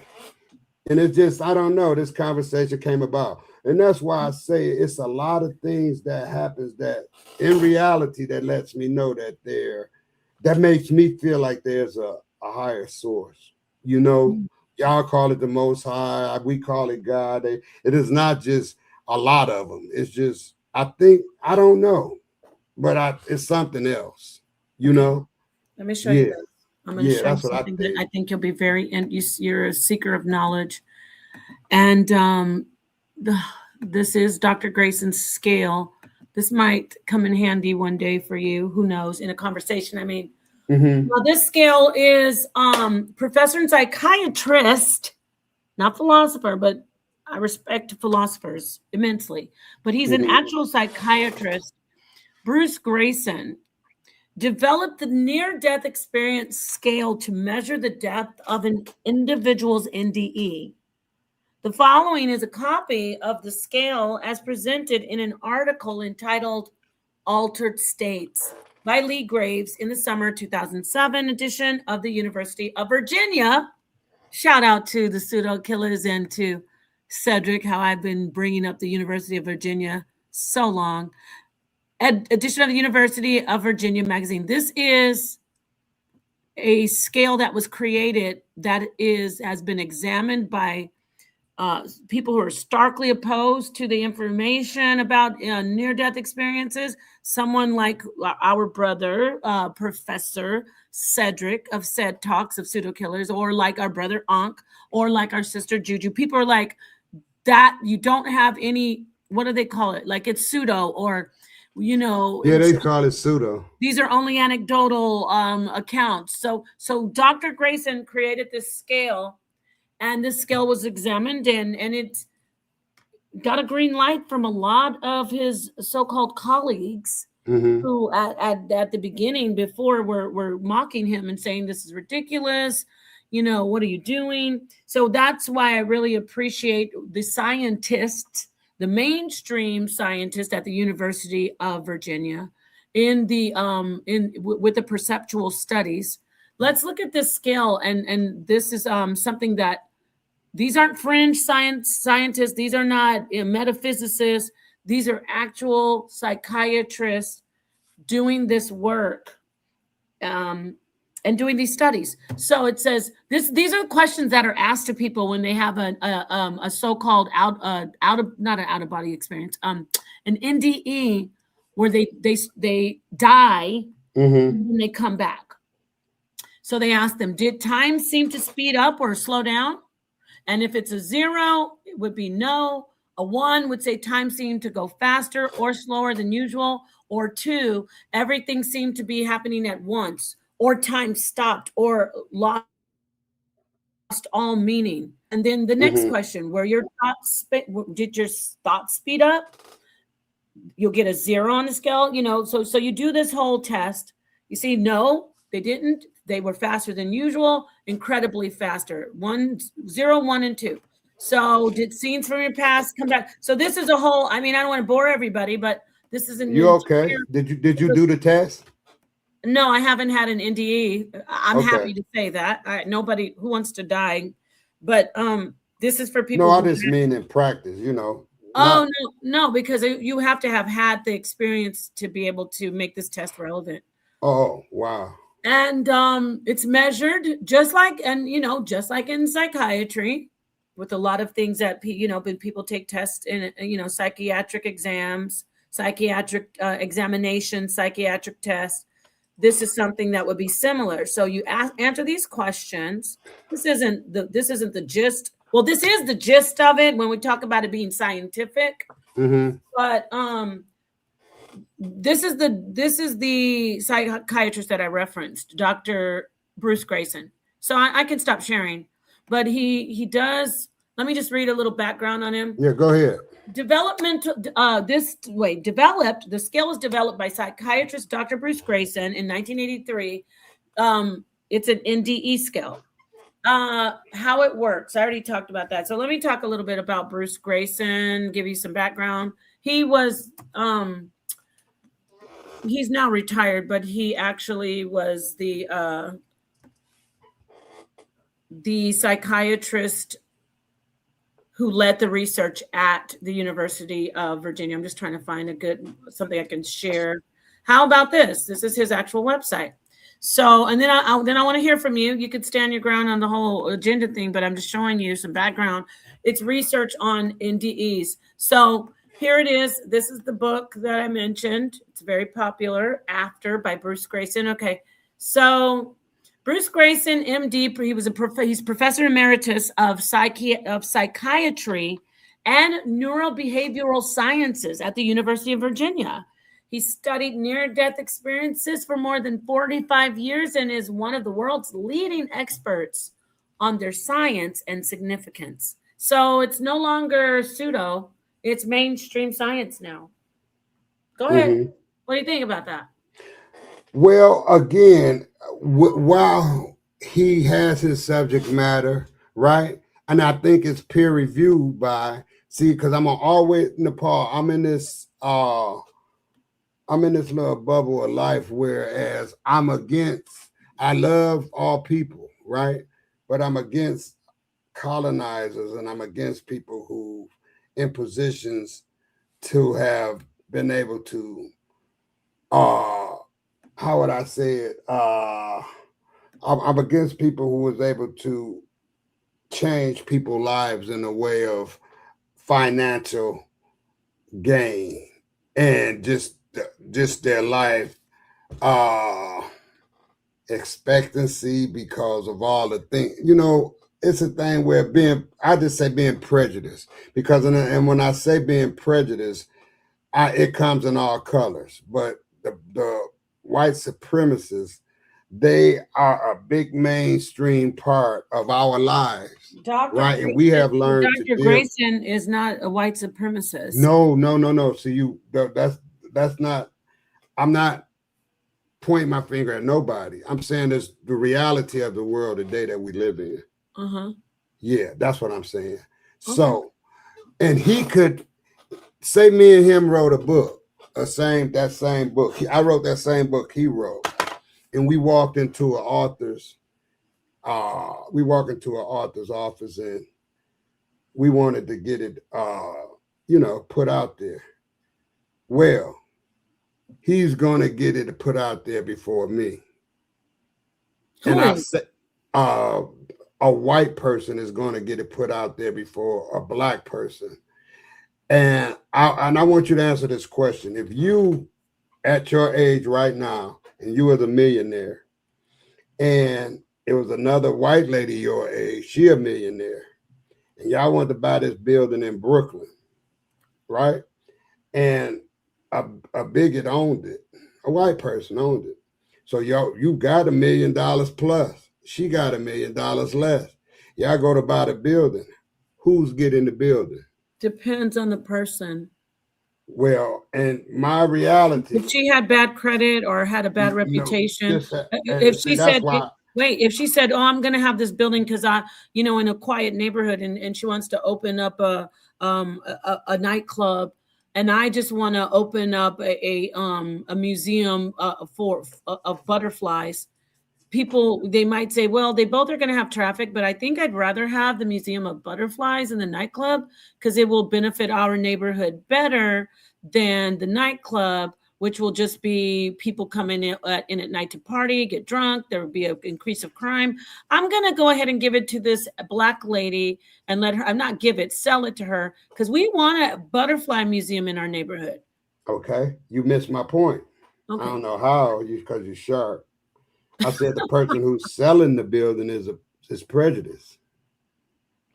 Okay, the person that's selling the building may be prejudiced, but they also have their best interest. No. No. Let me say this. This isn't that cut and dry anymore in 2026. Even though they may be prejudiced, they may really not want that nightclub in their neighborhood. And so they might say, if I have to sell it, I can't, it has to be one of these two people. I don't want this nightclub in my neighborhood because it's going to bring, even though she's white, she wants to open up the R&B, boogie-loo, what they call YN nightclub. I don't want those kind of people in my neighborhood. So I'm not going to sell my building to this white woman who I do think she's superior to blacks. I'm going to sell it to this black person, but guess what I'm going to do? I'm going to charge them $1 million more than I would have charged that white lady. Too bad she wants to bring in a nightclub. So yeah, I get what you're saying, Suntan, but it doesn't mean, okay, I'm black, so automatically a white person's going to get it over me. And it doesn't say that there's no prejudice behind it either. But let me use another example.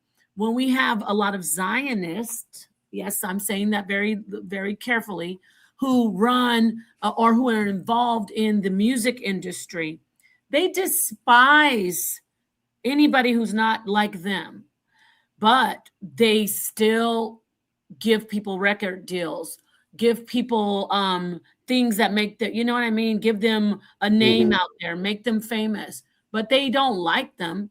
They think they're beneath them. Oh, you made a good point. Let me say this. But those people are benefiting them in the long run. That's the same thing with the building.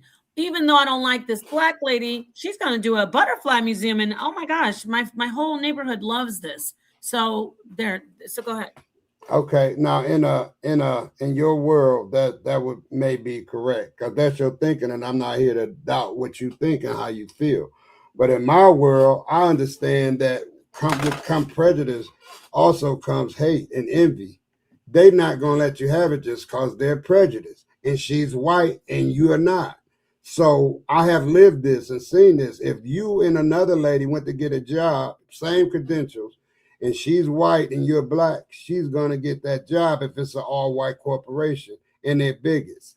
So, and then I'm going to add on to say this, they control the finance, I'll say 75% or 50%, I'll even go 65, 75% of the financial resources. How many black billionaires do we know? I'm talking about the ones that we don't know. The ones that we know. We know about 5 or 10. But how many that just out there? It's so many white billionaires, so it's not funny. So they understand that they own the resources and the money because they stole them all. They raped Africa. They still got Africans paying. French got Africans still paying bills, paying for stuff that they ain't even supposed to be paying for. So I look at life like that, because I understand that the colonizers really, really did a job on us. And then when you see a building in it, whatever state you live in, when you see a new building being built, I'm talking about a high rise, those big tractors and those big scaffolds being made, all that is European money. Ain't none of that black money. When you seen those people run into New York, those planes run into the buildings, all you seen was a bunch of Europeans get together and decide what we're going to do about it.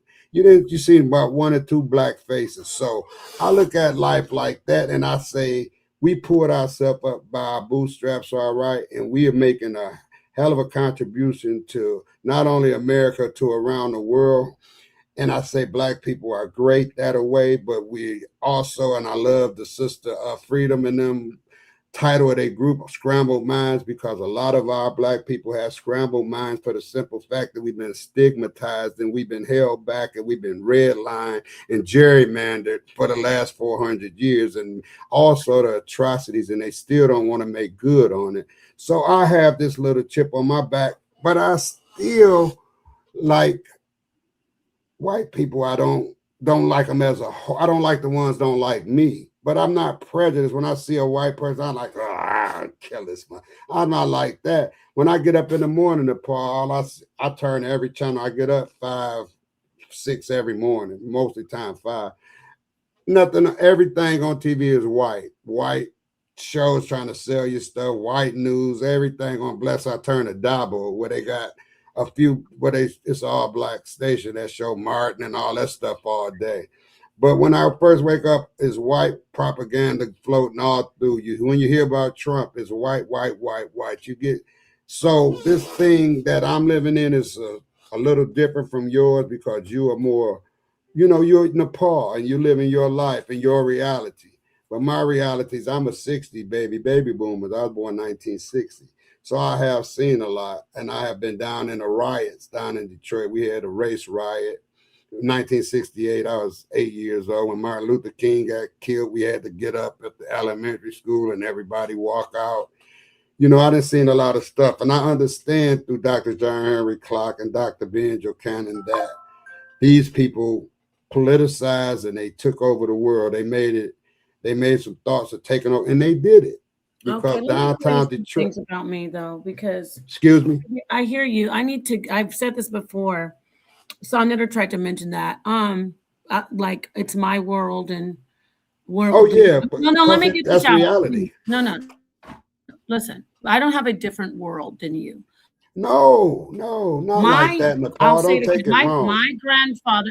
Can I speak? Yeah. My grandfather, my father's father, and my grandmother, my father's mother, they were civil rights advocates, civil rights lawyer. My father was a civil rights lawyer.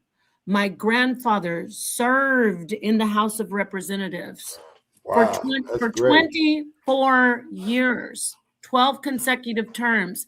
A couple of those times he was the whip, the floor whip. Okay. He marched with Martin Luther King. He sat with Martin Luther King, and he did work with Martin Luther King. Wow. My grandfather, my grandmother have pictures of them. My grandfather is on the stage with Martin Luther King in a conference here in Arizona at ASU. Grandmother and grandfather have pictures of themselves with Martin Luther King, Jesse Jackson, and a lot of other activists.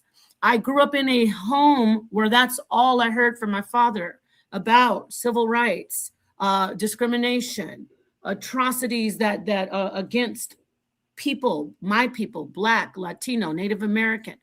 But there is so all that stuff about my life, Let me get back to about white and Black. Black people have still never been, there hasn't been any sufficient resolve with this whole, it's still an open wound. But everybody, we're living our lives. Nobody wants to dwell on it. We haven't done, United States hasn't done what Germany did for the people of the Holocaust. America will not do that for the progeny of African slaves in America's history. So there's always going to be an open wound. With that said, however, I'm not going to talk about how white people everywhere I go, I can't get that because white people rule, because all I see in my life, and I've been on the earth for a while, not as long as you, not nearly as long as you, Suntan, so I respect you for that. But what I've seen is Black people making sure that they hold down other Black people. Does that mean the people that I talked about, like you and my family and the people that work together, are those people that are the bad Black people? No, but there's a significant amount of Black people who, you talk about the job thing. if there are a lot of black people that would rather give something or give a foot up and a hand up to anybody besides another black person because they're jealous of their own kind, like that whole crabs in the bucket mentality. They don't want to see black people get ahead because it goes back to slavery, where they said, if it's yours, it belongs to all of us. That was a slavery mentality. That was a mentality we had to have in slavery. If you get ahead, you better bring us all up there, or we're not going to let you get ahead. That is a mentality that is ingrained in black culture.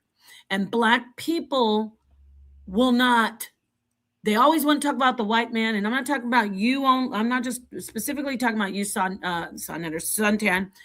A lot of black, because Sonetter has said this to me before too. That's what drew me closer to him, because he reminded me of how my father taught me. A lot of black people will steal from black people. They don't steal from white people. It's not a white person that's unaliving another black person, a black person. It's a black person. Got it? Especially, I gotta gotta talk about men and women. If that was a black woman who drove a knife into that young boy's chest, that teenager, you think that a black woman would get any type of support from black men, which are the leaders of the community? They would go all the way out onto the edge of the wall to make sure that they throw every black woman off the other side. And they would stand with Austin Metcalf's family and all the people who stand with them. And they would say, the black woman is the worst. She's the worst. We don't choose her. I'm making an example. I'm giving you an example of why I don't do that whole, white people this way. Black men are the number one opponent of black women and the proponent of pushing hatred for black women. But they're both black. So I don't know. Nope. If a black woman walks into a place to get a job and there's a black man across on the other side of the table, chances are the white woman will get the job and still the black woman. About 80% chance. But I shouldn't even say that, because that's not fair to decent black men. So I'm saying if it's one of the black men that is thinking, oh, the black woman is the worst. So I shouldn't say 80. Let's say 50 in your scenario. What I'm doing is saying we cannot just sit around and say the white man, it's because he's white. It's a white woman. Because I have unfortunately experienced the most tearing down in my life that I've ever had is from black people on the internet who are jealous, nasty, all because I don't fit something that they want me to fit. Maybe I don't look like they want me to look. Maybe I don't talk like they want me to talk. Maybe my views don't match what their views are. And instead of just saying, well, at least she's black, like the utopia that you speak of and that we wish it was like, instead of thinking, well, that's still my black sister, I don't like her, like people used to think when you were in the 60s and the 50s. They say, I'm going to tear her any way I can because I hate her, because she is a black woman who I hate. They hate Sonetter. They hate him to his core, and he has set up an actual platform for black people. Suntan, he has done so much good. Whether I complain about him or not, as a wife, we know I've never gone away from this. Sonetter has been a pioneer for the black movement. And who do you see that they try to tear down at any moment? He can't even get decent financial support when he goes live. People know that he has lupus. Black people know that he's a hardworking family man. He won't even get a dime. And Santan, you are the witness that drops that Cash App all through the whole 3 hours, 4 hours. He'll be up there for 5 hours. Black people, not the ones that we're saying are the killers, and black people who say they're black power don't give a damn about Sonetter, but they will get off the internet and go buy some Chinese food at the Chinese restaurant, and they'll go into those Chinese stores and buy their Chinese hair and their weave, but they won't give him a decent donation. So no, I do not go around saying, oh, it's because they're white, they're worse than, and they're going to do bad to me, because I've seen the worst, and it has come from my own Black people. And that is why I do not go around looking at white people and saying, oh, they're white. So they're going to be, there's an agenda. You get what I'm saying, Suntan? I know the truth. Black people, because of slavery, have a deep seated hatred for themselves. And that resonates from within onto their brothers and sisters. Only the ones like you and Sonetter and me and my family, and even people in the pseudo killers, the brothers and sisters are teaching about science and black literacy, and those are the people that have said, no, I'm not going to let my differences make me hate another Black person. But from what I've seen, it's only Black people out here hating on me and holding me back. I don't see any white people holding me back from anything. You get what I'm saying? Do you understand? Thank you for letting me go on that diatribe. But It's okay. Now let me switch gears because I understand what you're saying, and like I said, it's your reality, and there's no doubt about that, right? No matter how contentious I might be, or if I agree, that's your reality. right. But let me read you something right here, and tell me how much sense did this make. And this is our people as well. Because you're, like I said, you're intelligent. That's why I'm sitting here having this conversation with you. Elder is sounding very unintelligent. Of course, there are more white billionaires in America. Listen to this. Because the population ratio is 10-1. What kind of statement is that, Nepal, from your point of view? I don't know.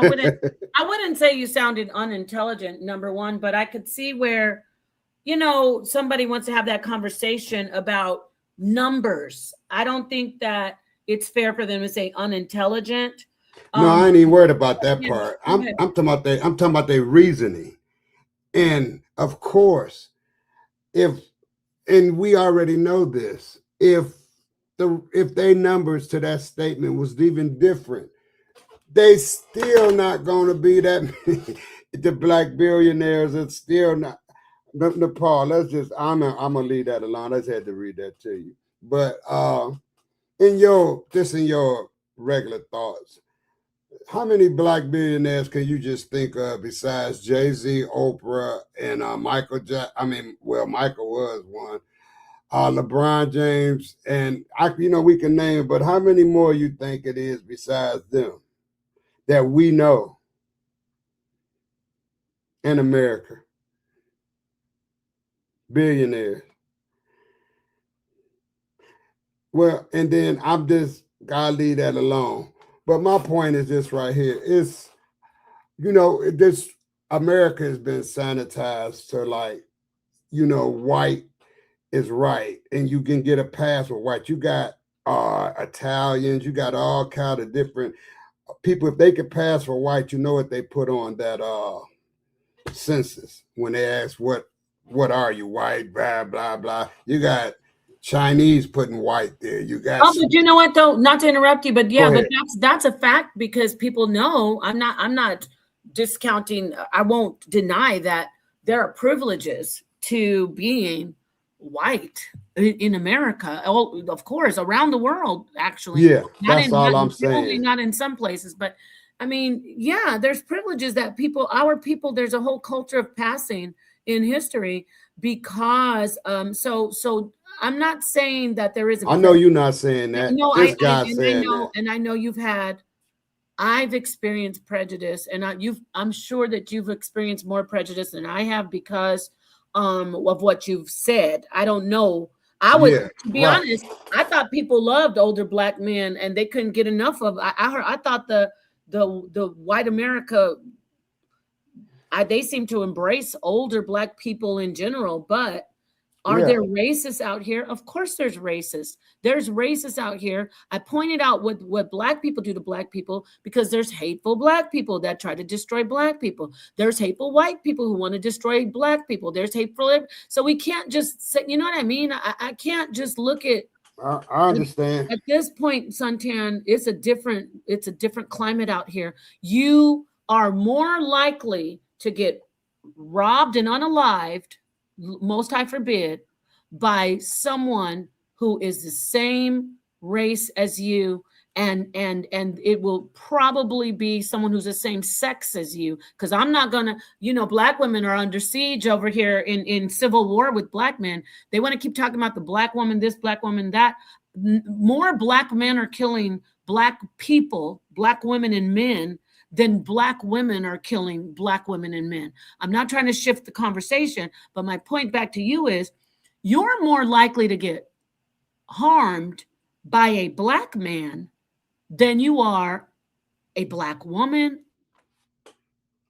a white it's woman, kind a of Mexican. Well, Mexican kind of out there. listen, this is my point. Because in my life, I haven't been discriminated against. That's not a big part of my life. Because I always been I use all my intelligence and all my intellectual thinking and all my man grown strength on work and learning trades and all that. I know how to fix computers. I know how to lay bricks. I know how to do heating and cooling. I know plumbing. I know how to paint. I'm an artist. I use all that stuff to help Are me you in eat. the union? Never got, I was a street guy. Oh, so you never got the No. training? And that's the kicker part of it. You know what I'm saying? And see, that's what I want. And I have to hurry up and shoot this back to you. And I got a reason why blacks do this to blacks. And it's one thing, and it's just a little saying.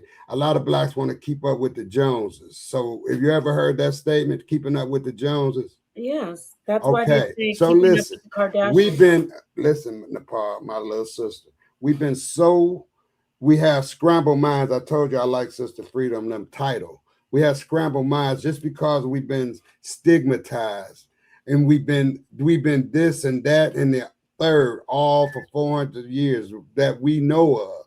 And we've been held back from money. We've been held back from all kinds of things, and we all scramble. But out of all of that, you have a few of us who became doctors, lawyers, singers, actors, whatever. And the rest of us, which is the majority, the crabs in the bucket, they sitting there and they couldn't relate to it, and they didn't make no progress. They got stuck in being brutalized and stimulated and stigmatized through all of this thing. See, I'm not making excuses. This is what happened. And soon as you get some money, they go spend it right back to the person who treated them so bad. So here's the thing. They put us in these little projects and these little spots all in America. And then they ran freeways through the profitable parts of our cities. Like Detroit, we had a street called Hastings Street down in Black Bottom. They ran I-75 through Hastings. They did that in St. Louis. They didn't did that at Seneca Park in New York. That's buried. There used to be a black neighborhood that was doing great, and they buried Seneca Park and they made Central Park out of it in New York. What I'm trying to tell you is it's been a whole amalgamation of things that happened to the back that's got us with scrambled minds now.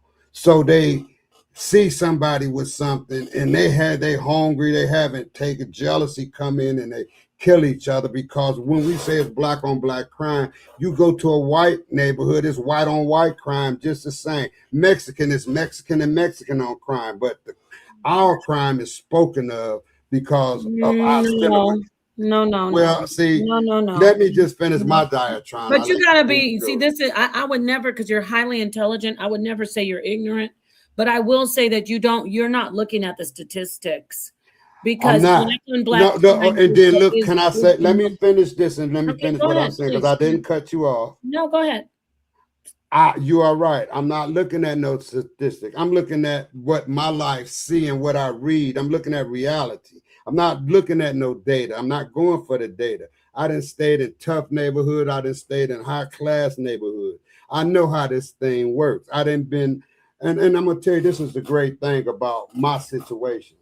Not only have I been a street guy, I'm selling the highest price. I didn't did the drug deals, The only thing I wasn't did was out there murdering and killing and stealing. I was out there hustling, right? But along with all of that hustle and all that stuff, I also went to school. I learned how to lay bricks. I learned how to do heating and cooling. I always took a part out and went and learned something. But my art that was just talent that I had. I can draw by. My father was an artist. Three of my sisters, we all could draw. Two of my sisters, we all could draw. So all of my advantages came from my personal talents, and it came from me trying. And I have street knowledge along with school knowledge. So that works both ways. So I know how to act like a street person, or I know how to act like a college student because I went there too. So here's the thing.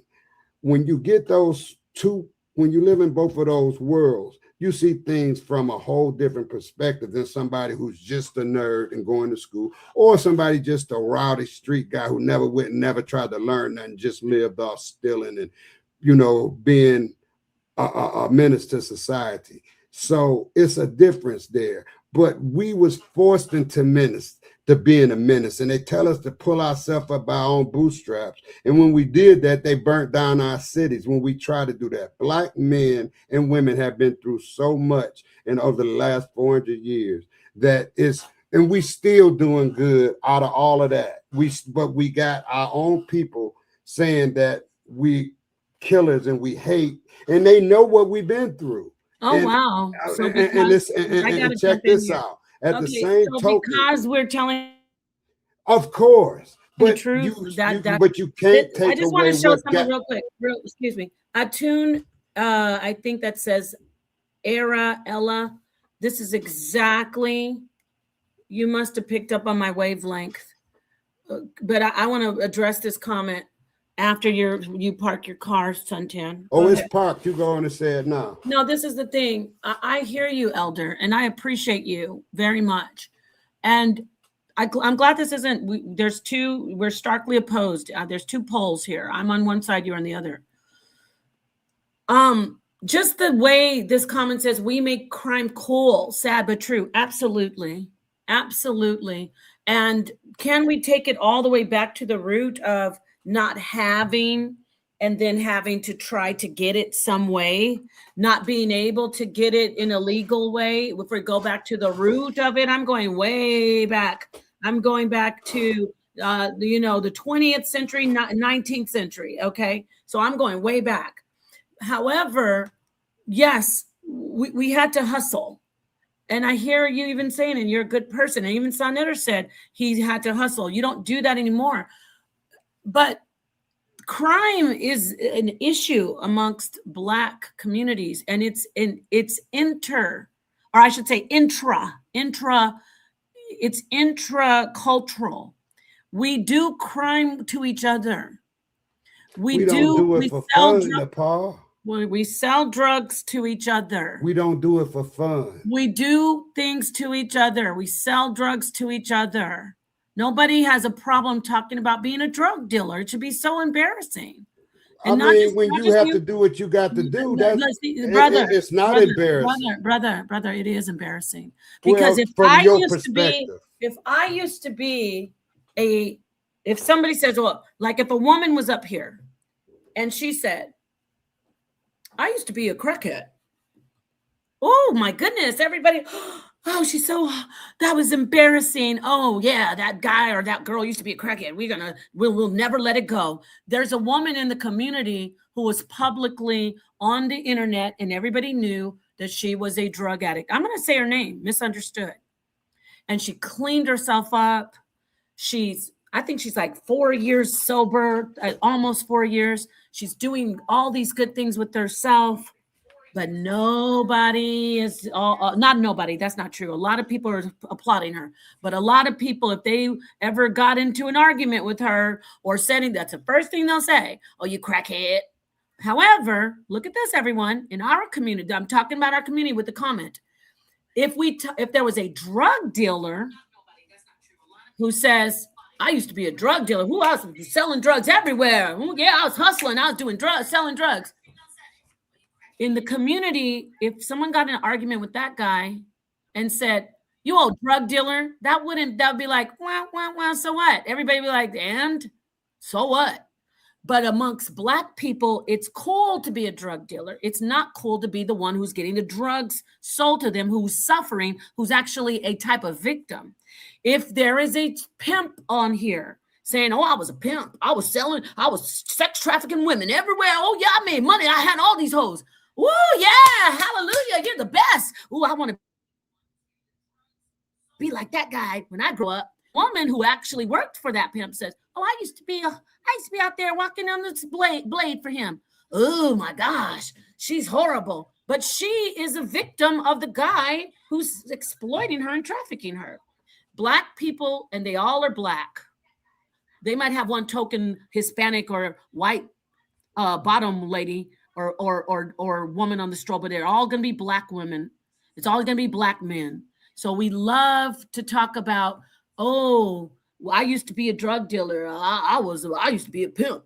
Oh, that's so wonderful. The minute the victim say it, it's ugly. So they're absolutely right. We make crime cool. We don't shame people for harming black people, shaming other black people. We say, well, the brother had to do it. He had to make a living. Oh, really? So that means it's okay for you to harm other black people. But then the same people will sit up and talk about that white man had that Chinese guy has a store in my neighborhood and he killed that little black boy. Why were you going in there shopping? Number one. And number two, you don't care about black boys getting killed by other black boys. You only care when a Chinese person kills them, right? That is the problem with us. We need to stop acting like we don't hate each other. We need to stop acting like we don't excuse killing, exploiting, sexually exploiting and abusing each other, selling drugs to each other so till people smoke themselves to oblivion. We're doing that to ourselves. We didn't used to be like that. I'd say straight out of slavery, but things got worse and worse for us. I'm gonna park my car and let you talk. Why did it get worse? Yes, it's complex. We kept on struggling. We saw, well, every man for himself. It works better if I just sell out my brother because the white man's going to give me what I need. So they start selling each other out. And they say, keep that other black man down if you want me to help you, boy. Okay, master, I was going to keep him down. You can't have no store, Tyrone, because my store, you get what I'm saying? And then, of course, people are going to bring up, well, what happened with Black Wall Street? Black Wall Street was the old days. That was the old days. I'm talking about how we are now. So go ahead, Suntan. I said a lot. Go ahead, Suntan. Elder Suntan, you there? Okay, well, I'm going to let Meter get in here, and then I'm going to let Suntan have the last word. Meter, you're muted. What would you like to add? And of course, we have somebody in the. Well, here's the thing. Somebody's in the chat shaking their head. Wait. I shake my head too, brother. I'm shaking my head at our. Yeah, I'm here. Hold on. But you got a point. You got a point. And once people start to recognize the problem, then we come up with the solution to do better for each other. You know, we always put a blind eye when it's time for one of us to kill each other. But then when another race kill one of us, we want to march and Black Lives Matter. Black Lives Matter got to start at home. Talk. You know, so go ahead. When we speaking about truth and things like that, yeah, we've been through the ringer as far as our government and white supremacy is playing a part into our demise. Yeah, okay, but at the same time, you have family. We have a grandma, we got a mother, father, uncle, auntie. You know, it all depends on if you decide to listen and take heed because they've been through the struggle way before us. But then at the same time, as time progressed with the drug trade, you gotta realize that the YNs that we call right now is the product of the mothers and fathers I used to sell dope to in the early 2000s. and 90s. You know what I mean? Mm-hmm. So, we all play a part, and that's why they call it a trap, Nepal. It's a trap. It's not for us to gain success or become millionaires, And then it's funny that we worship these ideal gangsters as far as like Big Meat. You a drug dealer, man. You know what I'm saying? How is we worshiping drug dealers and pimps and killers, but we not worshiping? Well, not worship, but we not identifying and coming to understanding and appreciate our elders that's really trying to give us information about the system and how we can be better as a people. You know what I mean? But we'll Yes. glorify the gangster, we'll glorify the drug dealer, the killer, and all that. All that's gravy. But then what we fail to realize is that within ourselves, we got to go inside ourselves and raise our children. Do you want your child to be raised in an environment or this hip hop era and picking up these ways of killing and drug dealing? No, I did it, and I'm one of the fortunate ones to come out that situation. But right now, as I stand today as a man, my children, my sons and my daughters don't go that way that I went at all. And you know what I'm saying? I'm proud of myself for raising my sons to be stand up men and young men. And I'll rest my case. Thank you very much. Thank you, Meter. And I really love this conversation. We got to have more. We always have more. I want to let the elder respond. We said a lot. Anybody in the chat being I didn't look at the chat. We don't need to disrespect each other, y'all. Come on. So if anybody's being But, disrespectful but to Elder Suntan one more thing. or me, One more thing to Paul. please come. If they disrespecting in the chat and things like that, saying you out your mind for thinking and saying the truth, then they don't stand on nothing. They'll fall for anything like my mom. Ooh, Meter's on fire. And I meant he's on fire philosophically and figuratively, y'all. Thank the Most High. Okay, Meter, thank you. Go ahead, Suntan. Let me let you respond. And then I think I'm going to close out. This was great. Right. Go ahead. Thank you Well, for the staying bottom up. line is this right here, Nepal, and you will be around me for in the future. So, and you have been around me for the last few years. So, my position is what it is, right? And I understand that I'm not gonna, me and you disagree on this matter highly. I do not see this personal conversation about our people from the same lens that you do, far as us hurting each other, far as us hating each other, far as the things from the chat talking about the black man is the hate devil and all that. I don't see none of that. What I do see is a portion of people who've been systemized and who've been devastated in their lives.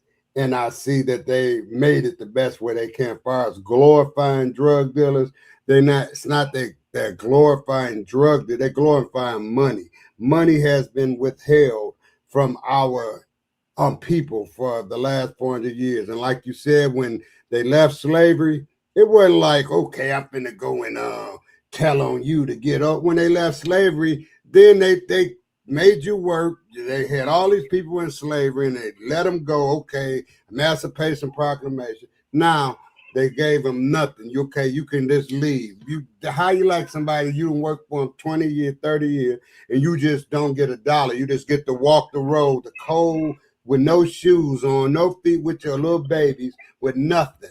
You just got to go out. And so at the same time that they did that, they made vagrancy law. If you don't have a job, you going to jail. So they put you right back to work on the railroad, on the chain gang and on the railroad. And they made the vagrancy laws to give you one crime, that the crime was I don't have a job and I don't have no money. I've been set from slavery and now I don't have nothing. And out of all of that, we came and still we build up. And they blew up Black Wall Street. They blew up Seneca Park, which is in New York. There's so many cities in the United States that have been covered up. That was every time black people started to make it, they firebombed and they blew up the cities. and they had the white government backing them. So you got to do a little more reading and studying. Who are you talking to? You and No, I everybody don't else. have to do any. I know about the Okay, labels well, Nepal, you and cut me Senator off Park. now. So No, but don't tell you me I got to hosted, do more reading and studying. yeah, I know but about because you act like you don't know the trauma that we've been through as a I people. do, but what about now? Are they going to be able to bomb black people now in 2026? But see, that ain't the point. You No, that still is the have, point. but you're not. Look at this. And I like using this analogy. Another lady your age, right now, white lady, you know what? And both of y'all got $1 million and y'all going to business. Both of y'all business fail. Then are you gonna run back to your trust fund or to your rich old auntie aunties and get $1 million more? No, but she Wait is a minute, because Suntan. let Suntan, me stop. finish. No, I no, didn't, no, no. I can't Nepal. let you Every finish time you made your because no, dad I trying, I have to never stop cut you you. off. I Suntan, never cut you there off. are a lot of poor white people. Are you talking about the ones who have? But that's not the majority. So what are you talking about? I just said if you had $1 million trust and another white lady had $1 million and you both lost your $1 million in your business, she can go back to her trust fund and go back to her rich daddy. Our What? black people, She we didn't ain't have a rich we don't daddy. have no fallback plan What like if that. you didn't have a rich daddy? I think what you're trying to say is, which I Well, I'm have trying to talked say about. is now you cutting me off because I No, I never did am. that to you. I'm just listen. I did cut you off because you started to say I need to go look at this. I want to ask you a question. I'm speaking of, Go I'm ahead. making a Finish, blanket Suntan. statement. Go I'm ahead. not, I'm just Finish. not Okay, fine. individualizing you. I'll wait till you finish. I'm sorry. Go Thank ahead. you. Suntan. I'm Yes. not individualizing you. I'm not Okay, saying Suntan. this is about Nepal. No, This is but you about, said I'm I making a blanket statement. gotcha. We've been Go ahead. using each other as examples. So ain't nothing wrong with that. Me and you, what are we I got adversaries you. now? No. Go finish. Well, my point is this here. We didn't get here and we haven't been subjugated. We haven't been, all of this happening. You think, I guess we the super people. We got to take out all this slavery, be broke, get red line. We got to do all this and still be nice and still be half hunky dory. And half of us is, then you got the crazy black people. And then again, I say, we do not work as a unit because we've been so scrambled as a mind. You got Chinatown, you got Mexican town, you got all these different towns. Where you got Afro-American town where you can go and we pass the money through we not together like that just because of what we've been through. And the only time we gonna get together is when people understand and realize the trauma that black people has really been through. And I don't make no long diatribe, and you're making us super people when you saying, don't forget about that. We just as bad as the white people who said forget about slavery. Just do what you got to do now. Good. That's what we gonna do. But at the same token, don't nobody glorify no damn drug dealers, man. Nobody don't glorify. You had to do it. What? Listen here, What? sister. Yeah, Whoa. Our don't people nobody don't glorify they drug dealing. glorify the money. See, you can't handle it. They No, glorify It's not. the money. I They can't don't handle it. glorify what they did. They glorify they the do. money. They You got to glorify be the First, you drug got to specific get of to dealing. what you. They understand. Hey man, I'm glorify the gone. drug Cause and like dealing. I said, hey, Nepal, we had a nice conversation. No. You're not gonna just. And everything is cool with me and you. No. You're still And I having a want to nice leave it that conversation. way We're still because having. I have my What? way of thinking, and you have your way of thinking, and everybody had a way of thinking. And just because I'm the elder, that don't mean I'm right. But I'm only saying how I feel and what I've been through. And I try to be the nicest person I can to people. So that stuff you and me to talking about, I'm not agreeing with it. So Suntan. ain't nothing wrong with that. Because Suntan. for the simple fact that I know what I've been through and I know where I'm come from and I know where I'm going. And I understand that we got to educate ourselves and have more compassion on each other. And I think everything will be better then. Okay, now I can speak. Suntan. First off, I'm experienced with the research and the understanding of our history. You're conflating a lot and trying to act like I'm saying our people haven't had a struggle. The problem is, one of the problems is that Black people do not want to be accountable for the shit that they do. I'm gonna talk in this context, excuse my language, the stuff. in this context, in this conversation, not Black people who are suffering from post-traumatic slave syndrome, not Black people who have never had, if we're going back to the 60s, where the Black man was stopped from having a job, he could not get employment. It was a real thing that people were boxing him out. They were saying, we're not giving him a job because he's Black. That really was happening. That really, really, really was possible. I'm not talking about that time where Black men had to make a choice. Do I let my children starve?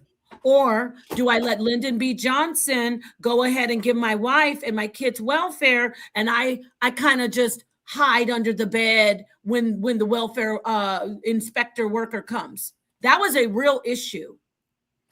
We are in 2026. If we took the Black man from the 60s during Lyndon B. Johnson's time, when he had that great idea for the wealth, that man, and just hypothetically picked him up and put him in 2026, he'd think he was in heaven. He'd say, what? They're not stopping me from getting a job over here? No, what do you mean I can do this? Are you sure? Because we have so many things that we have fought for. I'm not saying that Black people are not discriminated against. I deal with discrimination and racism every day of my life. But I know that I cannot sit back and say, well, come on, stop telling us that we're doing Black on Black crime. We want to look at what the white man's doing to us. Are you kidding? The white man is not making the YN shoot an elderly man in the stomach because he told him, your girlfriend is upset with you because I beat you up. That actually happened in a video I watched. The white man is not making Black men look for little 15-year-olds at a school to see if they want to hit the blade and make some money. That's not the white man doing that. That's Black men. And yes, has prostitution been around for all time, since the beginning of time? Yes. Has murder? Yes. But I'm talking about, we're in 2026 in this conversation. The first thing we need to do, if you want a solution, we need to stop blaming everybody else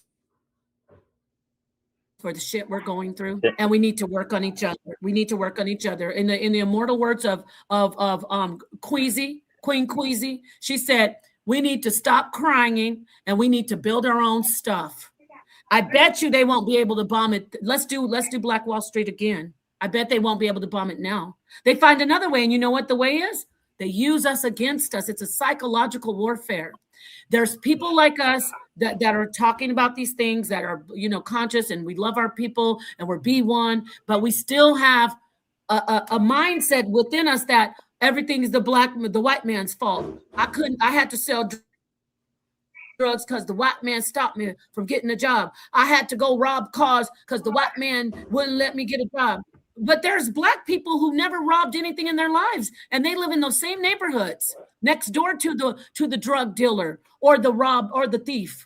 And he's just trying to have a regular life. He's just trying to work hard. He's trying to raise his family because then I can listen to him. I'll listen to him because he is caught in a system of systematic constructs and shit that's set against him. The Black man that gets up and works every day, and he goes to his job and he comes home and he has his family. But next door, we got drug dealers, trap houses. We got people up all night selling coochie in the hallway. You can't hide. Yeah. What about those people who didn't decide to be drug dealers and pimps that live in our community? I'll listen to them when they start complaining. I will not allow Black people who said I had to be a drug dealer. Oh, I had to take money. I had to be a pimp. They are not helping us. And we got more of those people. We got more of those people in our communities. Unfortunately, then we have a coalition of Black families and neighbors that say, no, get them out the neighborhood. You know why? Because we're the ones who are living a regular life and good, and they're good. They're scared shitless that these people, the low lives that I have to deal with online, that are also online, the criminals that come to the line and troll me and Sonetter and they lie and they go and they try to terrorize my family.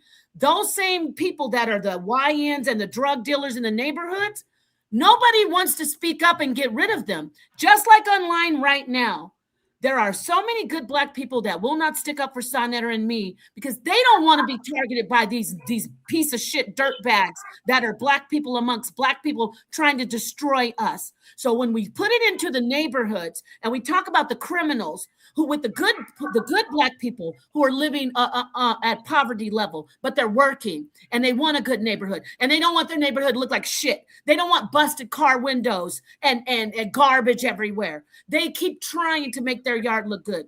Those same Black people who hate them, the dirt bags, will go steal from them, try to tear their car up just because they see those people are doing better. And they, you know what they say? You know what they say, Suntan and everybody? They say, these niggas think they're better than us just because they want to have a good life, just because they want to fucking be decent.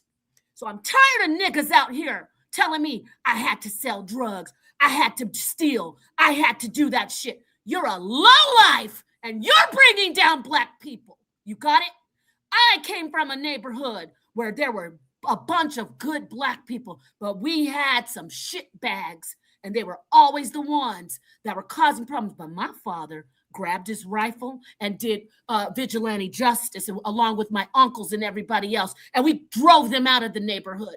But you can't do that today because these Negroes, now you talk about conspiracy and whites, how are they getting these automatic weapons? How are they getting these AK-47s? That's where we talk about government, but that's coming from south of the border. That's too deep of a conversation. Nobody wants to get mowed down with the AK-47 like my uncle did, where he got sawed in half with bullets in his front yard just because he was watering his yard, being a normal Black man. But in Inglewood, on Crenshaw, that don't happen because we got I'm not even gonna say YNs. I hate that. We got Negroes who are crying, oh, that poor, we just trying to make it. It's a hustle.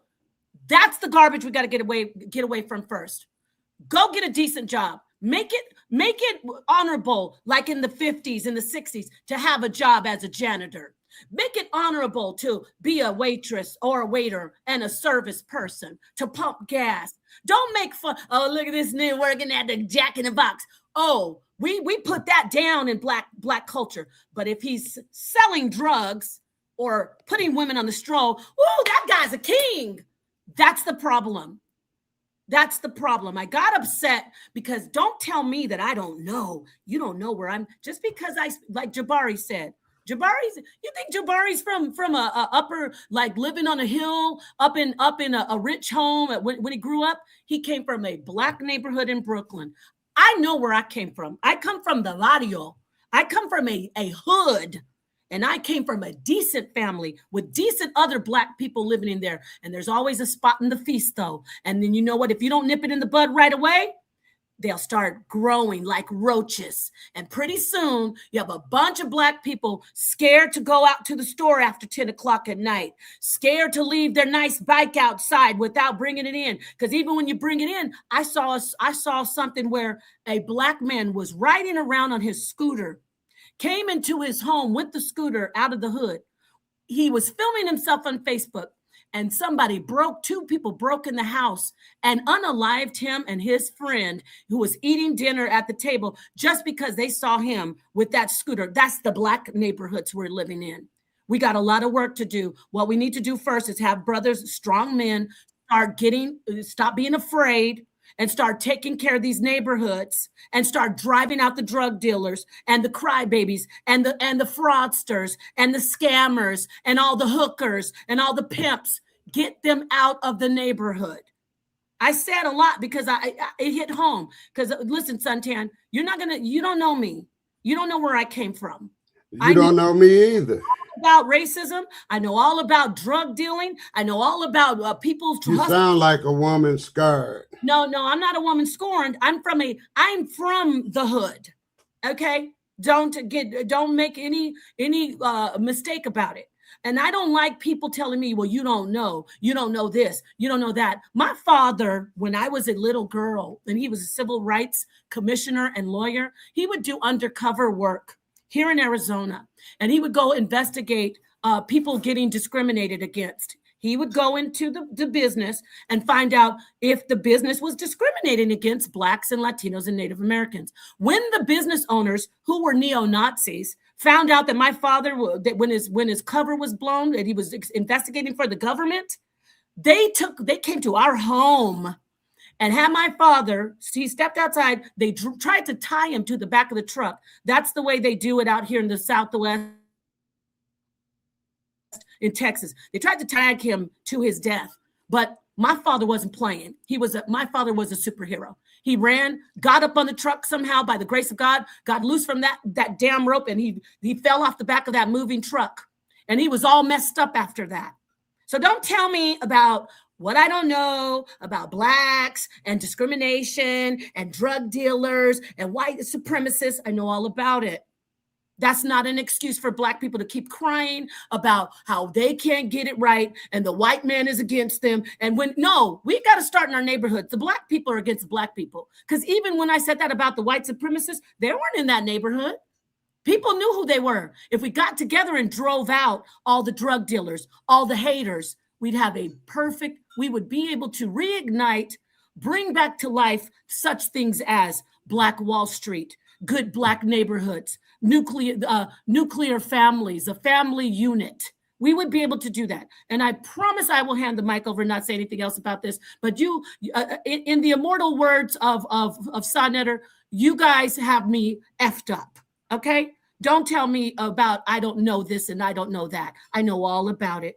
I know all about it, Suntan Elder, and it's all love. I'm handing the mic over to you, and then I'm going to let you have the last word, you and Meter, and then I'm going to go ahead and end this.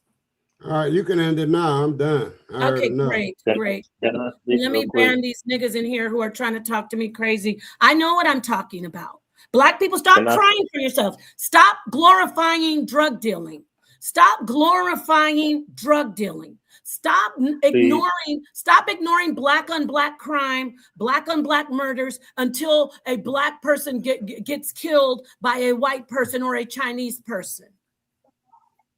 If you want to come on, John Doe, I need to see who you are. You can come on and have a last word. But yeah, I did get upset because I don't like being told I don't know this and I've been living in some golden gilded life. No, I know where I came from and I know what Black people are about. We need to stop crying about it and stop saying that it's okay to be drug dealers. I'm sick of that lifestyle. Black people don't even care. If somebody says, and I know a lot of our people in this community they've changed their lives, they've come out of prison, but nobody's even ashamed to say that they were in prison.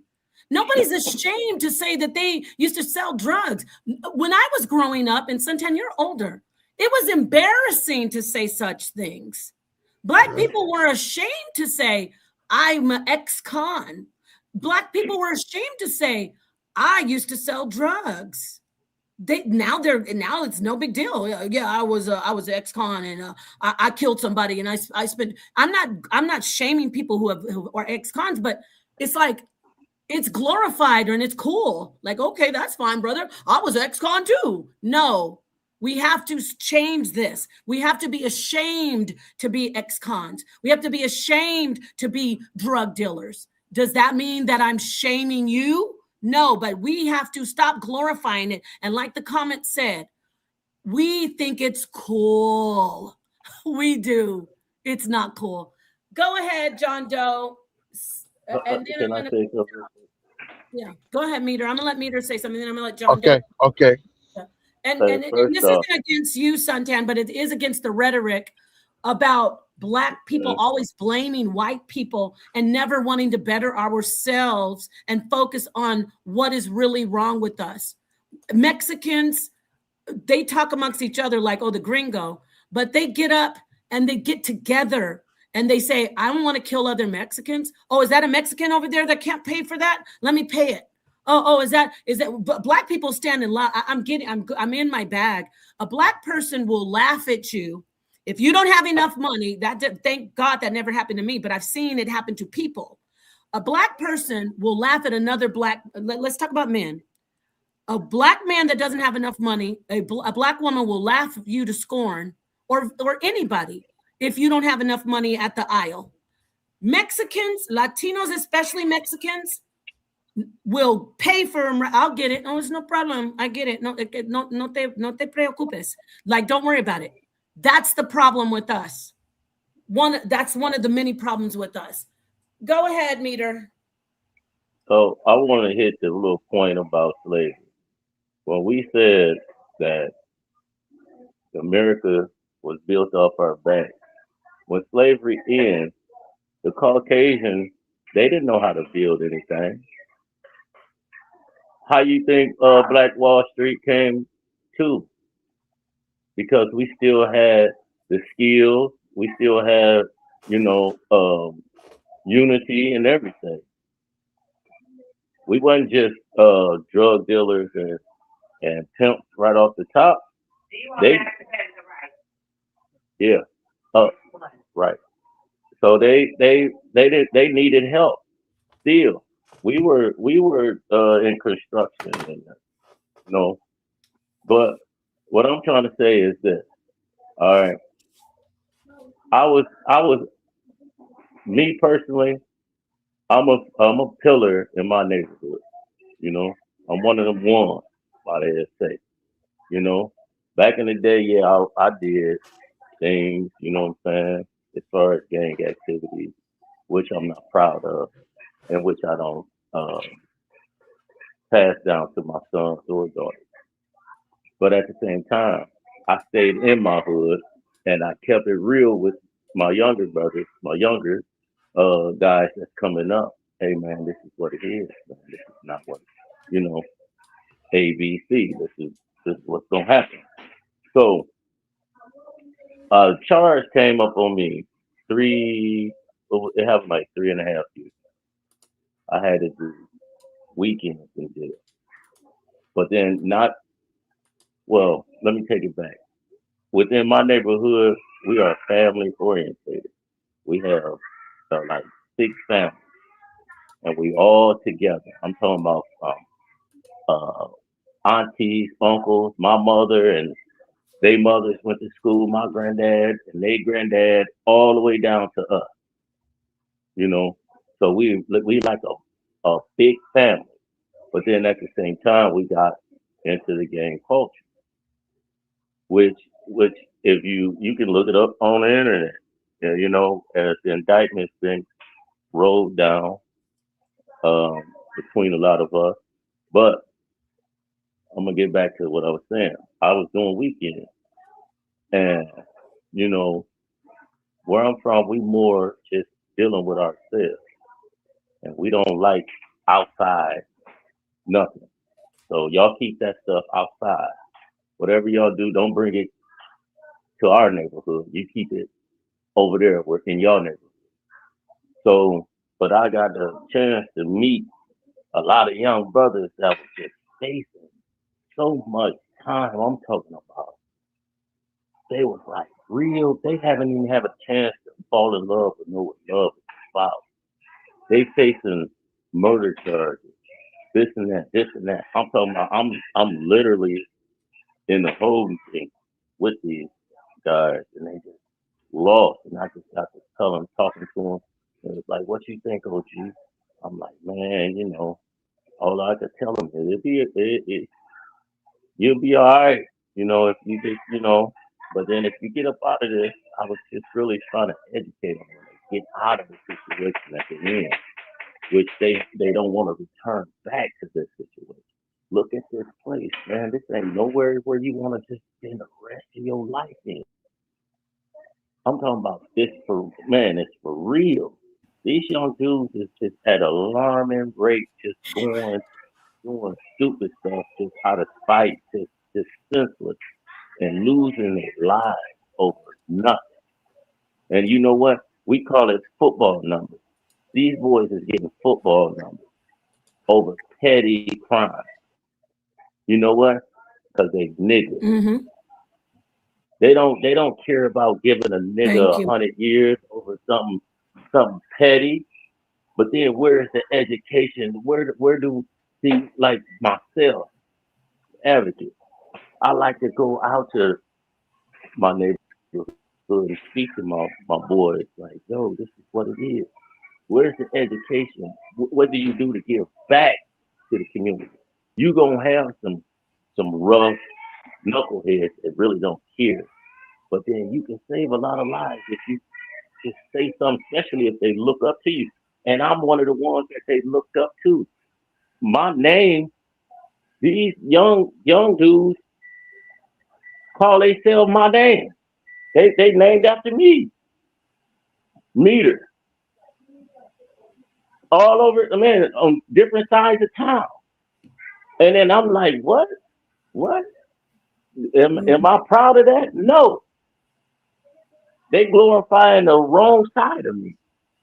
I rather for you to glorify me as at right now of understanding of where we trapped and we need to get up out this situation by all means.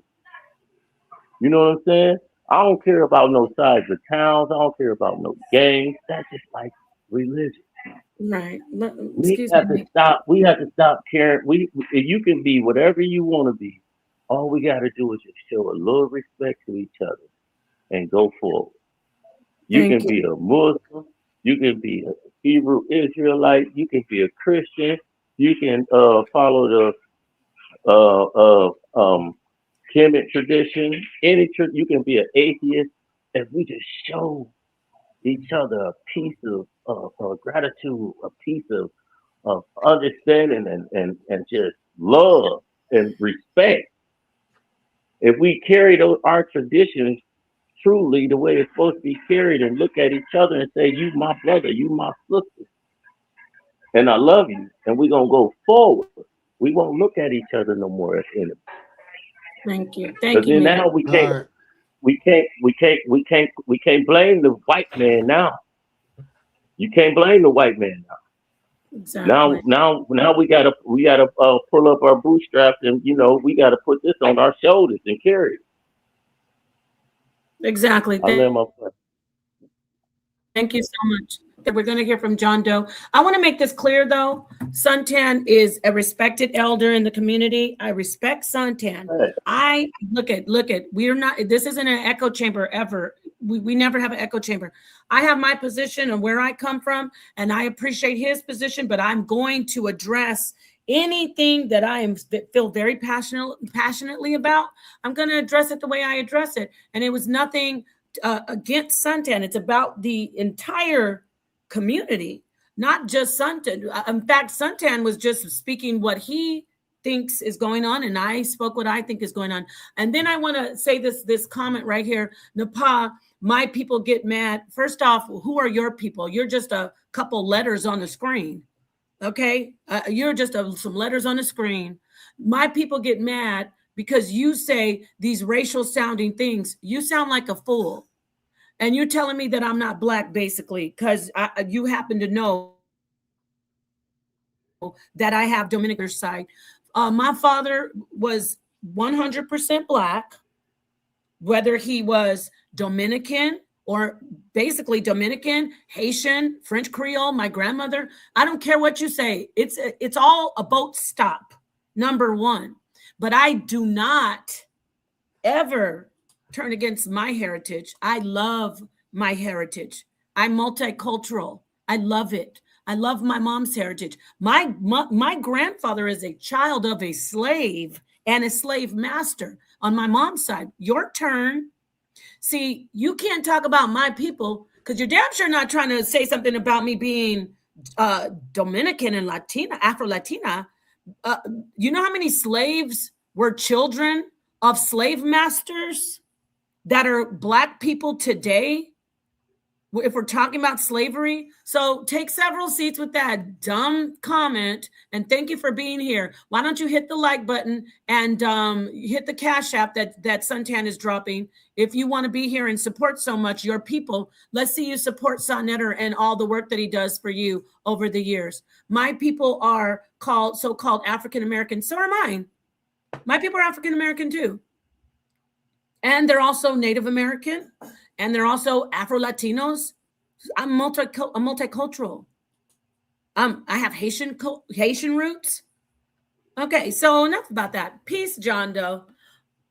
Let's go ahead and let you close out. And if Santian does want to say something last, he can, but he said he's finished. Thank Yeah, you we for had a always good being here. conversation. Yes, thank you for always, Santan. I insist that you have the last word because I want you to. You're always here, always Yeah. supportive. I don't ever want anybody to think that Santan is in family with me. He is. He calls me little sister. He's my big brother. He is an elder. But when it comes to this conversation about Black people, and especially with me, I do get triggered because of that comment that you saw on the screen. We have a lot of people out here trying to discount, not my brother Santan, trying to discount me as my Blackness and me as a Black person. They do it to Jabari too. They do it to Sonetter. They do it to a lot of us. Oh, they don't. None of them over there are really Black. Yeah, they do it to me too. They do it to me too, Nepal. John Doe, thank you for being here, brother. Say what you need to say. Can y'all hear me? Yes, Yes. sir. My shout out to Sonetta first and foremost. Shout out to Nepal Shadar. Shout out to Santan and the other elder who just spoke. Peace. Because that point you just made, Mr. Pa, I'm a alley off of that. I'm a Black man. I'm from the island too, but believe it or not, I get discriminated against Black folks out here in America. Yeah. Right. I don't get discriminated against too many Caucasian folks or my Chicano folks, Indian folks. I get discriminated against Black folks. I had a Black lady fired me off a job one time ago just because she had a baby by an islander, a Black islander, and she assumed that me and him are from the same island, and I could have. From she hired me, I knew she had a discrepancy against me just because I had an accent. She could tell I'm not African American, so I knew I was going to be there long, but nonetheless, it's okay. But I wanted to jump in the conversation because some points was made, some good points. The brother who just spoke last, I agree with a lot of what he said, but I have experienced myself. See, I'm a man. I'm 30 years old. I'm a man. I've lived in 2 different countries my whole 30 years. So I know how it is on the island, and I know how it is being in America for the last 12 years of my life. And I want to let him know as a person who dealt with these, who also deal with these YNs and deal with these YNs I live in California. So in California, right next to you, Nepal and Arizona, right next to you, we got more Hispanics out here who say the N-word, and Asians out here who say the N-word more than Black folks out here. And that's a fact. And they, they'll tell you, well, what's up, my nigga? What's up, my nigga? And the whole time, I'm like, yo, how you know that I'm not one of those conscious Black folks who have a problem with that? So you approach me with that N-word when I'm with my grandmother who's from Louisiana, whose grandmother was a Blackfoot Indian, and my grandmother has a problem with other people saying that N-word. Mm-hmm. She has a problem with that. So now I'm stuck in a parallel between, do I stand up for my grandmother or do I go with the culture as is in California? But nonetheless, I just wanted to say, I think the problem is we have a disconnect between generations in the Black community. I heard the last brother said, they look up to me, they respect me as the big homie. They, back in the day, Blacks had more respect for color and, their community. These YNs today don't give a damn about none of that things you talking about, bro. You have a name, they took your name. I know 3 guys who name Murder. They all have their nickname is Murder. We call them Murder. What's up, Murder? And these dudes caught bodies. So if your name was Murder, you just a false murder we know. That's all that is. These dudes ain't give a damn about your name. Yeah, these dudes. And he's proud of it, right? And what? They proud of that. What my name Murder. And everybody come, all the girls getting soaked in the pot. Murder. Yeah, they like that shit. Yeah. So you got to understand, right? And the disconnect comes in, whereas the YNs, because I'm closer to them than he is, I'm pretty sure. I'm 30 years old. YNs run from anywhere from 13 years old to 25. You consider them YN. I'm 30 I years old, so guarantee, I I'm guarantee you, probably you're a not. YN. I'm 30 I guarantee. years old, brother. I'm talking about. But at the same Go ahead. time, I just told you, it's generations of generations where I come from, all the way down to the teenagers, to the babies, that Well, you, I'm around constantly. Yeah. yeah, you And might be and right. then at the same time, Wait, Meter, you're in wait, Meter, on the same time. Meter, did you say you're in Compton? No, no, I'm in the Midwest. I'm in Indiana, South End, Indiana, Southeast side. Shout out to you, brother. I'm not taking I'm right anything next to, away from I'm you. Yeah, next let's let him to park his 10. car, Meter, and then I'm gonna close out. Finish up. Nah, brother. So, Yeah, no, I got respect for you, brother. I came from a generation of I got the utmost respect for you, bro. It's just what I'm saying is that you got some YNs out here, a lot of them who don't give a damn about that. What you talking about, homie? They don't care about that, bro. Bro, get your old ass off this block. That's what you need to do. You know what you did back in the 80s and the 90s. That don't fly in 2026, homie. I'm telling you. I'm But telling you how hey, these bro, YNs are. I'm I'm trying to telling, tell you. I'm telling you, You I'm could be telling you right. I now. ain't saying you wrong. My I ain't people saying don't. you My people wrong. don't. First off, it's Go no ahead. disrespect. It's no disrespect. It's no disrespect leading off. But then when I tell one of my little young dudes when they're wrong and things like that, it's not no, oh, you disrespecting you for F you, get off the, nah, it ain't that. I understand. I understand. Yeah. Yeah, Cause but that's it's just more than the just me. It's more than just words coming behind what I'm saying though, bro. You dig what I mean? It's yes, love, sir. Yes, sir. understanding, and wisdom. I'm trying to put.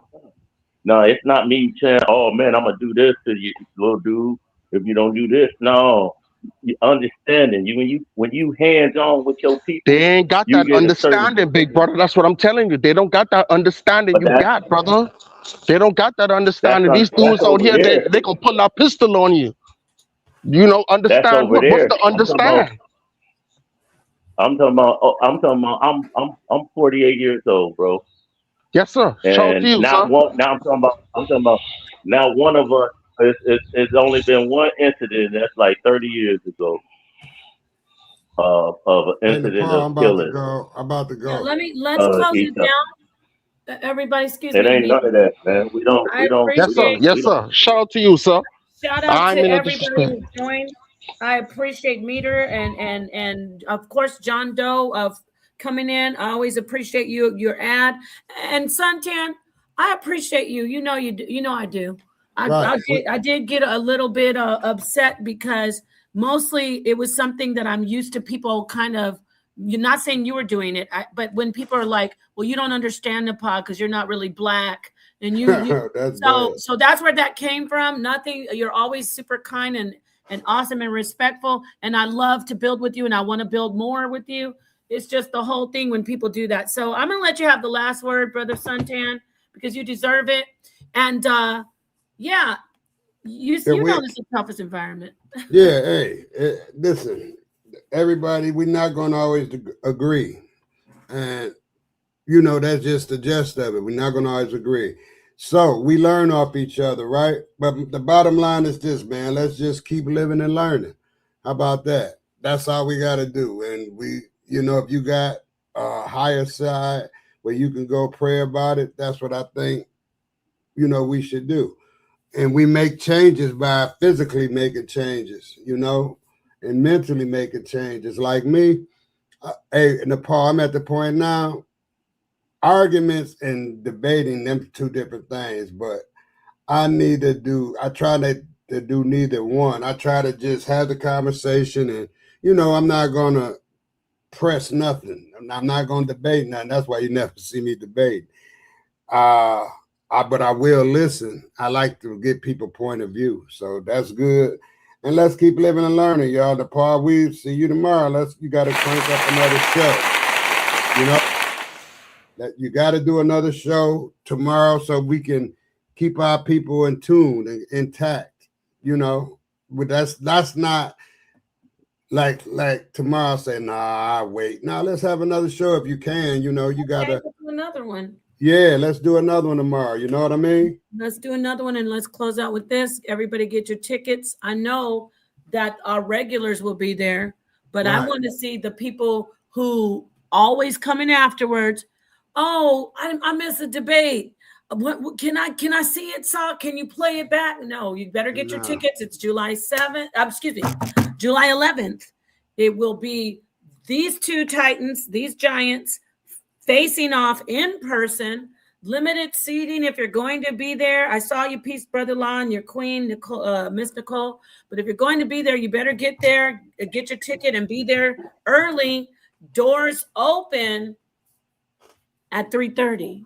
I just gave you threw you guys an alley-oop. So anyway, yeah, I did.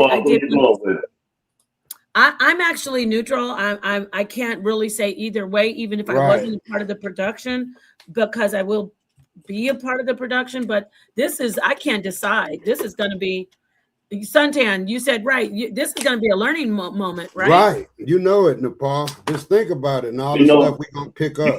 You know, what I don't like about it is I like the information and I like to learning on all aspects of religion, traditions, and everything else. I feel like, personally, if we put all these religions and traditions together, they talking about you. You know, that's the separation. You know, as far as you a Hebrew Israelite, you a Muslim, and such, it's a separation. But if you look at the text, they talk about you. If you take everything, like if you say, if you take all the words of Jesus in the red letter and put yourself in it, talking about in all biblical text, I feel like they. Is it me? Or is he He breaking up. He kind of breaking up. It ain't you. Yeah, Meter. I hope you will be at the debate. The link was dropped in the chat. Yeah, we about to get out of here. Listen, I feel like they trying to use it to take that all the homosexual stuff and be like, okay, yeah, this is literal. This is literal. This is real. Nah, that ain't what it's about, man. Okay, everybody. Peace. All right, y'all. I promise you that. Peace and love. Yeah, peace and love, y'all. Here's my song I'm playing. Yeah, hit the song, Nepal.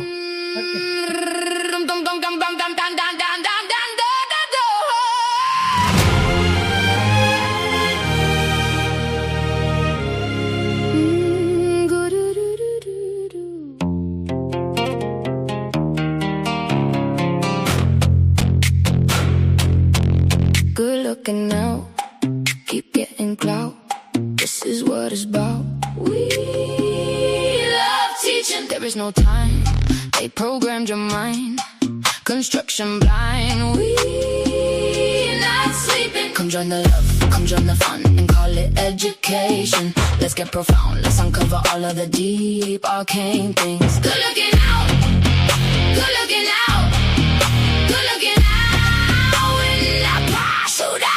Come join the love, come join the fun, and call it education. Let's get profound, let's uncover all of the deep arcane things.